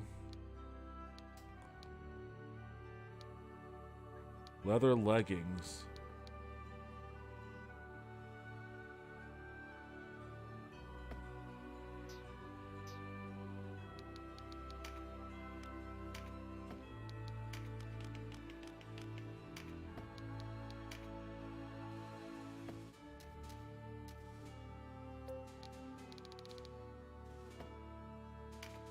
I don't know why he doesn't have Balder leggings on.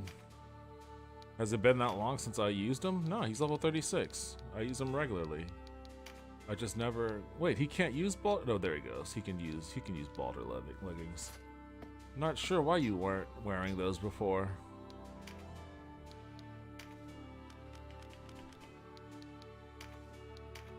You sure?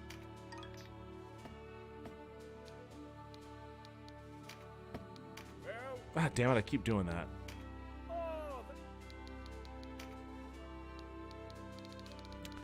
Don't use... Oops. Don't use... What the fuck? Don't use Sarah. Don't use him. Cannabis should be good to go. He should be good to go. He should be good to go, although I don't think I'm going to be using him anyways. Maybe. She is good to go. She is good to go. Don't use her. Greased boots. Oh, this is why he can fucking walk in water. I always wondered why he was able to do that. Greased boots. Can I juice those up?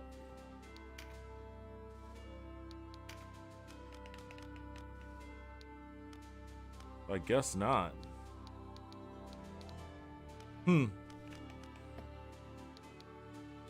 Well, I guess that's a decision there.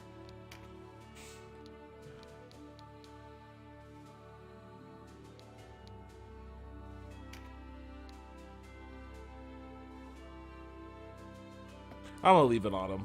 He's fine. Although they do fucking wail on him, though. They do wail on him.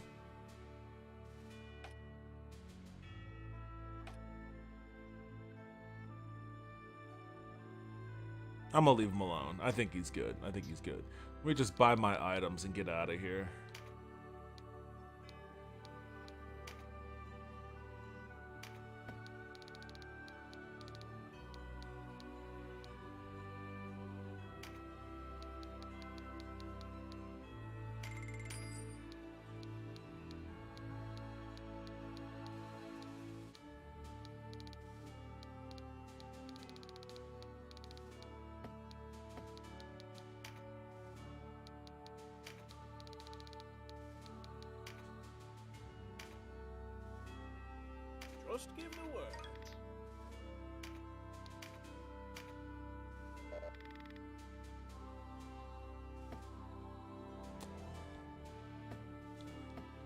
Guess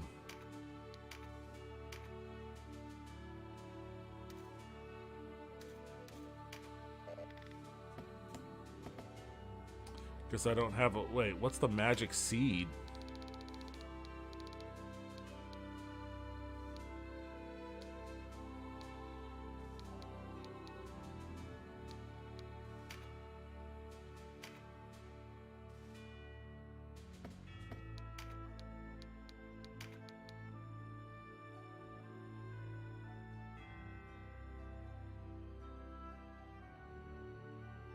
What do you say? What do you say?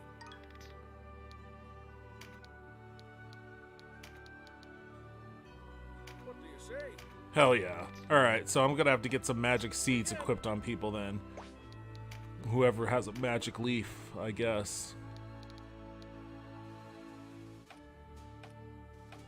I'll leave his alone.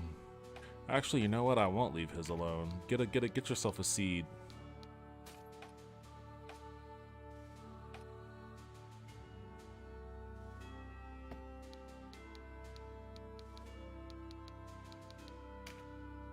You get yourself a seed as well.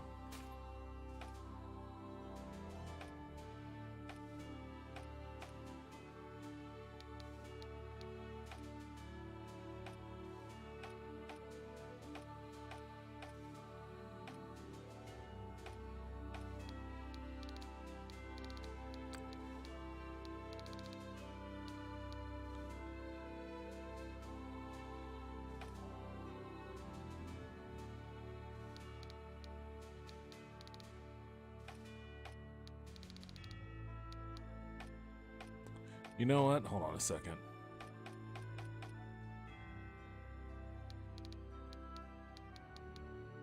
I'm gonna leave the rest alone. I'm gonna leave the rest alone.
Oh, sorry about that. I forgot that my parents asked me to help them move their stuff up their Christmas tree and whatnot back upstairs. And I completely forgot about it. Oh, I did this one the last time and was completely annoyed by all of the bushes and shit. Maybe I should try this one. I mean, I'm going uphill. There's a lot of walls blocking. I guess if I don't use an archer, that won't be that big of a deal, but my archer's pretty weak anyway, so I probably wasn't going to use them. What's this middle one? This middle one looks like... Oh, that's even worse. That's an even steeper wall. And only like... Well, I guess there are two ways. Oh, there are three ways up it, but... Only one way is going to really be viable. At first I thought this would be the easiest one, but those bushes just made it a nightmare.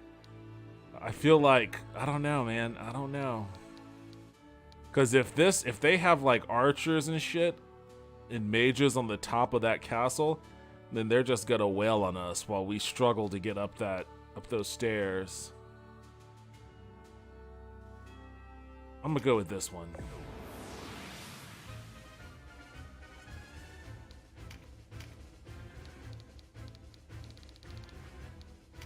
Ninja.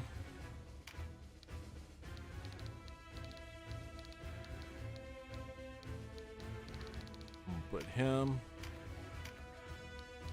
I'm gonna put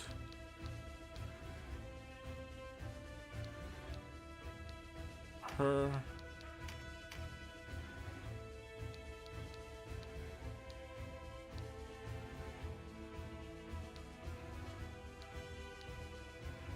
The swordsman is good, but I think I might want another match. If I don't have the archer, and he's kind of weak, so I don't know if I really want him.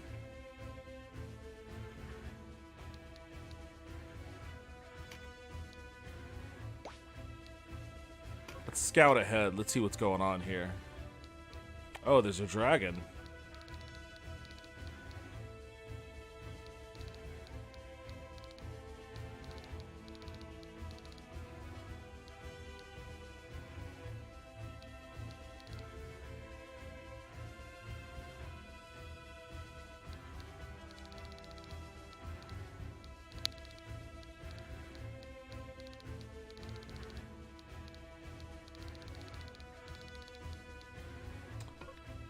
Alright, well, let's get your Dragon's Bane going.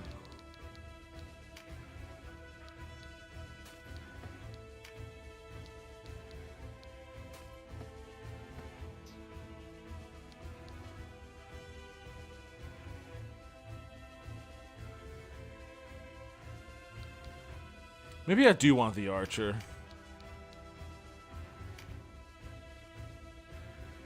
I'm rolling with you, Morgant. Don't disappoint me.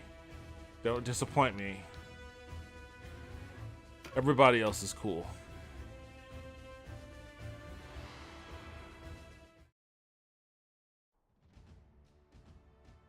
You're bold to attack our You're front bold. gates, or perhaps merely foolish.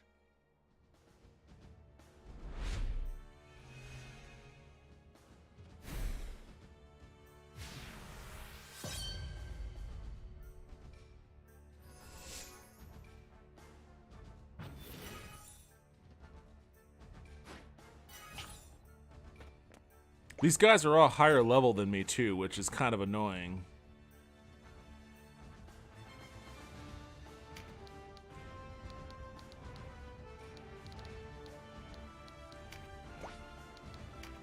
She didn't meditate. That's a problem. She didn't meditate. That's also a problem.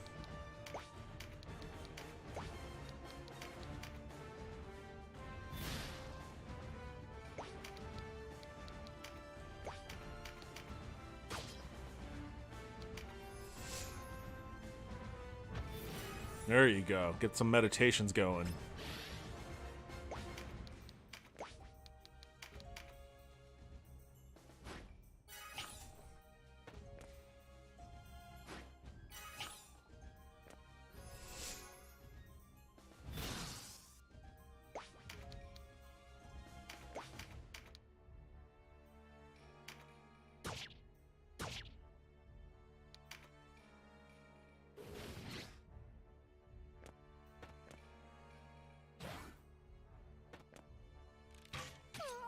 You dick.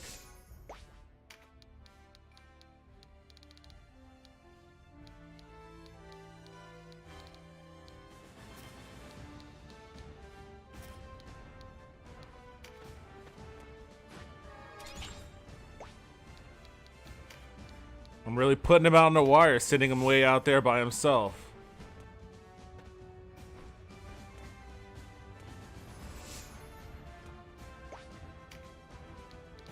I guess she'll come up there with him.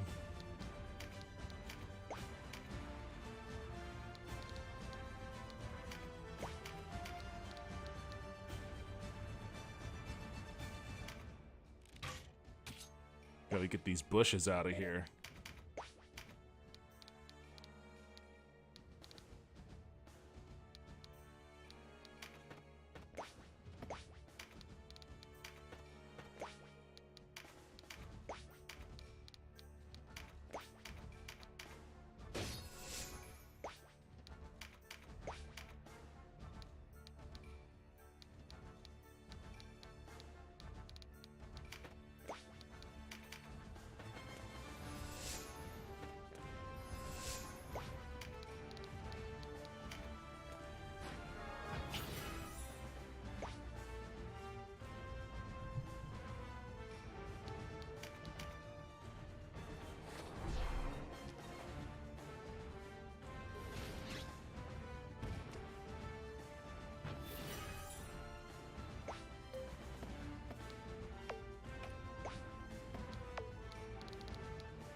I could really use that Dragon's Bane right about now.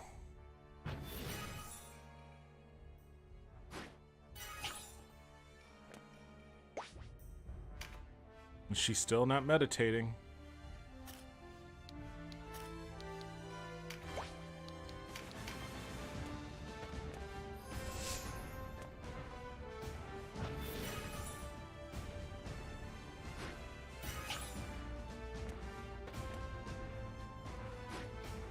These bitches are all getting juiced up right now.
What was that?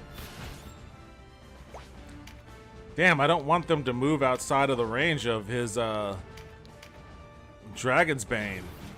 We all need to fucking be able to take shots at that dragon.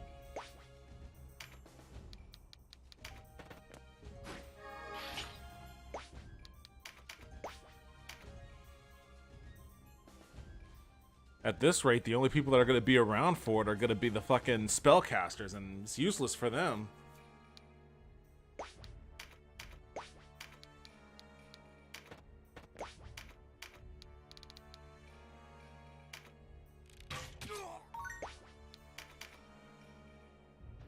See?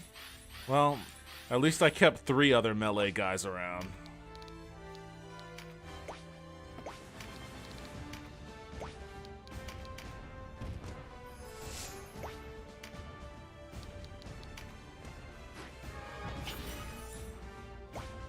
She's still not meditating.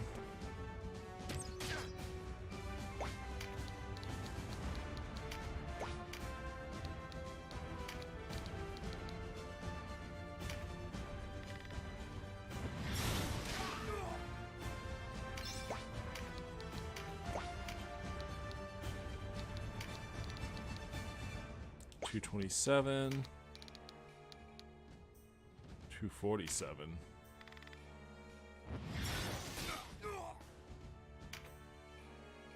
They're gonna heal him, aren't they? They're gonna heal him, sons of bitches. That's exactly what that guy's gonna do right now.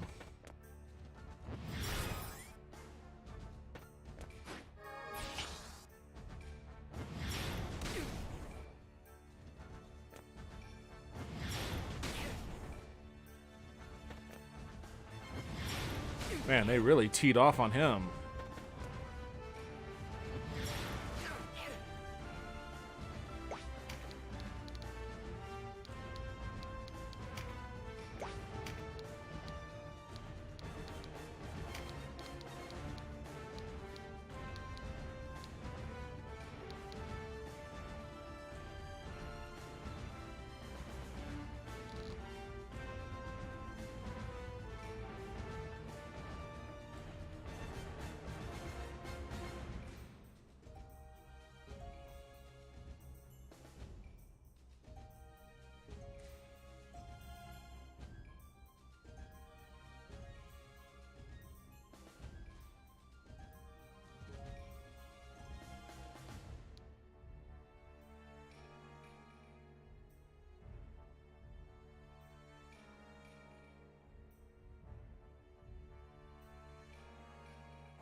Just save your MP.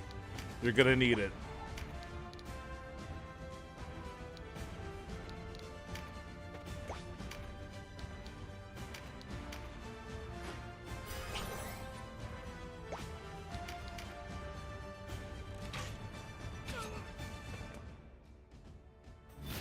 Oh, great.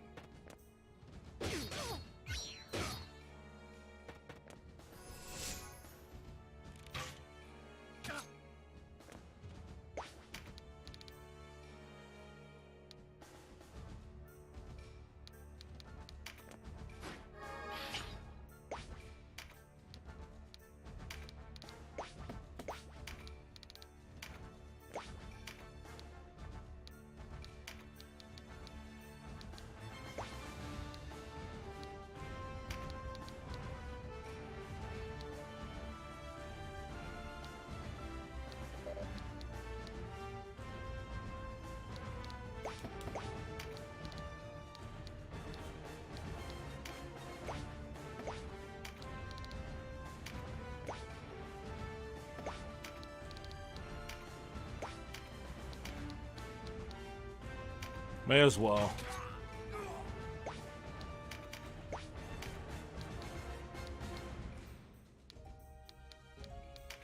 I gotta save my dudes to deal with this dragon.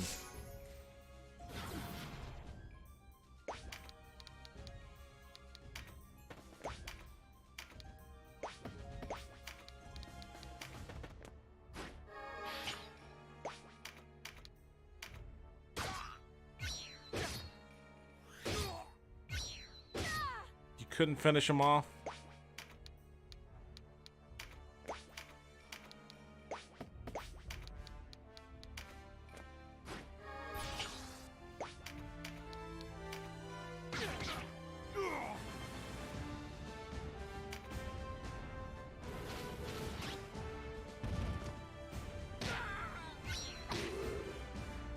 All right, that dragon is right in range.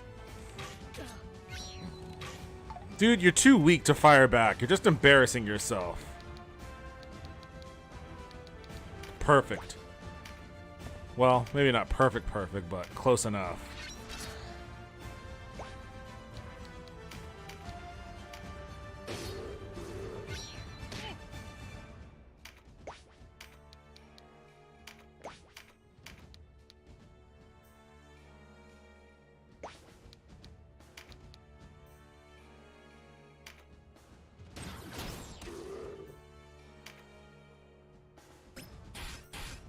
Is this guy good enough to finish off this dragon? He's so weak. 157. Ugh, I guess if I use Dark weight, I could probably deal with him. Yeah, I could deal with him with dark weight.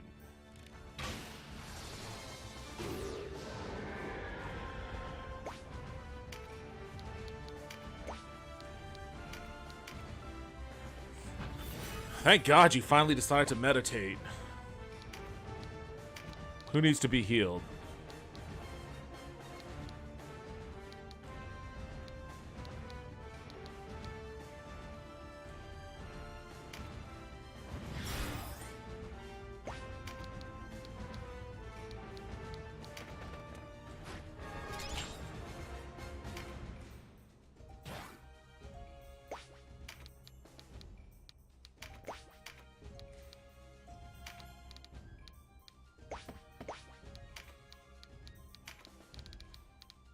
So she can't.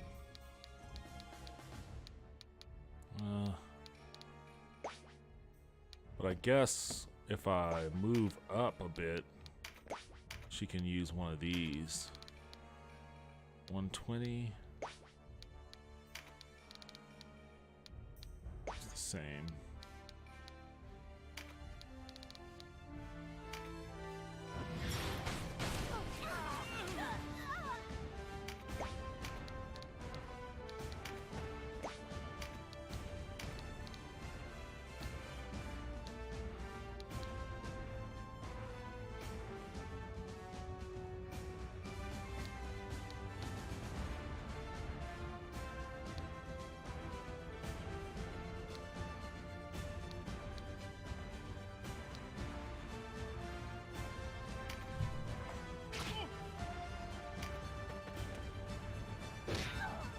Really? You just walked up and smacked me with a book?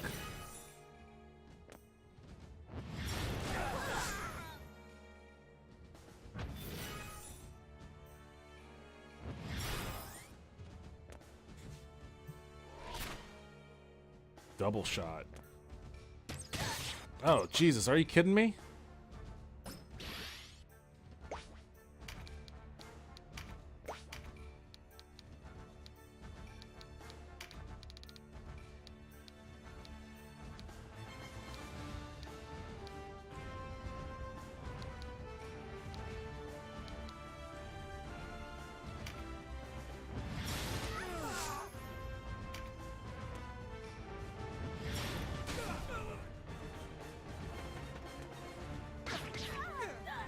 She needs to learn how to fucking counterattack.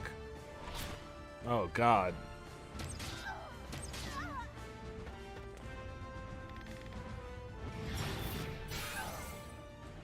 They fucking zeroed in on her.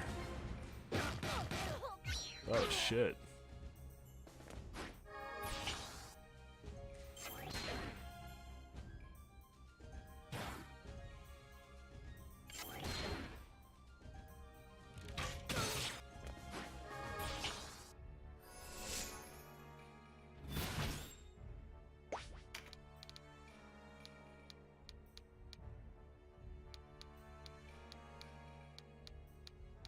Why can't I sit right there? That would help me out so much more than what I'm fucking...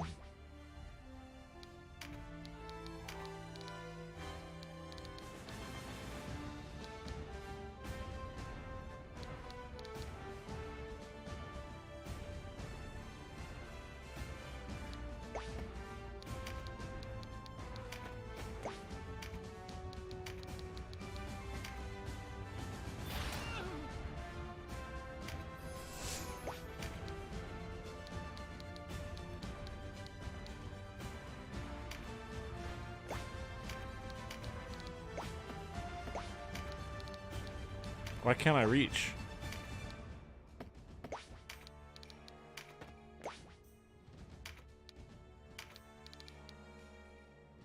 $151, really?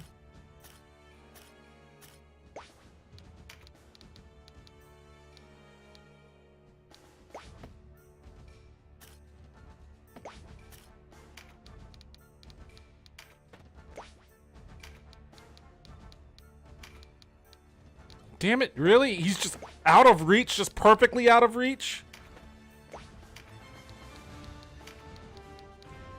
That's bullshit.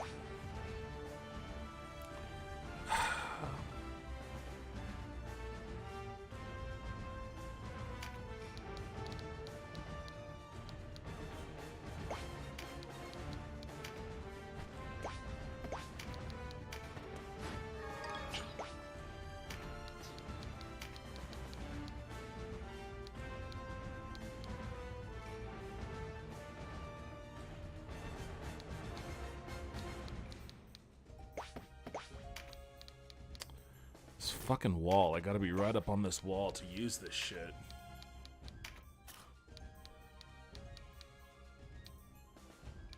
Let's gotta get Alban too. It's not enough to fucking. It'll deal enough damage. What's it gonna do to him? Then.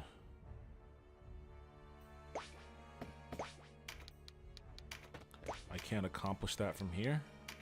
Guess I can. He's got phalanx though. I'm gonna do that.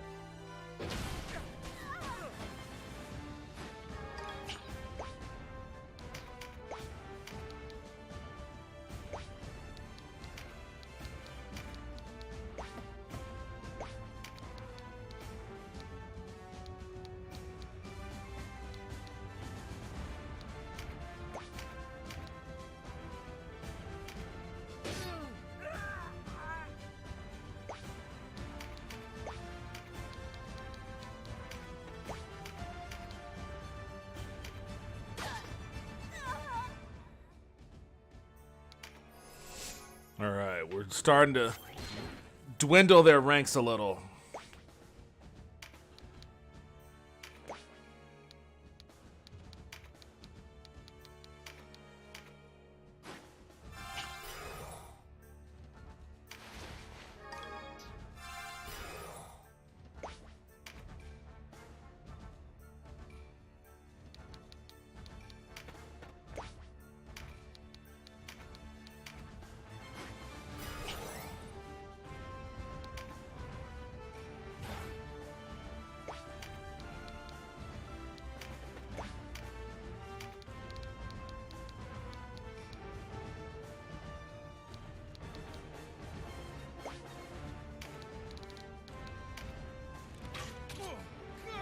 Got him.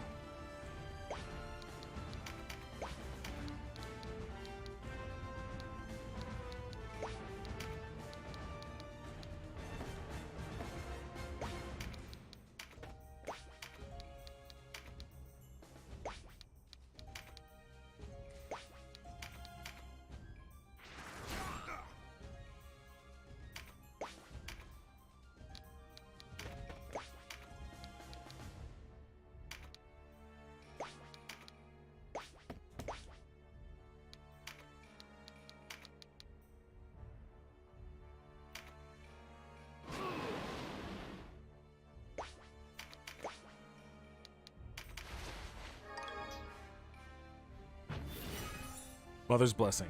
Damn it.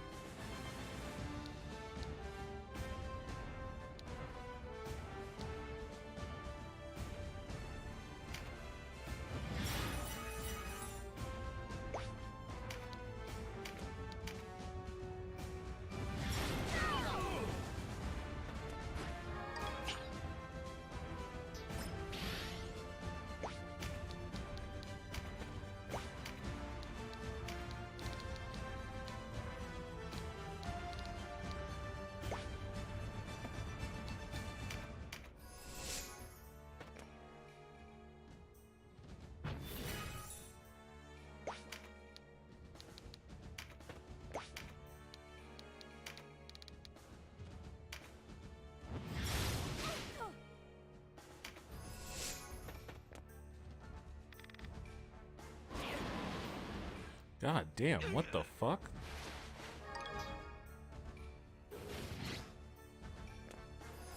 Oh, this guy must be the boss. Oh, I didn't even notice he was that low on health.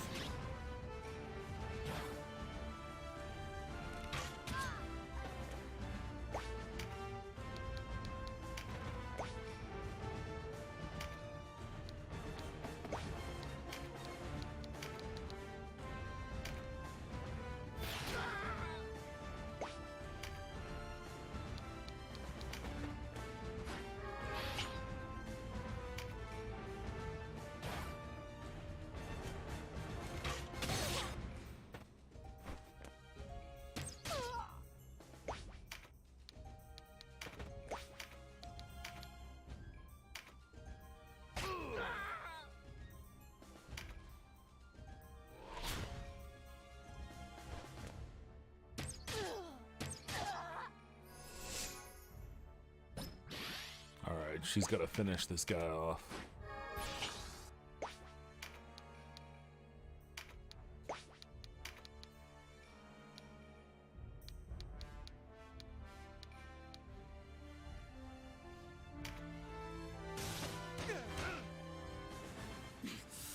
Sir Latimer,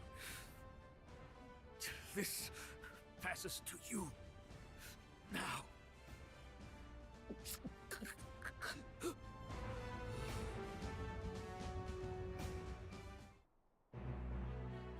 All right, Sir Latimer.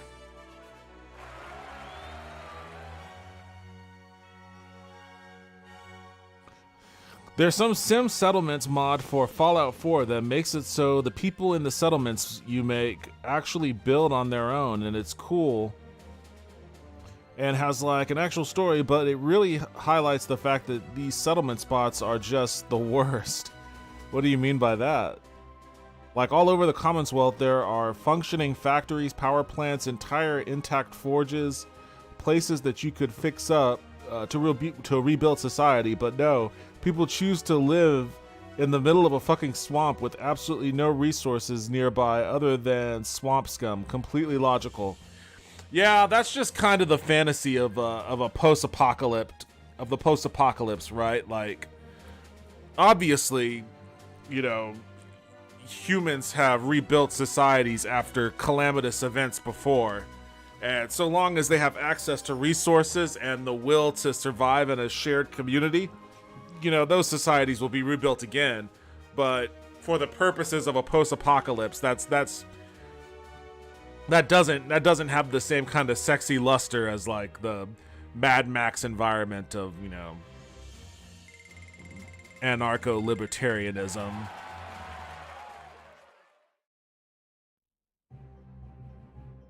Your Eminence, they've breached the castle gates. Denim Ghost.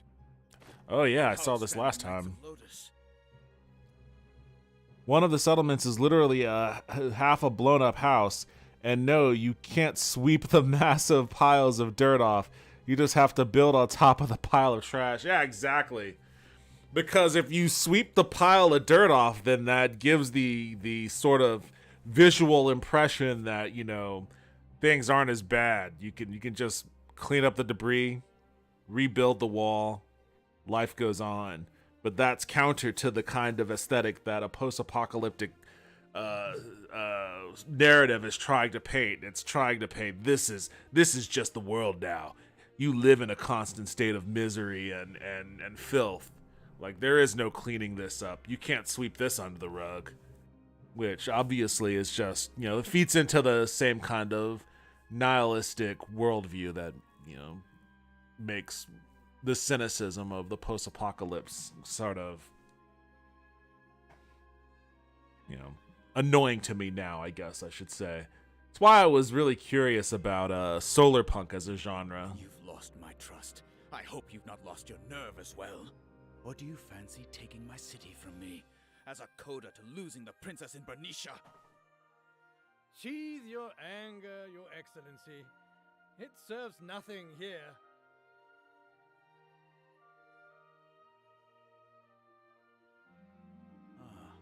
I thought you in hiding, Lord Tartaros. So little have I seen of you. Finally muster the strength to stand in that armor of yours. You appear to be embattled, Your Excellency. A jest, yes? We are two rabbits in the same pot. Is it the largely uncontested loss of Fidak and Barnisha that weighs upon your shoulders, or shame at your own inadequacy? Perhaps you should ride out and face our foes if you do not wish to become even more of a laughing stock. I did not come to talk strategy. I'm come to bid you farewell. You would abandon us, your allies, now? Your Excellency should learn to govern his tongue. Had you but followed our instructions, none of this would have come to pass. I include the matter of the princess when I say this. All you needed to do was abandon that Altanaha puppet of yours and offer up the throne. It's what the people wanted. Your counsel is not welcome here, knight. Do you not see? You are defeated, Your Excellency. Huh. Oh? Truly. It is you who have lost, sir. Betrayal. Barbas, what madness has come over you? Your time has passed, brother. Take him away.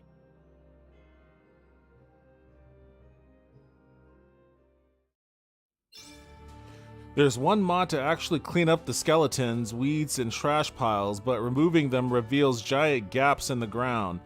The castle, the Minutemen's main settlement, didn't even design corners for their paths, so every corner just has a huge pile of scrap metal and dirt in them. There's mods to have the places actually look like some place people live in. But I shouldn't have to mod a game about rebuilding society to have to have the actual society not live in their own feces. That's a fair point, I think.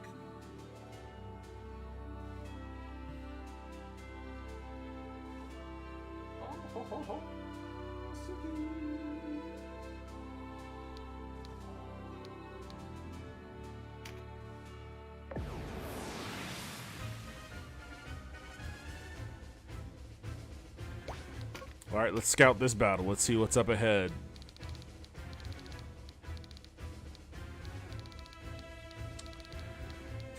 We've got a golem,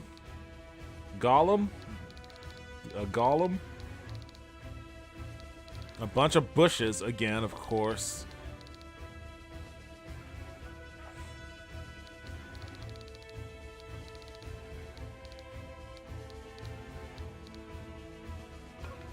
I think I'll still roll with the same crew.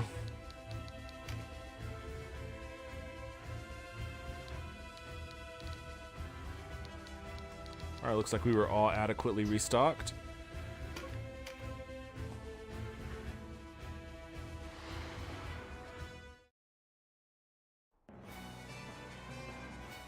Enemies of Heim, your march ends here!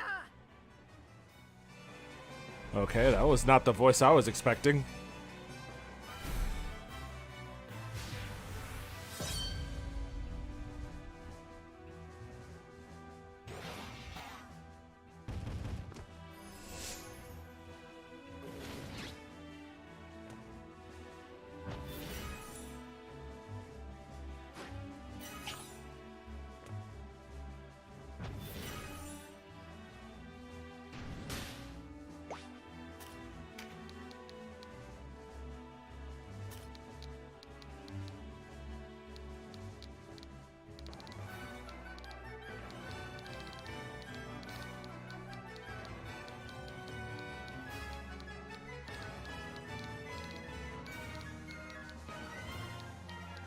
They're trying to trick me. They're trying to goad me into taking the easy path up this way.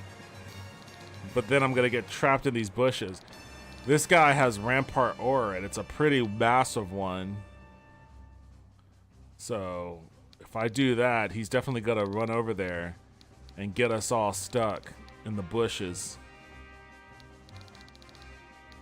There's not a lot of space to fucking fight with him with down here because these walls are going to protect him from spells. Not so much the arrows, but the arrow, my archer isn't strong enough to really super threaten him. Plus, these guys are going to start raining down on us if we take this path. Well, I guess that settles it then.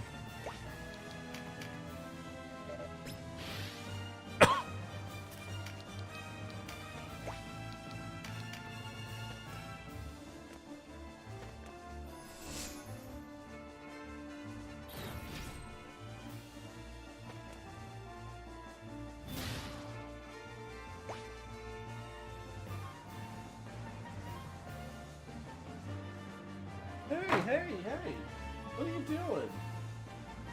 You're gonna knock over my backpack right on top of you. There's some heavy stuff in here, kitty. There's some heavy stuff in there, Suki. Don't knock that over on you.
Oh. Look who decided to jump up on my lap. Hello, Gulby. You little calico.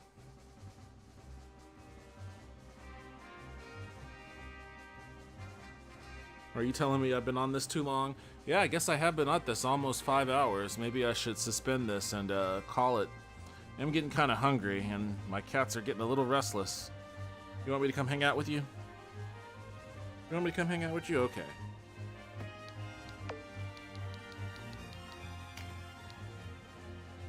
Oh, I can't do a quick save?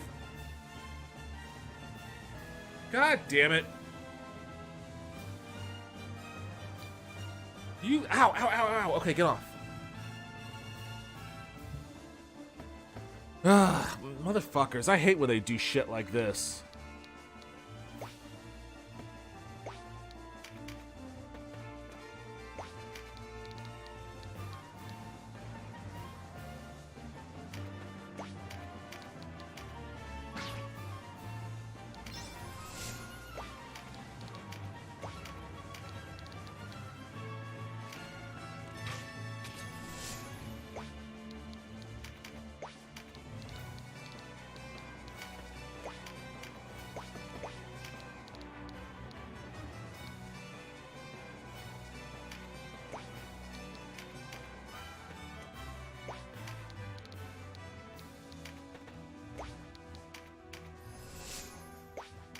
Should have brought my swords. Should have put my swordsman in place of the dragoon. Now that I think about it.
That motherfucker's coming over with his rampart aura.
Oh, also, Sim Settlement says what I've been saying as an actual lore explanation for why the Commonwealth's still so shit after 200 years.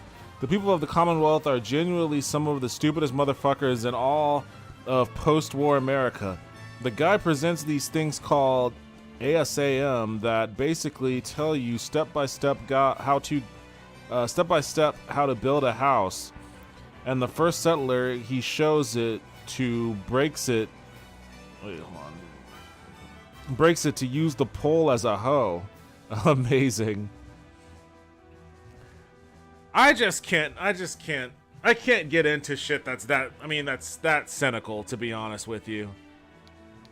Like, that's the kind of thing that's just not meant for me.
What does Eagle Eye do?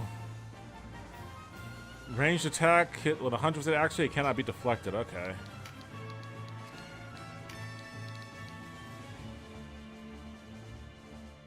Well, that's weak as shit anyways.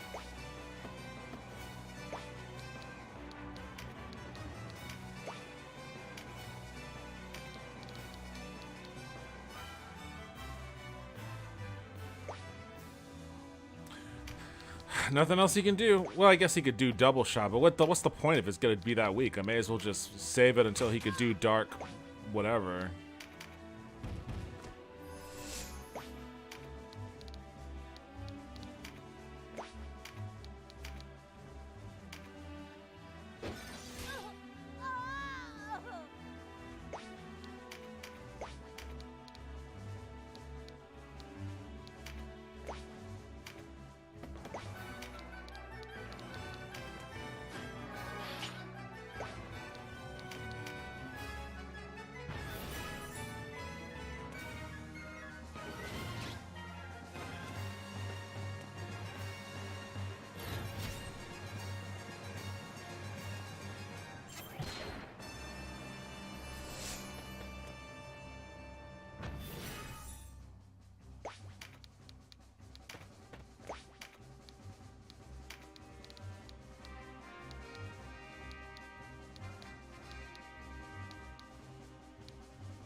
Do do do do do do do do do do do do do do do.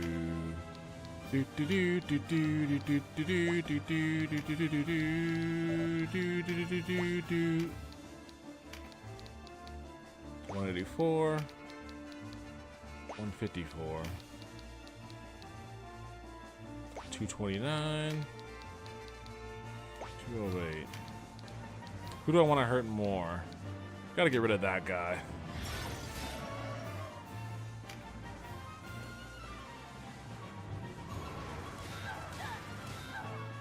Weak.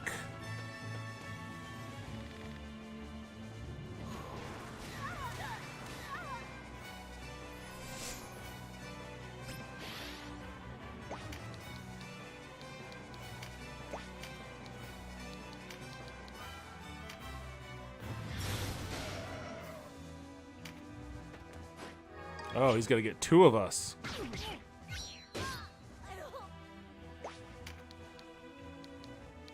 Damn, she can't get anywhere.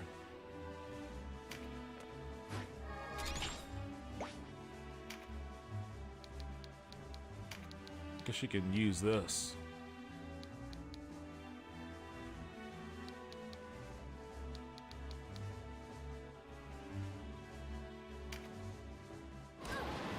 Oh shit.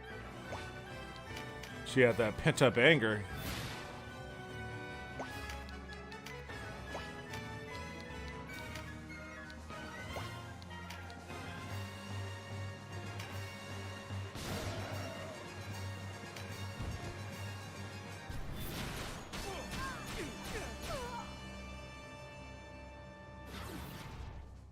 Yeah, that's why we gotta get rid of that guy.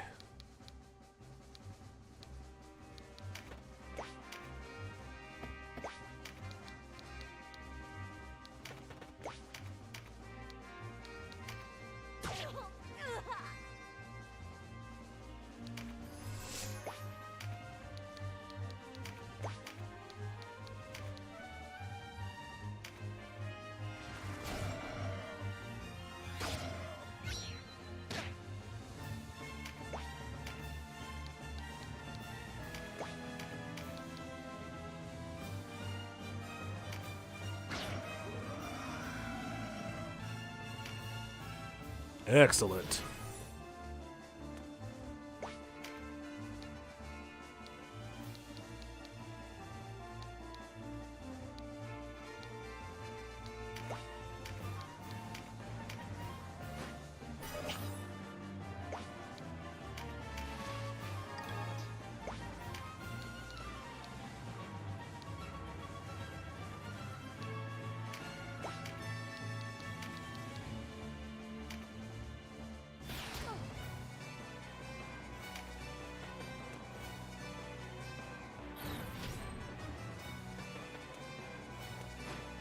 As soon as that dude in the armor gets down here, we're just gonna fucking tee off on him.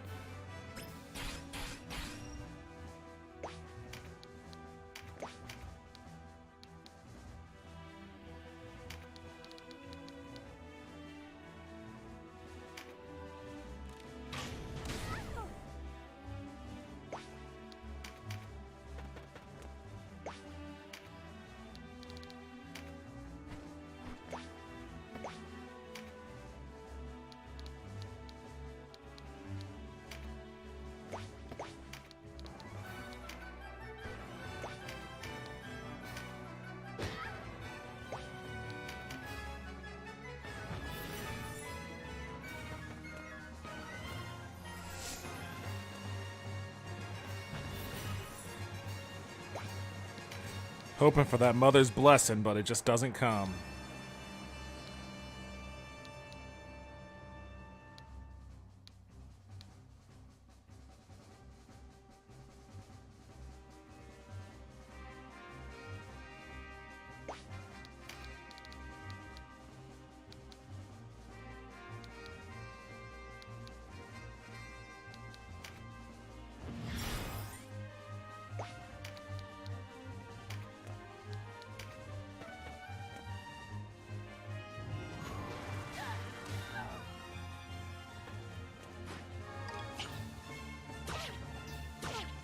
Nice.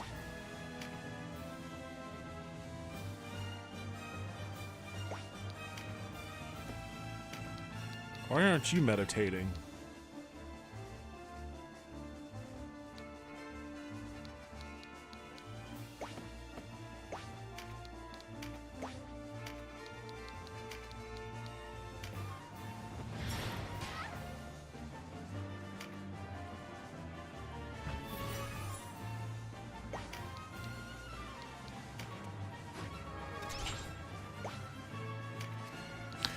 Come on, crit some magic for me already. Well, maybe not if it's gonna hit one of my guys.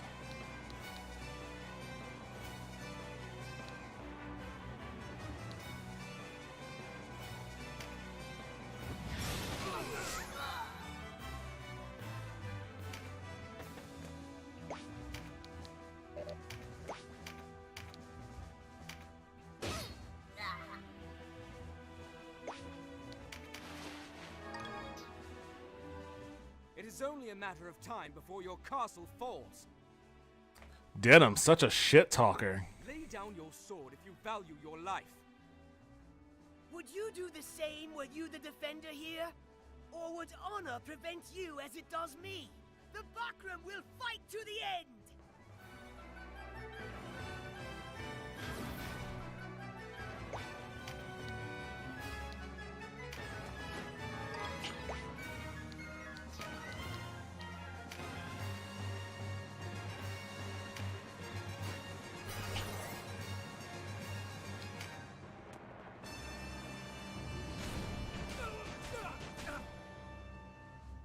Going right for that guy. Get down here. Get your ass down here.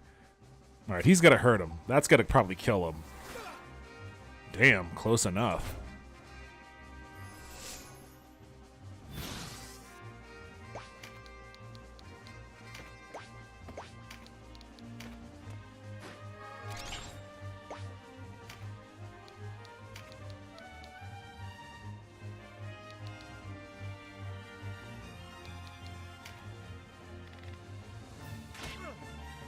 Damn, that dude has... He has phalanx on, that's why.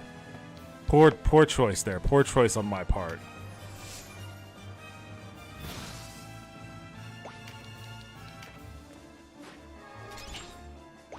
I'll avoid him while he has phalanx deployed.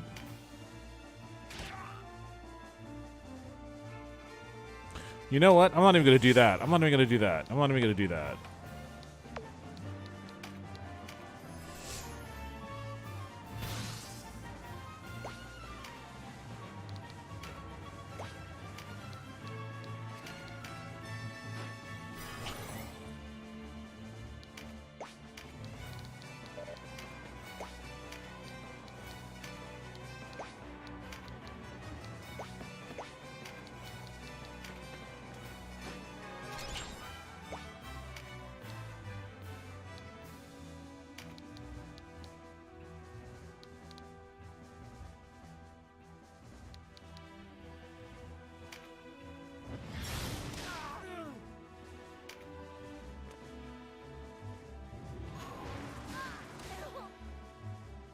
These fucking ninjas.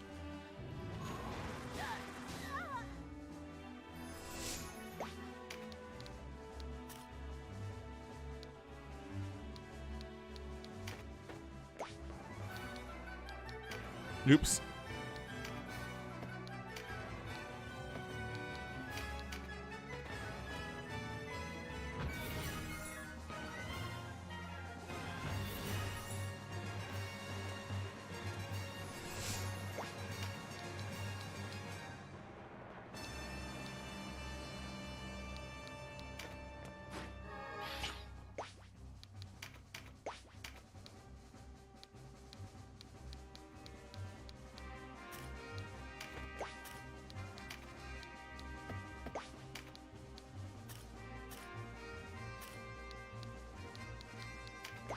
We just gotta lure them down here. We gotta get off this wall. They're coming for these guys on the wall.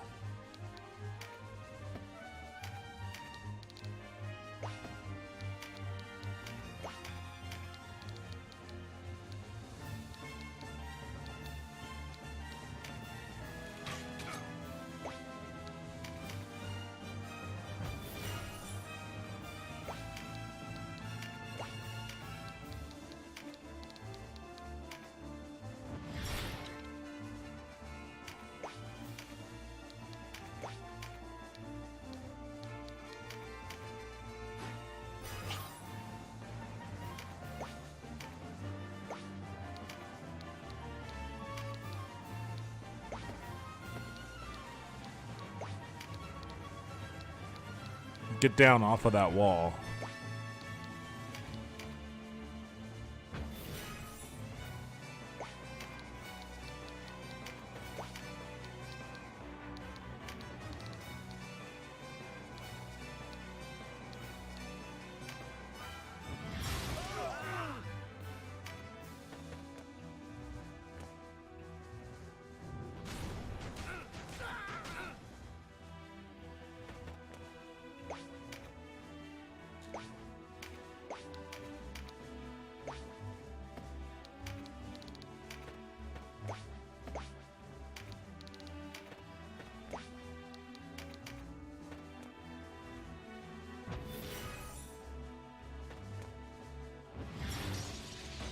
What the fuck is this?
Nice.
Get down off that fucking wall, guy.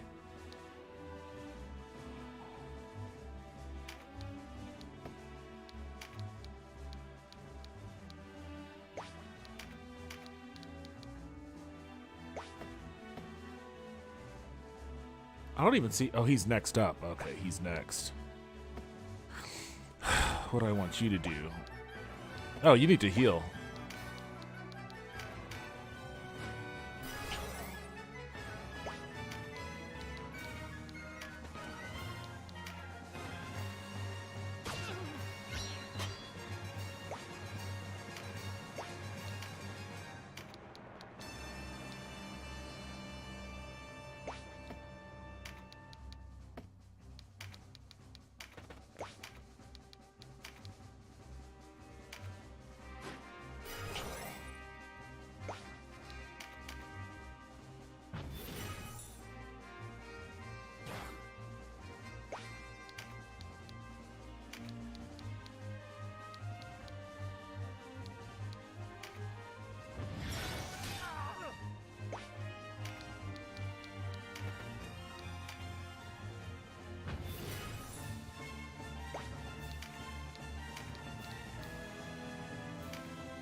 Ah, just teeing off on this guy, but not enough. Not enough.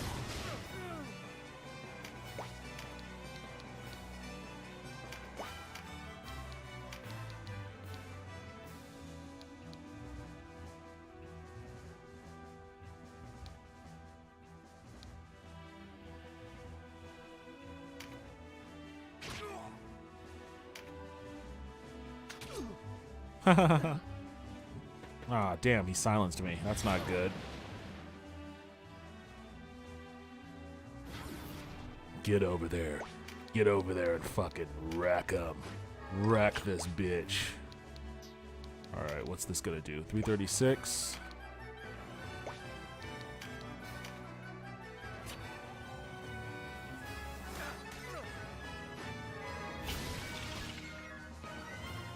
Did that fucking get my guy behind me?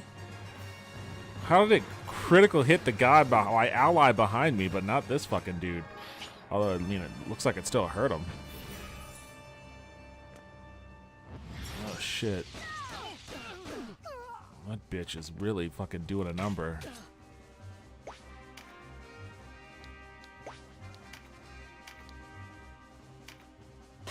Oh, come on! Get fucking finish the job.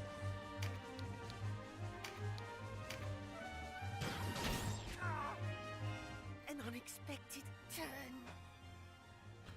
I mentioned that I was briefly involved in one of those Fallout mod projects, right? One of the big story overhaul ones. Yeah, you mentioned that a while ago. Yeah, I forgot about that.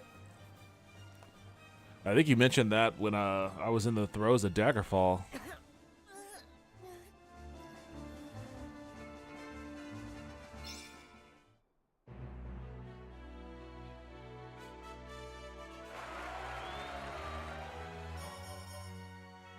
Nice. Although I'm level capped, so like I can't fucking level up. That's a super goddamn annoying.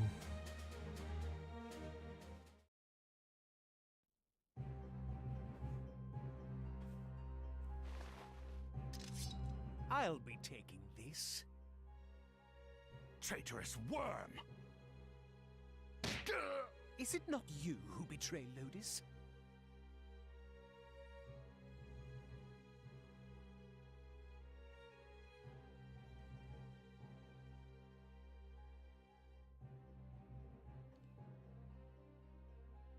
What? You meant to use Brynhilda to break the seal. Princess or no? What is he talking about?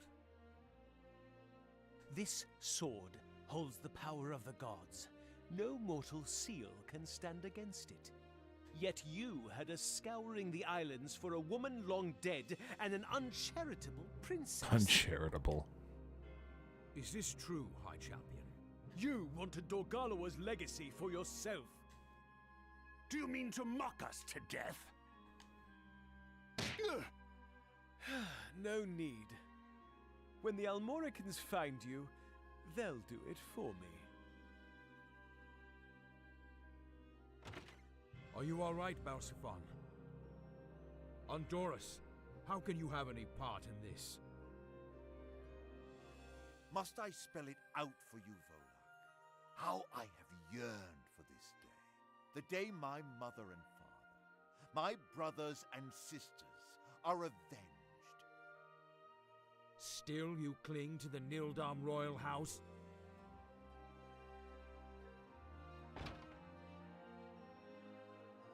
The reins change hands. Perhaps it was only a matter of time. What do you mean? Kashua, the sword. Nothing more than keys. What? Lodis can take these isles whenever it likes. For now, Valeria is best left to her people. It's only a question of who rules and how. If nothing else, our sojourn here has taught me that. Can you move, Balsifon?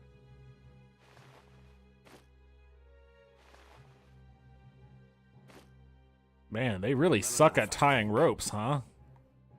It's time we were leaving Heim.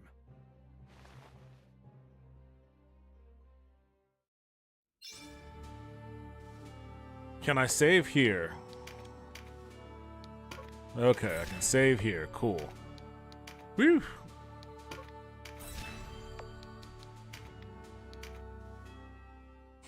Oh man, 5 hours and 10 minutes.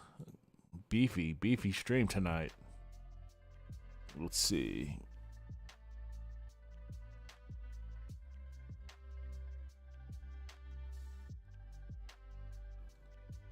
One of the things I kept trying to push for the team is that since they decide we really need this Federation faction to be the main focus, we need to put more focus on logistics. The guy thought their only problem was some other faction they didn't like. And I'm like, dude, their only source of food is a mushroom farm that seceded from them. They don't have any, they don't have food. Why is this not the focus? Wait, what? Another faction that didn't like. The guy thought their only problem was some other faction they didn't like. Yeah, I mean, okay, that's fine. Some other faction that they didn't like. The reason why they don't like that faction could be because, you know, they're hoarding all the food or stealing all the food or something. Like, all of these stories end up coming down to resource management. It's all resource management. Who has the food? Who has the water? Who doesn't have the food? Who doesn't have the water? And all of Earth's drama stem basically from that. So, yeah, I think that you had the right idea there. You just stem up from there, but perhaps a tale for another day.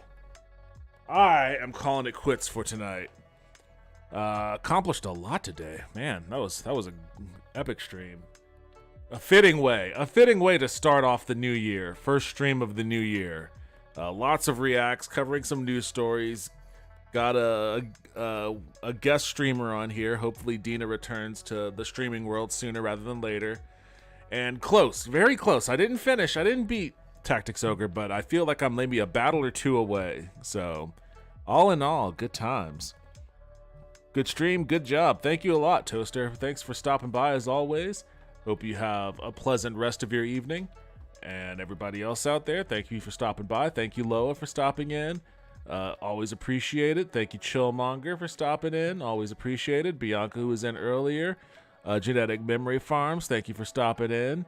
Isaac stopped by for a bit. Thank you. Brian stopped in for a bit. It's pretty lively for a little while, at least by my standards. Won't be streaming tomorrow, I don't think, but I'll probably be back on Thursday, so see you guys then.